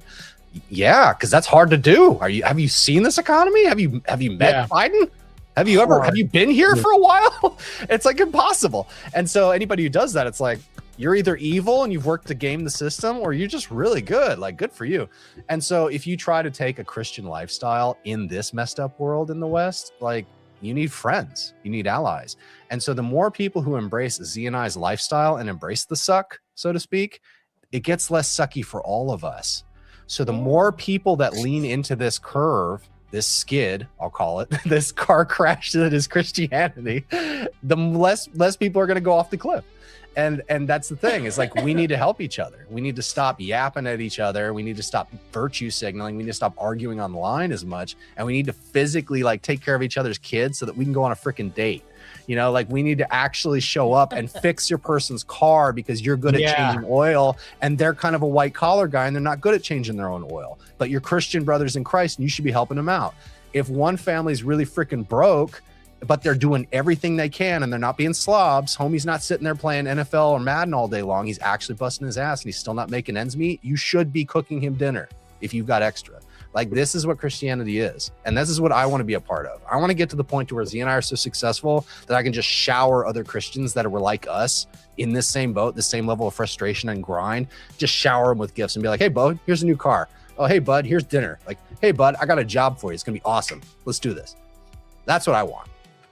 Yeah, I want that too. I mean, I'm in diesel tech school, and that brings to mind like my blue collar work ethic as a pro athlete and everything. And I think I have a blue collar work ethic when it comes to debate, and I have like debates lined up till like the third. I'm debating some guy named Dusty, who neither here nor there. He's going to get wrecked thoroughly. But anyways, a bunch of debates. Like I have a debate tomorrow. Like my work ethic is crazy. And then school, I got a 4.0 GPA right now. So Scott, like let's say you're living in the same city as me and I'm a diesel tech and your carburetor breaks down. I'm just like, okay, cool. Just buy the part. I'll just install it. Don't. Yeah, but it's going to be a 4-hour job. I don't care. Like just buy me a beer.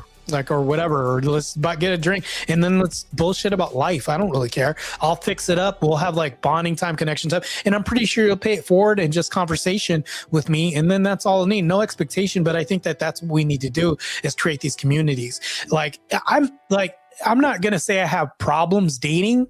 That isn't the thing. Well, actually, I do have problems dating because I don't have. Let me fix this up real quick. With all the details. With Orthodox Christianity, your values, you could probably get all the chicks, but if you were just a muscle hoe, you'd have women. Yeah, I'd have no problem. Like you guys saw the matches I got online, but that's what I'm matching with. Like these women, I'd show you the messages, but that's also more reasons why I should delete these women too. The things that they're saying to me. Hey, hottie. Yeah, these women are saying, Marte. Well, they're saying things like, you know, you could put 2 babies in me tonight. I don't care. Like, and I'm just like, I don't even know you, lady. Like, they're saying stuff like this. Like, that's what they're messaging me. And I'm like, I don't want to run these streets and then, you know, run the gamut of like diseases and that I'm gonna abort later. Yeah, babies. Yeah, they're gonna get delete baby. Like, and that's the thing that I'm dealing with. Like, I don't have a problem getting women. It's just that if I'm an Orthodox Christian, I don't want women. I just want a wife, and that's the problem. Yeah. So yeah, but I mean, coming together with this, I think that the community is extremely important with what Scott brings about. I think that if we can have a more of a communal sense and build on this, that's going to be great.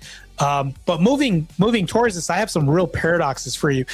We've discussed this already, the feminism and traditional expectations paradox.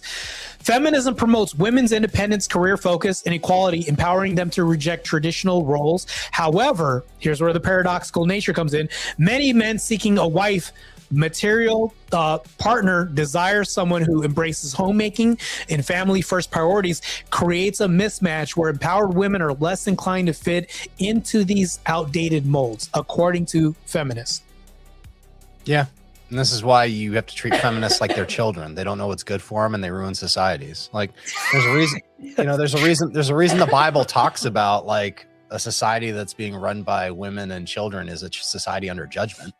Like you can see it throughout history too. If you look at it through that lens, you can see it the way it happens to Rome. You can see it happening to us in real time.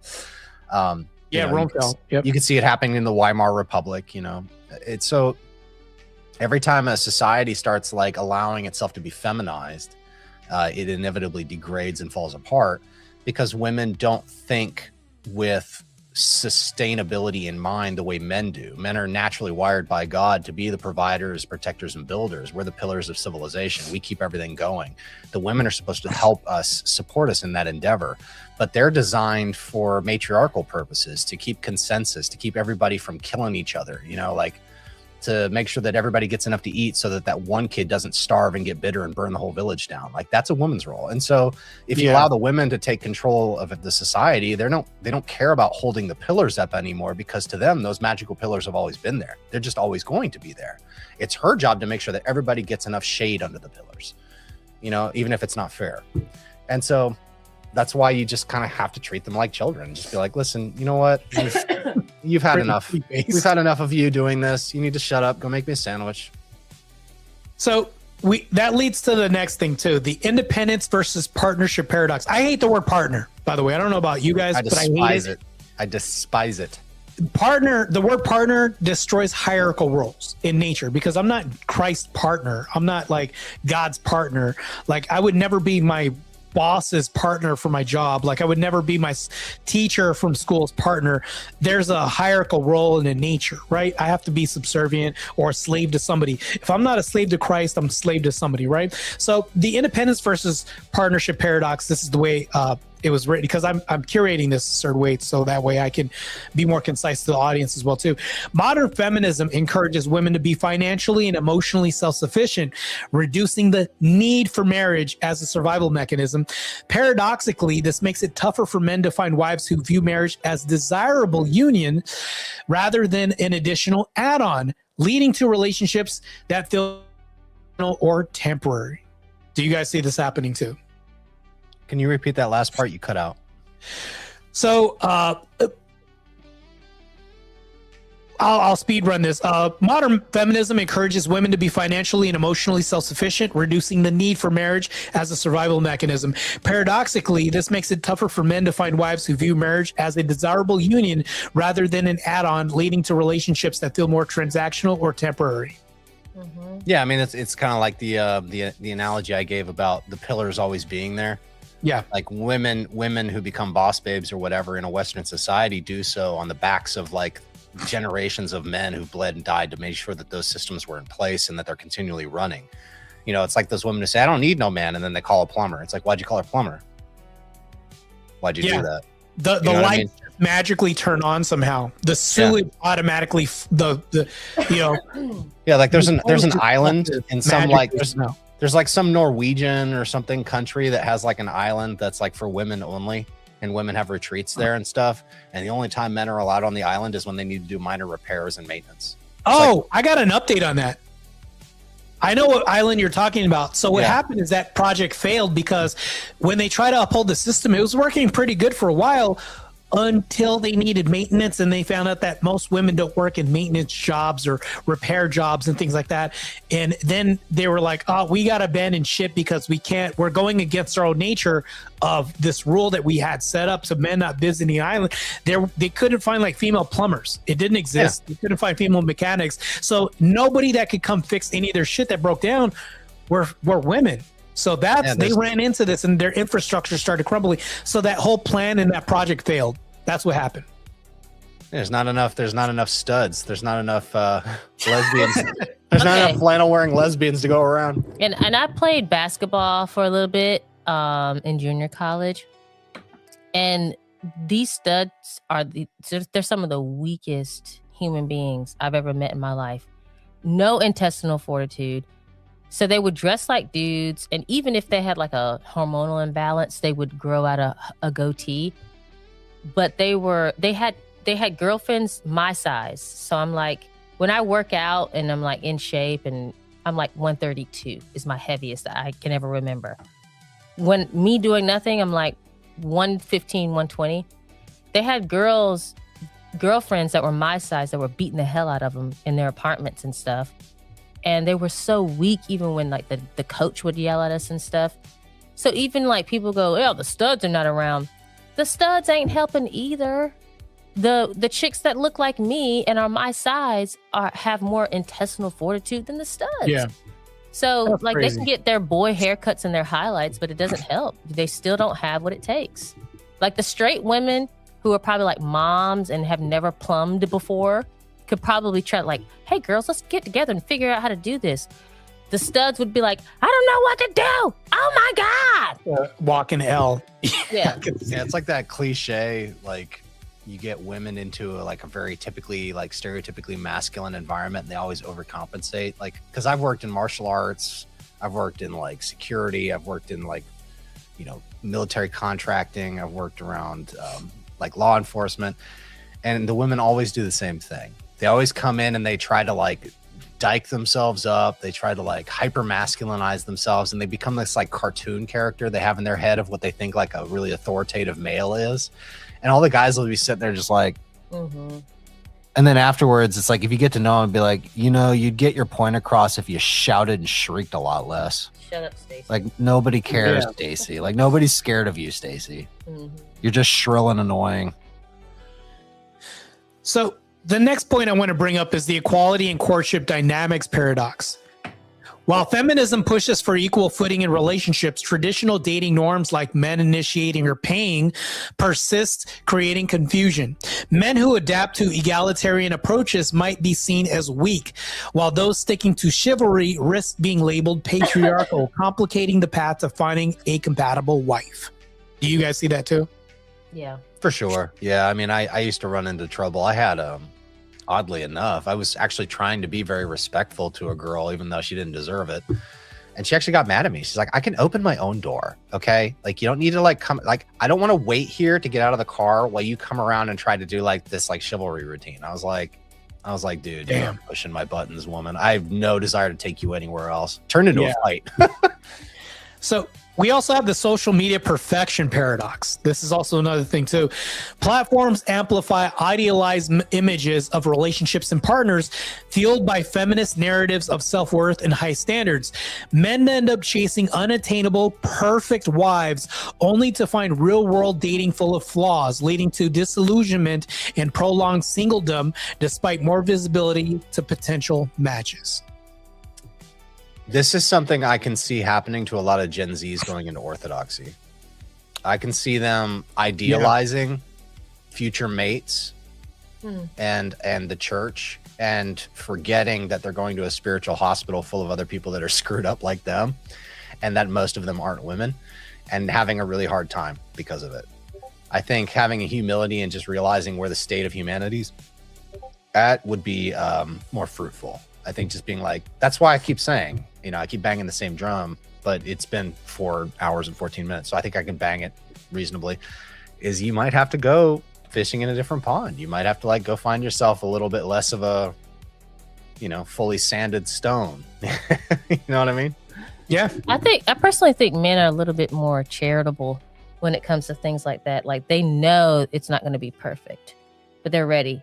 And women are the ones that think like, oh, he's my Prince Charming and everything's going to be perfect, and it's not. And then they're ready to jump ship when it's not perfect. So I don't know if I totally agree with that. With specifically Orthodox young men, I don't know. I agree. But I agree with what you said, for sure. I can agree. So the career-driven delay paradox. Oh, here we go in the thick of things. Feminism has enabled women to prioritize education and careers, often delaying marriage and family until later in life. For men ready to settle down earlier, this creates a timing mismatch that I was talking about earlier, where available partners are either too focused on ambition or come up with established lives that resist integration into a traditional wife role. Definitely. Yep. Yeah. It's rough because you're kind of caught in a conundrum of like, okay, do I just wait and hope I find the right person who's in my age range and they just get it and have the same priorities and desires of me because of the way life circumstances worked out for them? Or do I just decide, okay, well, I'm 40 and I still want to have kids, but none of the women my age are serious about kids yet. Or if they are, they're all dried up. So maybe I just go date an 18-year-old and I'm the creepy guy. You know what I mean? I hate to say it, but I'm like, I don't understand. I might be the creepy guy with the 25-year-old. But see, I say that jokingly because I'm okay with it. Yeah, Z and I's personal feeling is like we've actually had this discussion about our own daughters. If our daughters grow up in the faith and they meet like a really devout, like serious, great guy, they get along, it's clearly like God is like, yeah, these two should get married. But the dude's like 40 something and she's 19.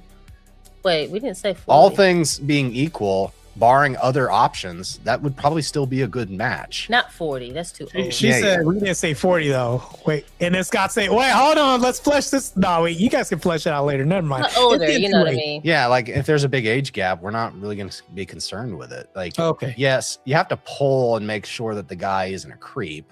Obviously. Yeah, you do. Yeah, you got to make sure that he's not a creep. You're right. That's so easy to figure out right away. Like that's something you can instantly. Well, Scott, you're gonna vet this man out right away. You're gonna be able to vet. Men know what a wolf looks like, and if he comes under your house, you're gonna smell the bullshit like 10 miles away. I already know Scott's gonna be the guy that's like, oh shit, Scott's gonna be there. So bad. Not happen in your household. I feel so bad for the guys who have crushes on my daughters when they're like teenagers or in their early 20s, because I won't even be trying to be intimidating or anything, but I'll just be like, I'll get in like these autistic modes where I'll be like scanning them and asking them questions, and they're probably just gonna be like, oh my god, this guy's crazy. Sweating bullets, bro. I could see it. So we have one more. It's called the hookup culture versus commitment paradox. And this is extremely important. This also hits at the heart of the issue. Empowered by feminism and choice, many women engage in casual dating without strings, mirroring men's historical freedoms. Yet this culture makes it paradoxical for men seeking wives, as it fosters short-term flings over deep connections, eroding the trust and exclusivity needed for marriage. Yeah, there was I saw a TED Talk years ago, back in like 2005 or something like that, where this like neurologist got up there and talked about how there's no such thing as sex without strings attached. And he talked about like all the things that happen to you when you orgasm and when you have sex with somebody and the imprinting that occurs. And that just smacks of God's design, doesn't it? And so you have all these secularists and, you know, feminists and predatory males and stuff all out there just basically damaging each other and leaving little pieces of themselves behind with all these different men and women. And I'm like, listen, y'all think like, oh, he's being so judgy. Dude, I was the worst offender. So I know exactly what the cost is of doing this kind of stuff. There's no such thing as sex with no strings attached. Half of my soul is missing because of my philandering and my fornication. Like, Sure. Trust me, I know what the price is. And so that's why I always tell people, I'm like, dude, like, it ain't worth it. It ain't worth it. It's not worth it. I mean, you could end up with a empty cold bed at the end of the night just because of something fleeting that you're never going to retain or hold on to. It's gone. And that means that the next guy has the thing that's fleeting too. Just like, it just doesn't make any sense. I don't think that guys should be hoes. I don't think that women should be hoes. I think this goes both ways. I think that guys that because I just heard Andrew Tate utter this. He's like, well, men can sleep around and they don't have mental damage, but women sleep around and they'll have mental damage. Do you understand that you're making the argument that men can create hoes while complaining about the hoes that they're creating on the market? Like, it's very contradictory. It's stupid. It's a stupid argument anyway, because the idea that men can somehow divorce their feelings or the effects of like all that stuff and women can't, it's just a lie. Like the men suffer too. They just, it's not manly. It's just not manly to talk about. And not only that, even if you did complain about it and it was legit, who's going to care? Because you're a man, right? It's like, oh, you're going to complain about the fact that you got lots of orgasms from random females, right? Like, you could just imagine how that would go. Like, but yeah, it's psychically and spiritually and mentally extremely destructive. And I am absolutely the expert on this topic, having done it to myself. Yeah, I could see that. So we're at the end of the segment. We're just going to blast through some of these reels real quick. If you want to wait for her to come back, she shouldn't take her long. Oh, we can wait for her to come back. We can just have guys' night out for like 1 minute and talk and chop it up. But yeah, man, I think that it's important for guys to, like, this is going to sound very red pill for me to say this, but I think it's important for guys to build their foundation. But red pills, people are going to tell you guys need to build their value. But I think that guys should develop a work ethic and we should become husbands before we get on the dating market. There's plenty of times when I was in college surfing on couches and stuff like that as the broke guy that I got in many different relationships. But I wasn't trying to be a husband. I think that can be very damaging for men too, because if we think like, oh, there's a lot of booty out there for me and then my inboxes are full, DMs are full, it's like that's very bad, because now we're adding to a problem that we're then going to create about later. And also, how very vampiric of me to think that I'm going to increase my value by lowering somebody else's value by doing this. I think that full stop, I think on both sides we should have discipline. And I think chastity for men should be a thing, even if you've had a very negative past of sleeping around. I think that should cease and desist. Discipline is extremely admirable either way. I agree. And I think that's it's more profoundly important than most people realize. Like, one of the cool things about the fact that we found the church where our daughters were under the age of 3 is that they'll get to be cradles, so to speak. That's awesome. For people who aren't Orthodox in the chat, cradle Orthodox is a common term you hear bandied about if you're in that community, and they're the people who just got raised with it. They're going to have a completely different experience. It's going to be their default setting. And what that means is that, not to make you uncomfortable or anything, but like when my girls grow up and they're finally at that age where they're marriageable and they're actually looking to pair off and get away from us, is they're going to have a bunch of dudes like Marte who were working on themselves really hard and had that same ethos of like, I'm going to be a husband before I meet my wife.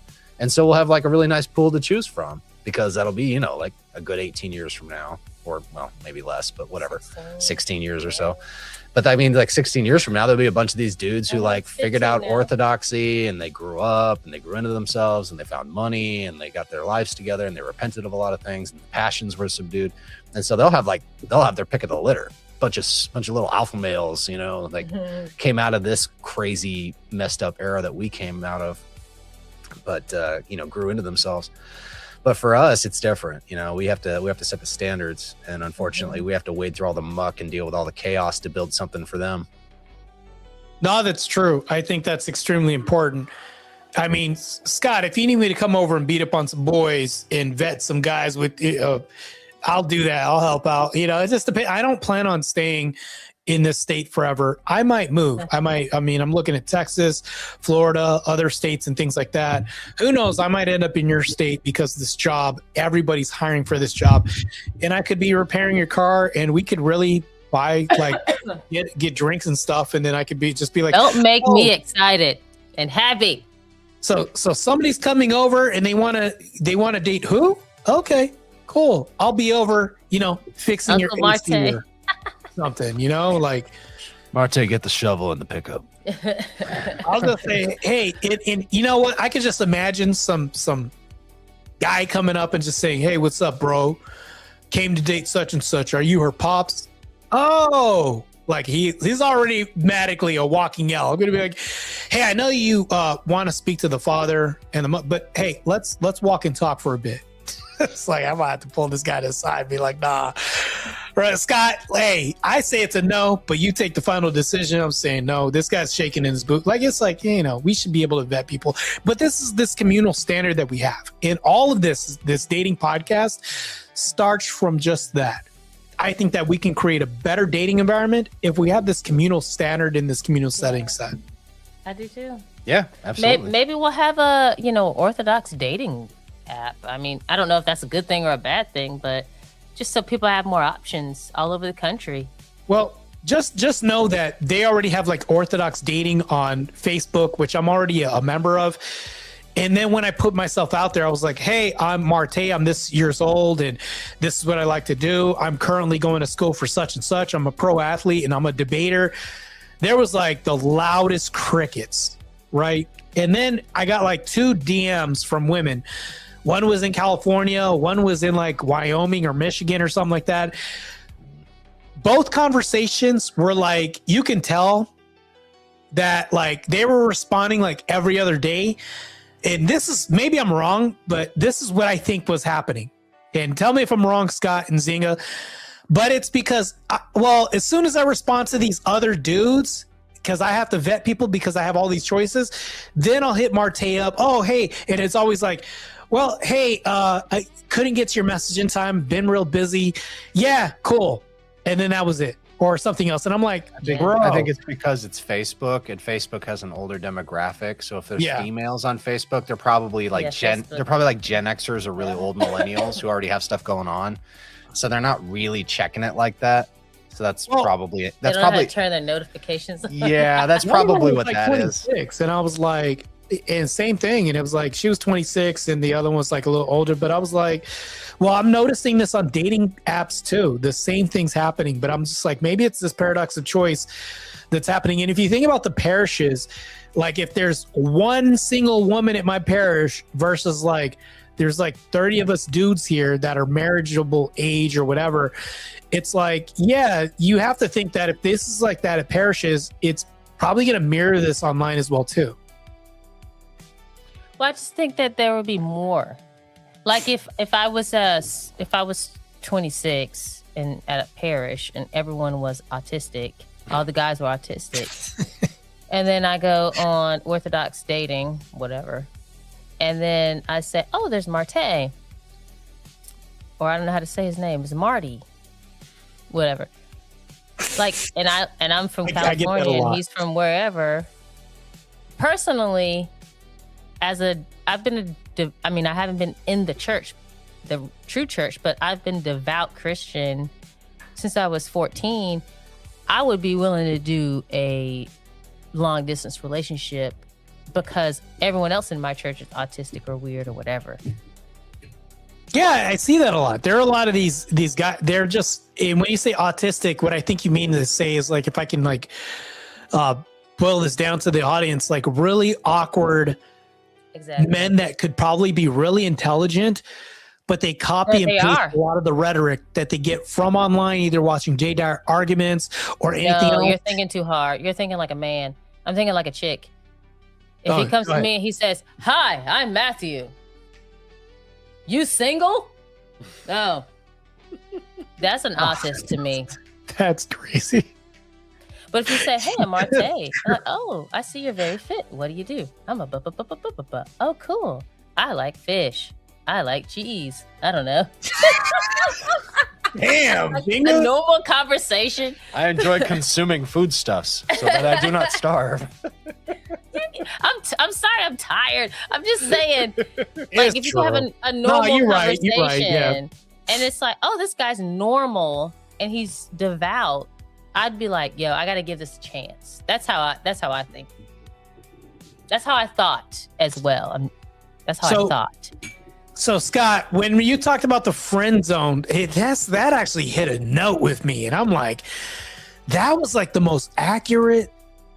Like, I didn't think about that. Scott said something that was so stupid simple, like it hit me, and I was zero. Like, yeah, I think in that situation you're a friend zone, and I'm like, oh, okay, this is within the Orthodox Church, but I can see this happening a lot. I see the friend zone thing happening with a lot of people. And here's the thing, though. If I'm talking to an Orthodox woman, I don't need friends that are females. I don't have females that are friends, actually, too. So if I'm talking to a woman, it's because I want to look for a wife, and they know this. But I think in the back of their mind, they're just like, I either think I have more time, even though I don't, or I have more options, or, hey, you know what? I'm fine being single for the rest of my life. So those are the three distinct people that I always run into. But I did want to run over the rest of my reels, though, real quick, because we're kind of running late on time. We'll be quiet. We promise. We'll mute ourselves. That's fine. All right, let's go.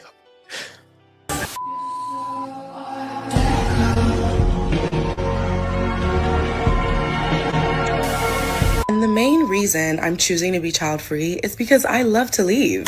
I'm gonna leave that party. I'm gonna leave the job. I'm gonna leave that man. I'm gonna leave the city. I love to leave. I hate feeling like I'm stuck to a person, a place, or a thing. I love waking up and changing my mind. I love cutting people off. What happens when you have a baby and you decide you don't really vibe with the baby like that? You can't cut the baby off. You're stuck in that predicament, and I don't like that. Like, that's just way too permanent for me. I love to leave. I'm gonna leave. For some women, their only goal and aspiration in life is to be a man's wife and to be a mother. Like, some women only goals in life is just to be with a man or get a man to be under. And I think that is the saddest shit. I've never heard any man, I don't give a fuck what kind of man he is, motherfuckers talk about golden retrievers. I've never heard a man say that his only aspiration was to be with a woman. Like, only women do you find whole life goal is to just be with a man and be up under a man. Like, they don't got no individual, like, you ain't got no individuality, no goals, no, you never been interested in anything else. They spend their whole life trying to shrink themselves and change their whole life and change where they live at and change where they go to school at and drop out of school, and they forget all about their interests and their talents, all for the sake of being with a man. But I swear to you, I've never seen a man or heard a man changing his entire life and doing all that for a woman. Just to interject, I'm doing that right now. I'm going to school and changing my whole life so that way I can support a woman and be her protector and provider. Oh, well, you know, bad weave dream catcher chick with the New York City hoodie that she doesn't live in. Shut up. No one cares what you think. Yeah, I know. This one says men built castles as a symbol of love in 1890s. In 2025, men are afraid women might take advantage of them for a free coffee. Septum piercing, opinion discarded. Yeah, I agree. All right, here we go.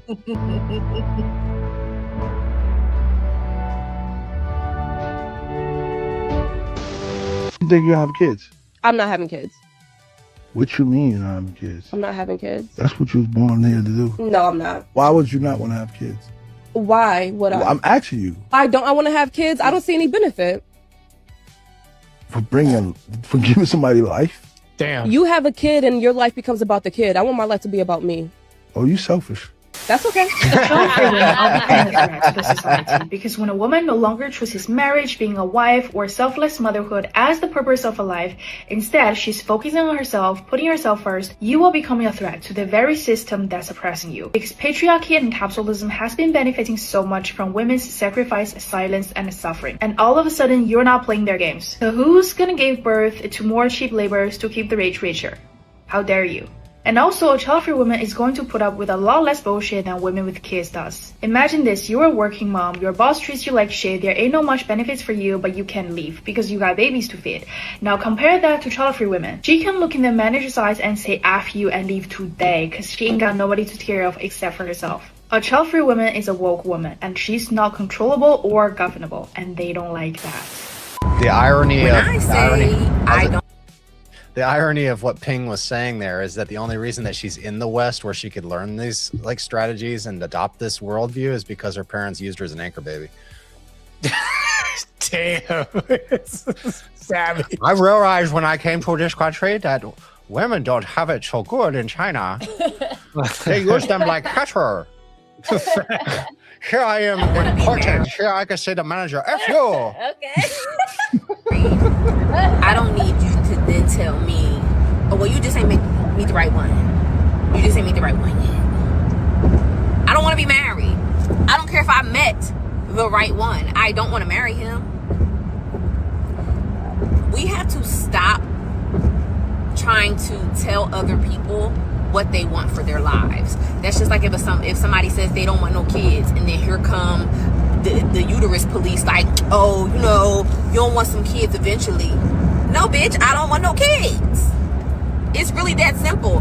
When people tell you what they want for their lives, respect it.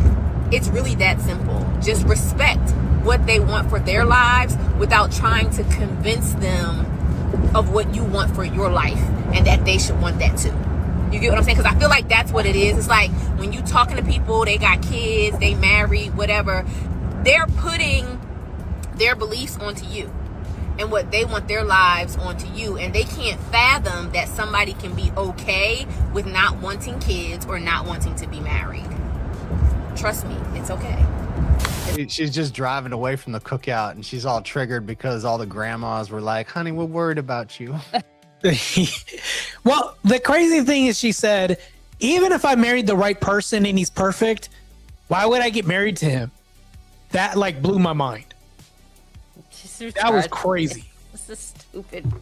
Wrist tattoos, dude. She made for the street. I was like, what the She's hell? not marriage material herself. That's what it is. She's not marriage material. Nobody No wants one's to be ever with her. asked her. No one's ever gotten close. True. One of the things that I love about being child-free is here it is, a random Wednesday. I'm all packed and I'm getting ready to walk through the airport looking like somebody's rich wife. And I'm going to the south of France, baby. I'm flying into Nice and I'm going to Monaco and I'm meeting another girlfriend that is child-free. And we're just out here living our best lives, you guys. These little Bottega glasses, these frames, eats. I got this coat from Zara, like it's faux fur, but baby, it's still making me look rich. What is she wearing? She's going deer hunting in eastern North Carolina. That's crazy. She got the camo swimsuit on. That's crazy. I look like someone's rich wife. And then she goes, and I'm like, wait, what? She's got camo. She got a camo bodysuit on. That's crazy. Why do you want to look like someone's rich wife and you're not marriage material and you're boasting of how you're not marriage material? Yeah, it's contradictory that you want to look like a wife, but you're not a wife. I'm sorry. Or don't dude, want to like, be a wife. I'm sorry. If you look like RuPaul, you don't get to pretend you're someone's rich wife. Yeah, that's crazy. You guys are savage tonight. That's crazy. She's got a hairpiece on and she's like, look how slick it is. Yeah. Look at my wigger hair. She got like 15 trafficked kids on her head. This hair was You got the stolen Cat from Williams the blacks lineup. of China. That's crazy. It's like she got to crawl through the bush and shoot a deer with her hair. And little Versace tote bag. You know, all the essentials. And while I'm out there, why is it so big? Shopping, you know, because I only spend my money on me. It's great. I'm 30 years old and I couldn't be more uninterested in marriage and dating. I've done so much on my own that I'm genuinely unimpressed by the population of men that we have to date. I have not met one person that has made my life significantly easier because I firmly believe that when you get into a partnership with a man, a woman never benefits. I did the move in with a guy thing and I like daydreamed about it my entire life and I didn't. I was like, ew, like this is literally like free labor and also like free ass work. The thing is for me, I'm hyper independent. Like I have literally lived in 5 different cities by the time I was 30 and I moved every single time by myself. I also bought a place when I was 25, a mortgage on my own. I know how to do electrical work. I know how to patch drywall. Like as long as I have a YouTube video, I'm good. I own my own business. I set up an LLC. I'm literally doing all these things. And when a man is literally trying to pen pal with me just to be casual, like it gives me the ick because of what the fuck? Like what do you have to offer? Oh, you pay for my dinner? Oh, you pay for my drinks? You paid for my trip? Okay, like I can do that myself. The appeal is not there. Unless a man is truly making my life significantly easier, I would rather be single than be in bad company. That's Marte, did they realize that the dates back in the day were super simple? It was like, hey Martha, would you like to go on a picnic? Hey Martha, would you like to go on a boat ride with me where we literally row with our own arms? Hey Martha, would you like to go get a soda pop? Like they think that all along men were just paying for super expensive dates. Like that's not what was happening. Women were getting the bare minimum by teenage boys who said, you know what, I'm going to commit my life to you and work in the coal mine and I'm going to provide for you and you just bear my children, make my house a home and we can live life together and be buried next to each other. That's what happened back then. I don't know. What is it called? Presentism. These women have presentism where they think that men have always just been paying for expensive dinners and like I don't need you to pay for my expensive dinner anymore. Like you think a girl couldn't back in the day get soda pop money from her father? That's not the point. The point is that he's showing you that he's working a little bit or he's at least doing his chores at home. He can give you what you need. And do we have stuff in common? And can we build a life together? That's what dating is, you dumb Mei-Ling. Yeah, she just didn't care about that. That's crazy. Like, I don't care if we were like, if me and my future wife were on a date, like we'll split like a $3 sundae. Like, that's okay. I don't care about cheap dates as long as I can talk to you. And here's the thing though, is like if you're weathering storms together and you're broke, like at the end of the day, like let's say 3 years of a storm of a marriage, right? I'm pretty sure it's not going to last long and Christ is going to bless us at some point to where I come out on top and it's going to be a victory overcoming a story to where there's glory at the end of this, where I can inspire other people. It's going to happen, but I don't know. It ain't going to happen if you marry Mei-Ling. No, it's definitely not happening. She mean, dude. She mean. Stay away Isn't from it Mei-Ling. wild that for the first time in history, women don't need to marry men and have babies in order to secure finances, housing, social standing, safety, and instead we're choosing men based on their personalities, accountability, emotional intelligence, empathy, and willingness to share parenting responsibilities. And we're all single and there's a declining birth rate. That's crazy. We need to unnormalize giving birth. Yeah, I agree. Crazy. Because that shit is not normal. First of all, only half of the human population are even capable of doing such a thing. They're obsessed with the gender who has the capabilities. They're obsessed with the mechanisms, if you know what I mean. And they're obsessed with the control of it. That's the reason for the laws. That's the reason for the religious stories. That's the reason for the name change during marriage. That's the reason why they always want to be near and inside it. Y'all, I can go on about this for days. But giving birth is not normal. It is not a normal thing. And they always try to make us feel like everyone does it. Everyone except for you. She said having a baby is not normal for women. That's like those conversations your friends have in like high school or college when they're super high and they think they're being profound, and you record it for them so that when they're sober you can play it back to them and just laugh in their face. Yeah, I can't believe she said having children is not normal for women. That was her whole spiel. That's crazy.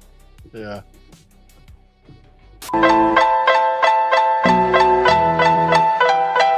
Baby, you look amazing. And coming from a 37-year-old child-free woman, I agree.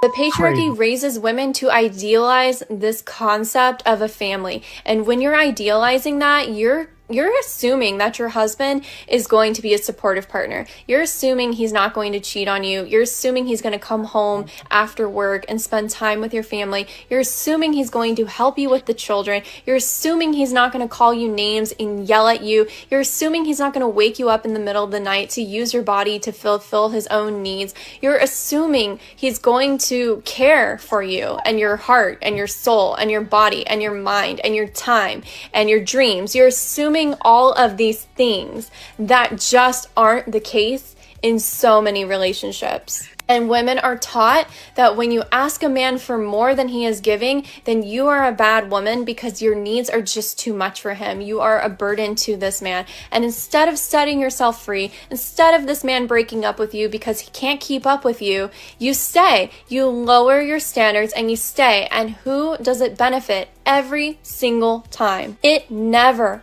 ever benefits women to settle for a man. It always benefits the man. Marte, this is crazy because, like, you know, you have the passions, the sin that comes up, and women think all of this stuff. But you're supposed to go, you know what? That was just my feelings, or I was hormonal, or whatever. You got to like be able to parse through. You have to have some maturity. Now, that being said, like the man plays his role and you play your role. And if the man's playing his role and you play your role, and he rolls over in the middle of the night, he goes, hey. And you go, you've been playing your role and I like it. Hey. It's just like, hey. It's She's fun. crazy. She's just delusional.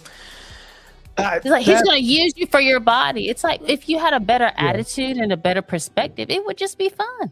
She's a walking black pill. She's just going to black pill more people and it's just going to be bad. Don't date Asians who peroxide blonde their hair. That's your warning. The other thing too, and I'll say this last thing, and I'll hush, I promise. But what they're doing is they're playing on what women think. It's I guess you can call it the passion, sin, whatever. And we have these hormonal thoughts or whatever, and we go, he should have helped us with this, and he should have done this. Da, da, da, da, da. It happens to me all the time where Scott should have done X, Y, Z. And I go, you know what? But Scott works hard. Scott works he gets up at 6 and he comes in at 8 o'clock. He's working hard. He shouldn't have to rinse out his whatever. Like, that's stupid. And you have to be rational. But what these women do, and I don't know if it's like a deep state thing or NGOs or whatever, but they play on what goes through a woman's head all throughout the day. And it's not necessarily fair to the husband. It's not fair to the dad. But they legitimize what the woman thinks through the day. And then stupid women and women who don't want to serve God and don't want to be righteous, they go, she's right because I literally thought that today. That must mean that what I was thinking was correct. And then it snowballs into a divorce. And women have to be strong enough to know that person's playing on my emotions, and that person is playing on when I had a weak moment or when I had a weak thought or a hormonal moment or whatever. And that's how we get propagandized into what we've been doing in feminism. True. I agree. My unpopular, controversial opinion is that I do not think women have to be open to love. I really don't think so. Because please look at the dating market and look at the current situation, okay? What are the genuine, tangible benefits of a woman dating a man? Like, what is it? And I've asked this question before and I've received responses like, oh, you have someone to come home to. You know, these are valid. Like, I get it. Yeah. It must be nice to come. I don't know. I don't think it's even nice. Like, I always think, oh, would I like it if I come home, there's a man? And the answer is no. Like his things in my house, no. Sharing a bathroom, no. And then also like, you have a man to like listen to your problems. I journal, I vlog, I film. I don't even need someone to listen to my problems. I don't. Why should I be open to it? And this is the advice that's always told me. You should be open. Why? Why? I just watched a video from a guy. He goes, "Why do women promote singleness so much? My life always gets better when I'm in a relationship with a woman." Yeah, I'm sure it does. Let me use one example to break this down. Men sleep better when there's a woman in their bed. Women sleep better with a dog. That's a genuine study. You can look that up. But it applies to the larger sense. Women promote singleness so much because our lives genuinely get better when we are single. And I say that fully in a relationship. 6 years with a man who actually does make my life better. But do I tell girls to get into a relationship because men will make their life better? No. Women's lives get better when they're single. That's why women tell other women to be single. For your TikTok for you, baby. She said, I'm in a relationship, but I'm going to tell you guys not to get in a relationship. Right. Come here, baby. Let me record your TikTok. Don't say your feminist stuff. Yeah, don't trust dysgenics. Too many gums. We're made for men, literally made for men to be their helpmate. Not to mention, I don't sleep well when Scott's not there. I don't. Dude, she fusses at me. I'll be like trying to go and like have a nice walk or something. I'll be like, okay, she's asleep now. I'll just go have some me time and like listen to a podcast and read my book. And she'll be like, I can't sleep without you. You got to come back. Where you at? It's cold. Where are you at? My feet are cold. I'm in the restroom right now. I'm like 2 feet over. I'm in the bathroom. I'm like, hurry up. Let me finish my business, woman. Let me finish my business. As a child-free woman, I would say the most common question that I get is, who's going to take care of you when you get older? And I know I'm not alone on that. I know plenty of other child-free people hear that non-fucking stop. But I'll tell you something. I recently started volunteering with hospice patients, and that question of who's going to take care of you when you get older is completely irrelevant, whether you have children or not, because plenty of these patients have children. That's the video. So you want to pawn off your parents to somebody else who could just be there for a paycheck and not love them? That's crazy. She saw that sitcom, Don't Trust the Bee in Apartment 23, and turned it into her whole personality. Yeah. I don't know that sitcom, but I know that she's like, let me go figure out how I can die peacefully. I'll just have strangers take care of me. Other children are allowing that. We're not going to do that to our parents Crazy. as much as we can. It's just She's already had like facial surgery and done Botox. Like,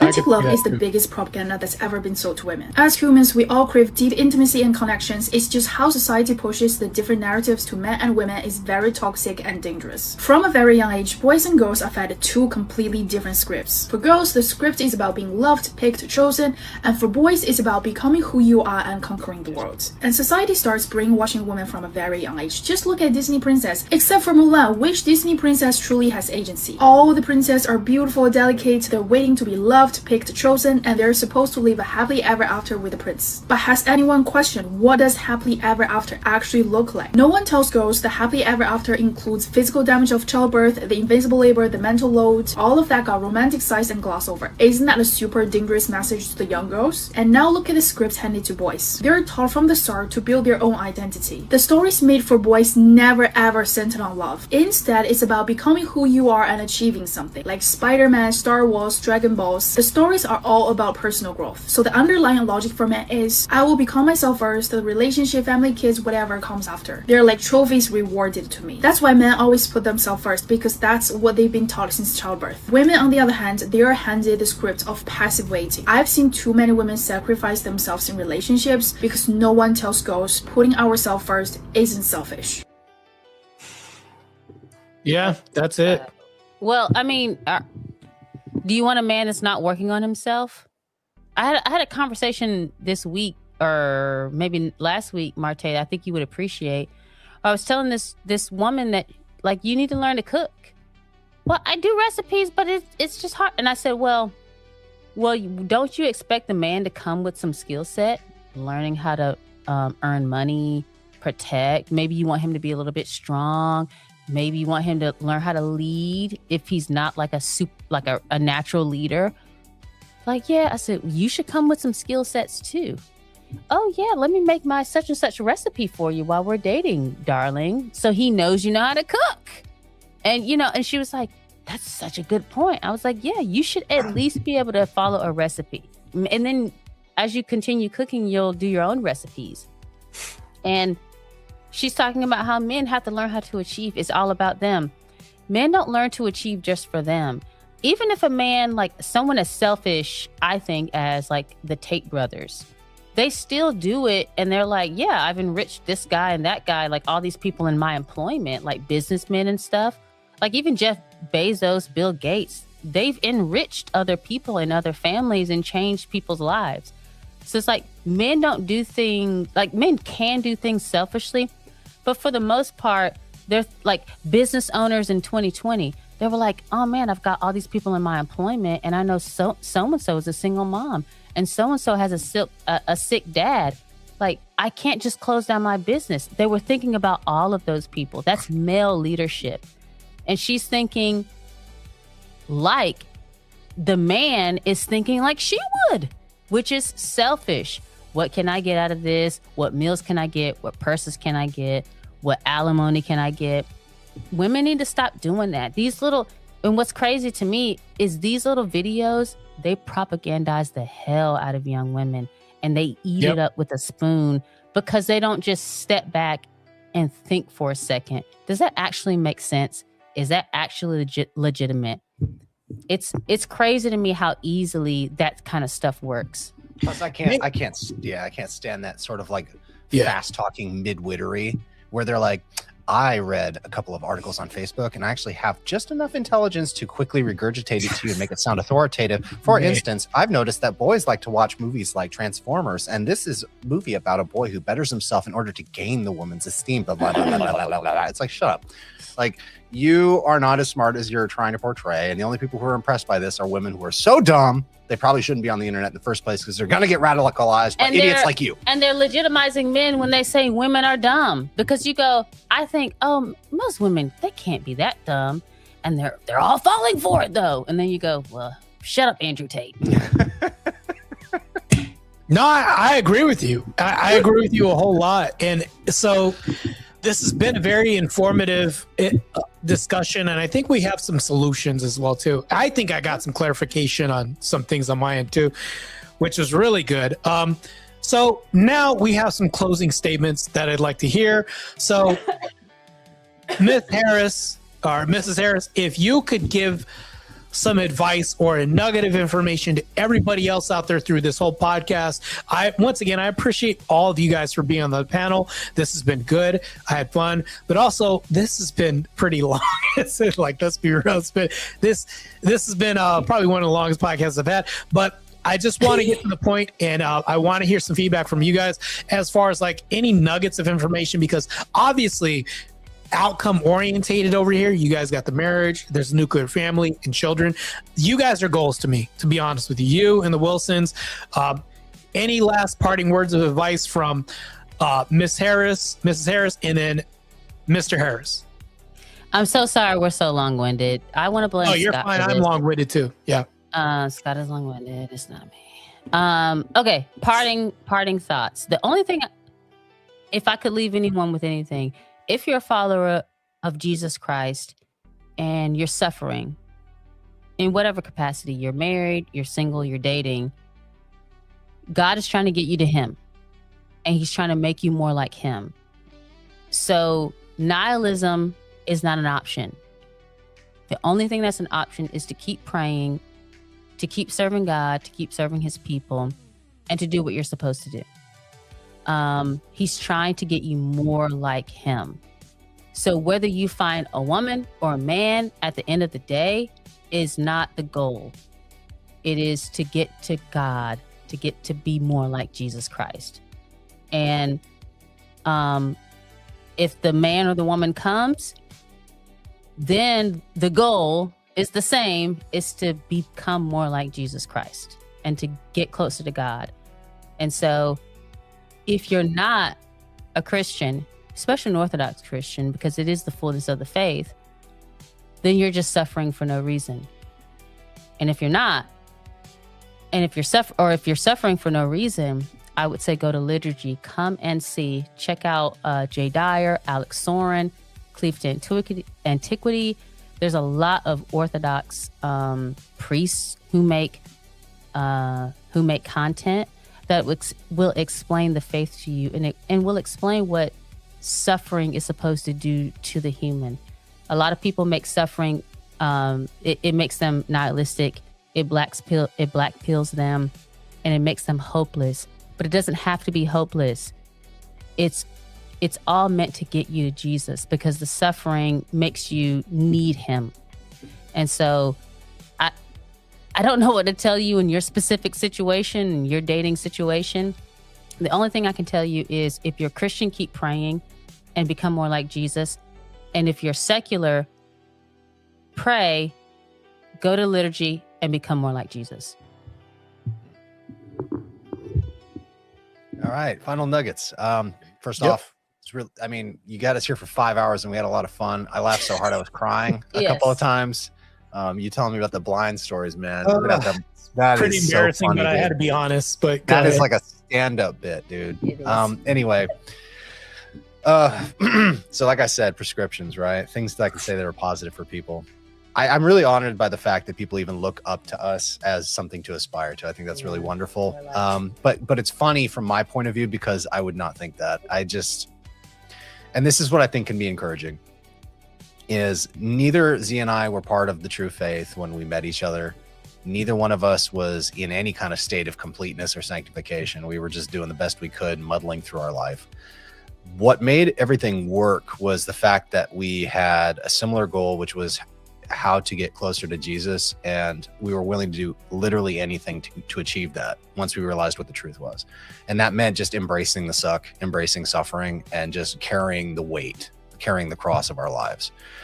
And as a result of that suffering, we were rewarded in a sense with more peace, a little bit more prosperity. We had each other, we had our children, but it's still really hard. And so that's what I would tell people, is that if you're going to embrace this life, just realize that when you're single and you're lonely and the world seems like it's against you, that's one cross that you have to bear. But then if you choose fatherhood and you choose to be a husband, it's a whole different cross, and it's a lot heavier. It's very hard. But what makes it worthwhile is knowing how meaningful it is, and knowing how wonderful the people in your life are. You know, like my girls make me a better man, you know, even though they're just little toddlers. Just their existence makes me better. And so there's all kinds of wonderful things that can come with it. But just realize that no matter what path you choose, whether it's to be like monastically, ascetically single, and just, you know, I don't know, MGTOW your way to heaven, however that works, or if it's to, you know, embrace like a traditional family life like I did, either way you do it, it's going to be a war.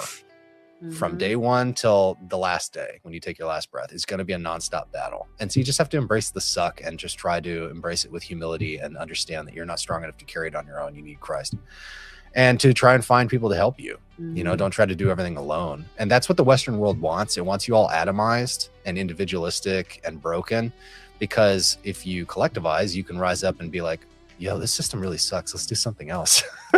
We can actually make our lives better and not have to suck. You know, this we don't have to do it this way.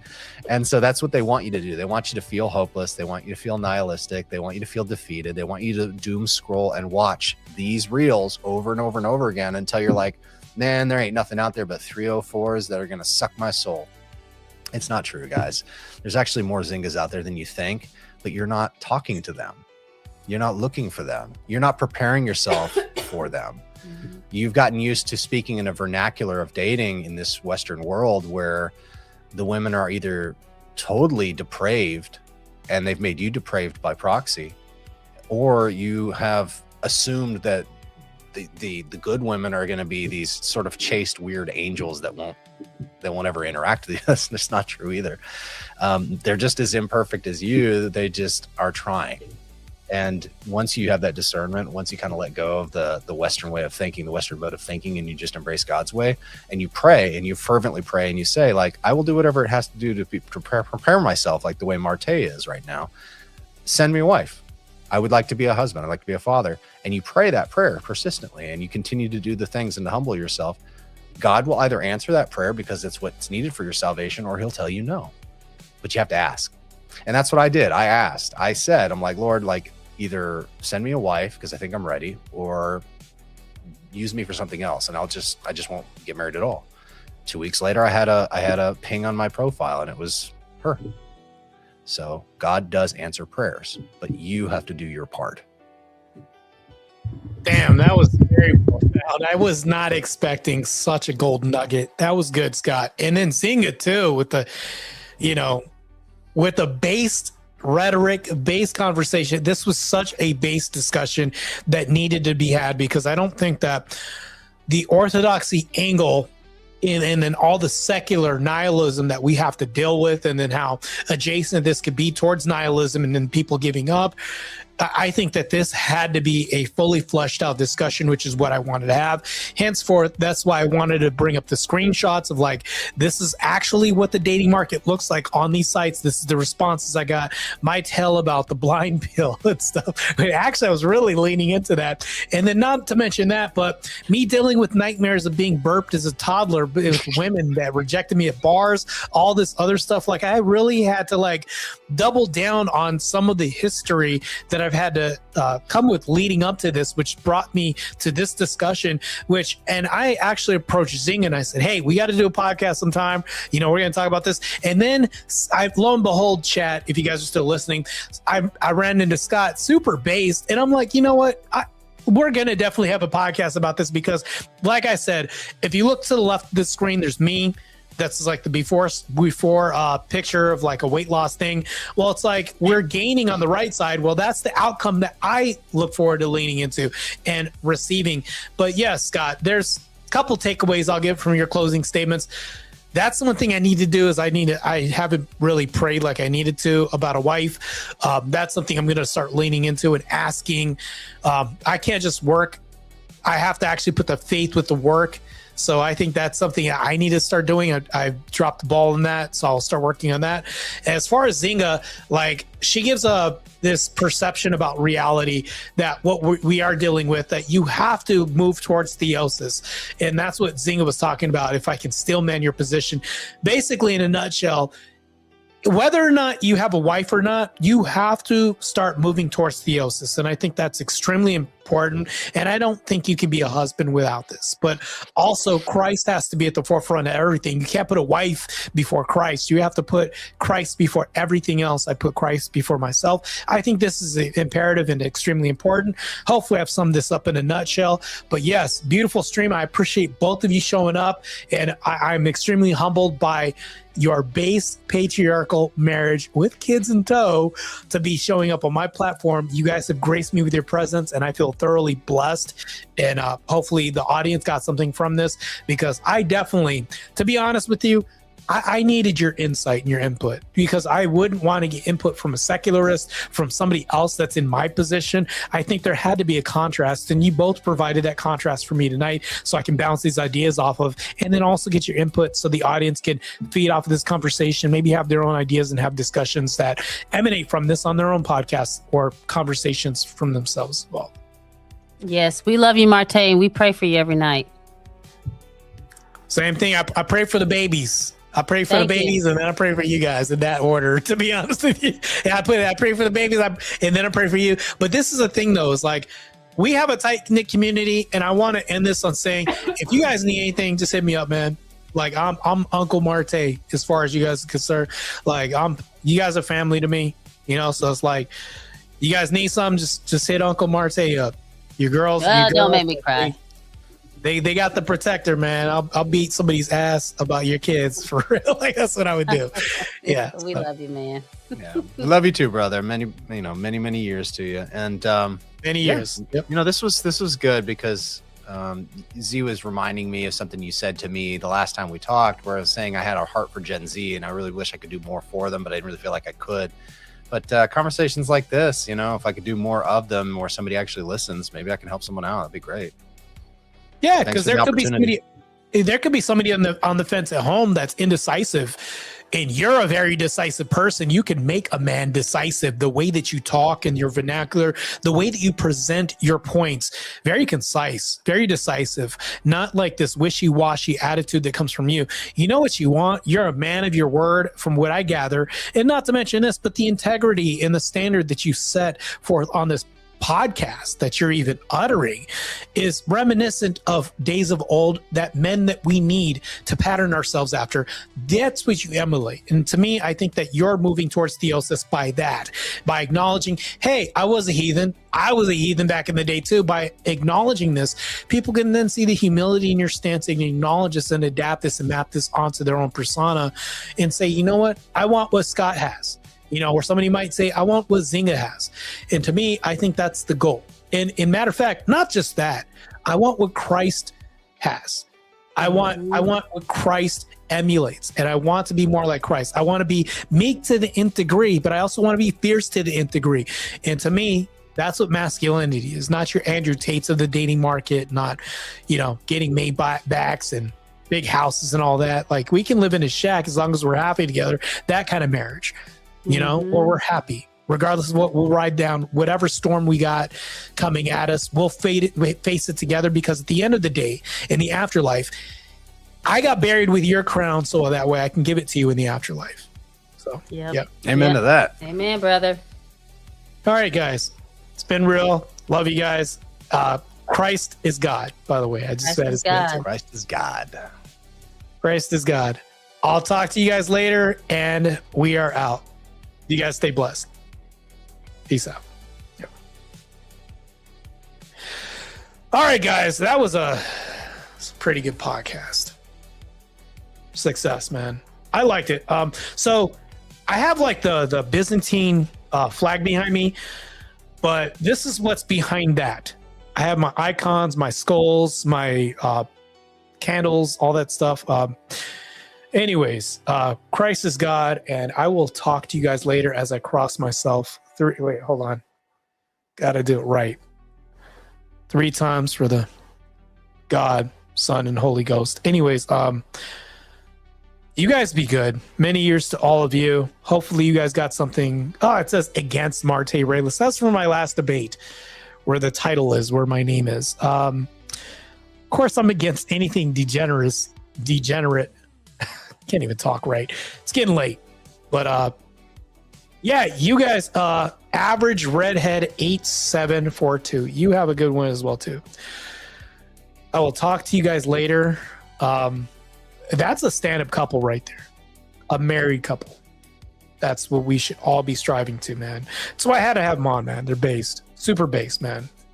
I'd take a bullet for Scott and Zynga, man. I'll tell you that right now. Real people. Real based.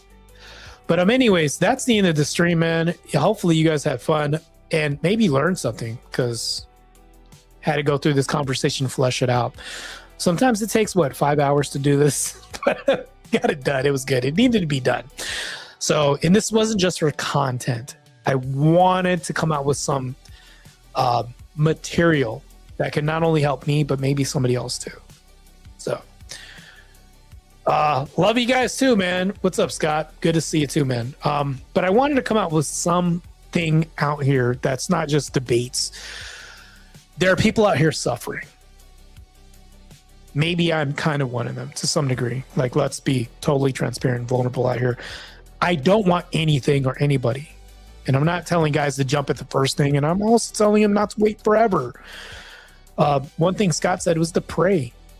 Something I need to work on myself. Need to ask Christ, hey, work on me so that way I can follow you better. And if a wife happens, it happens, man. But anyways, you guys be good. Christ is God. And I will see you guys soon. Take care.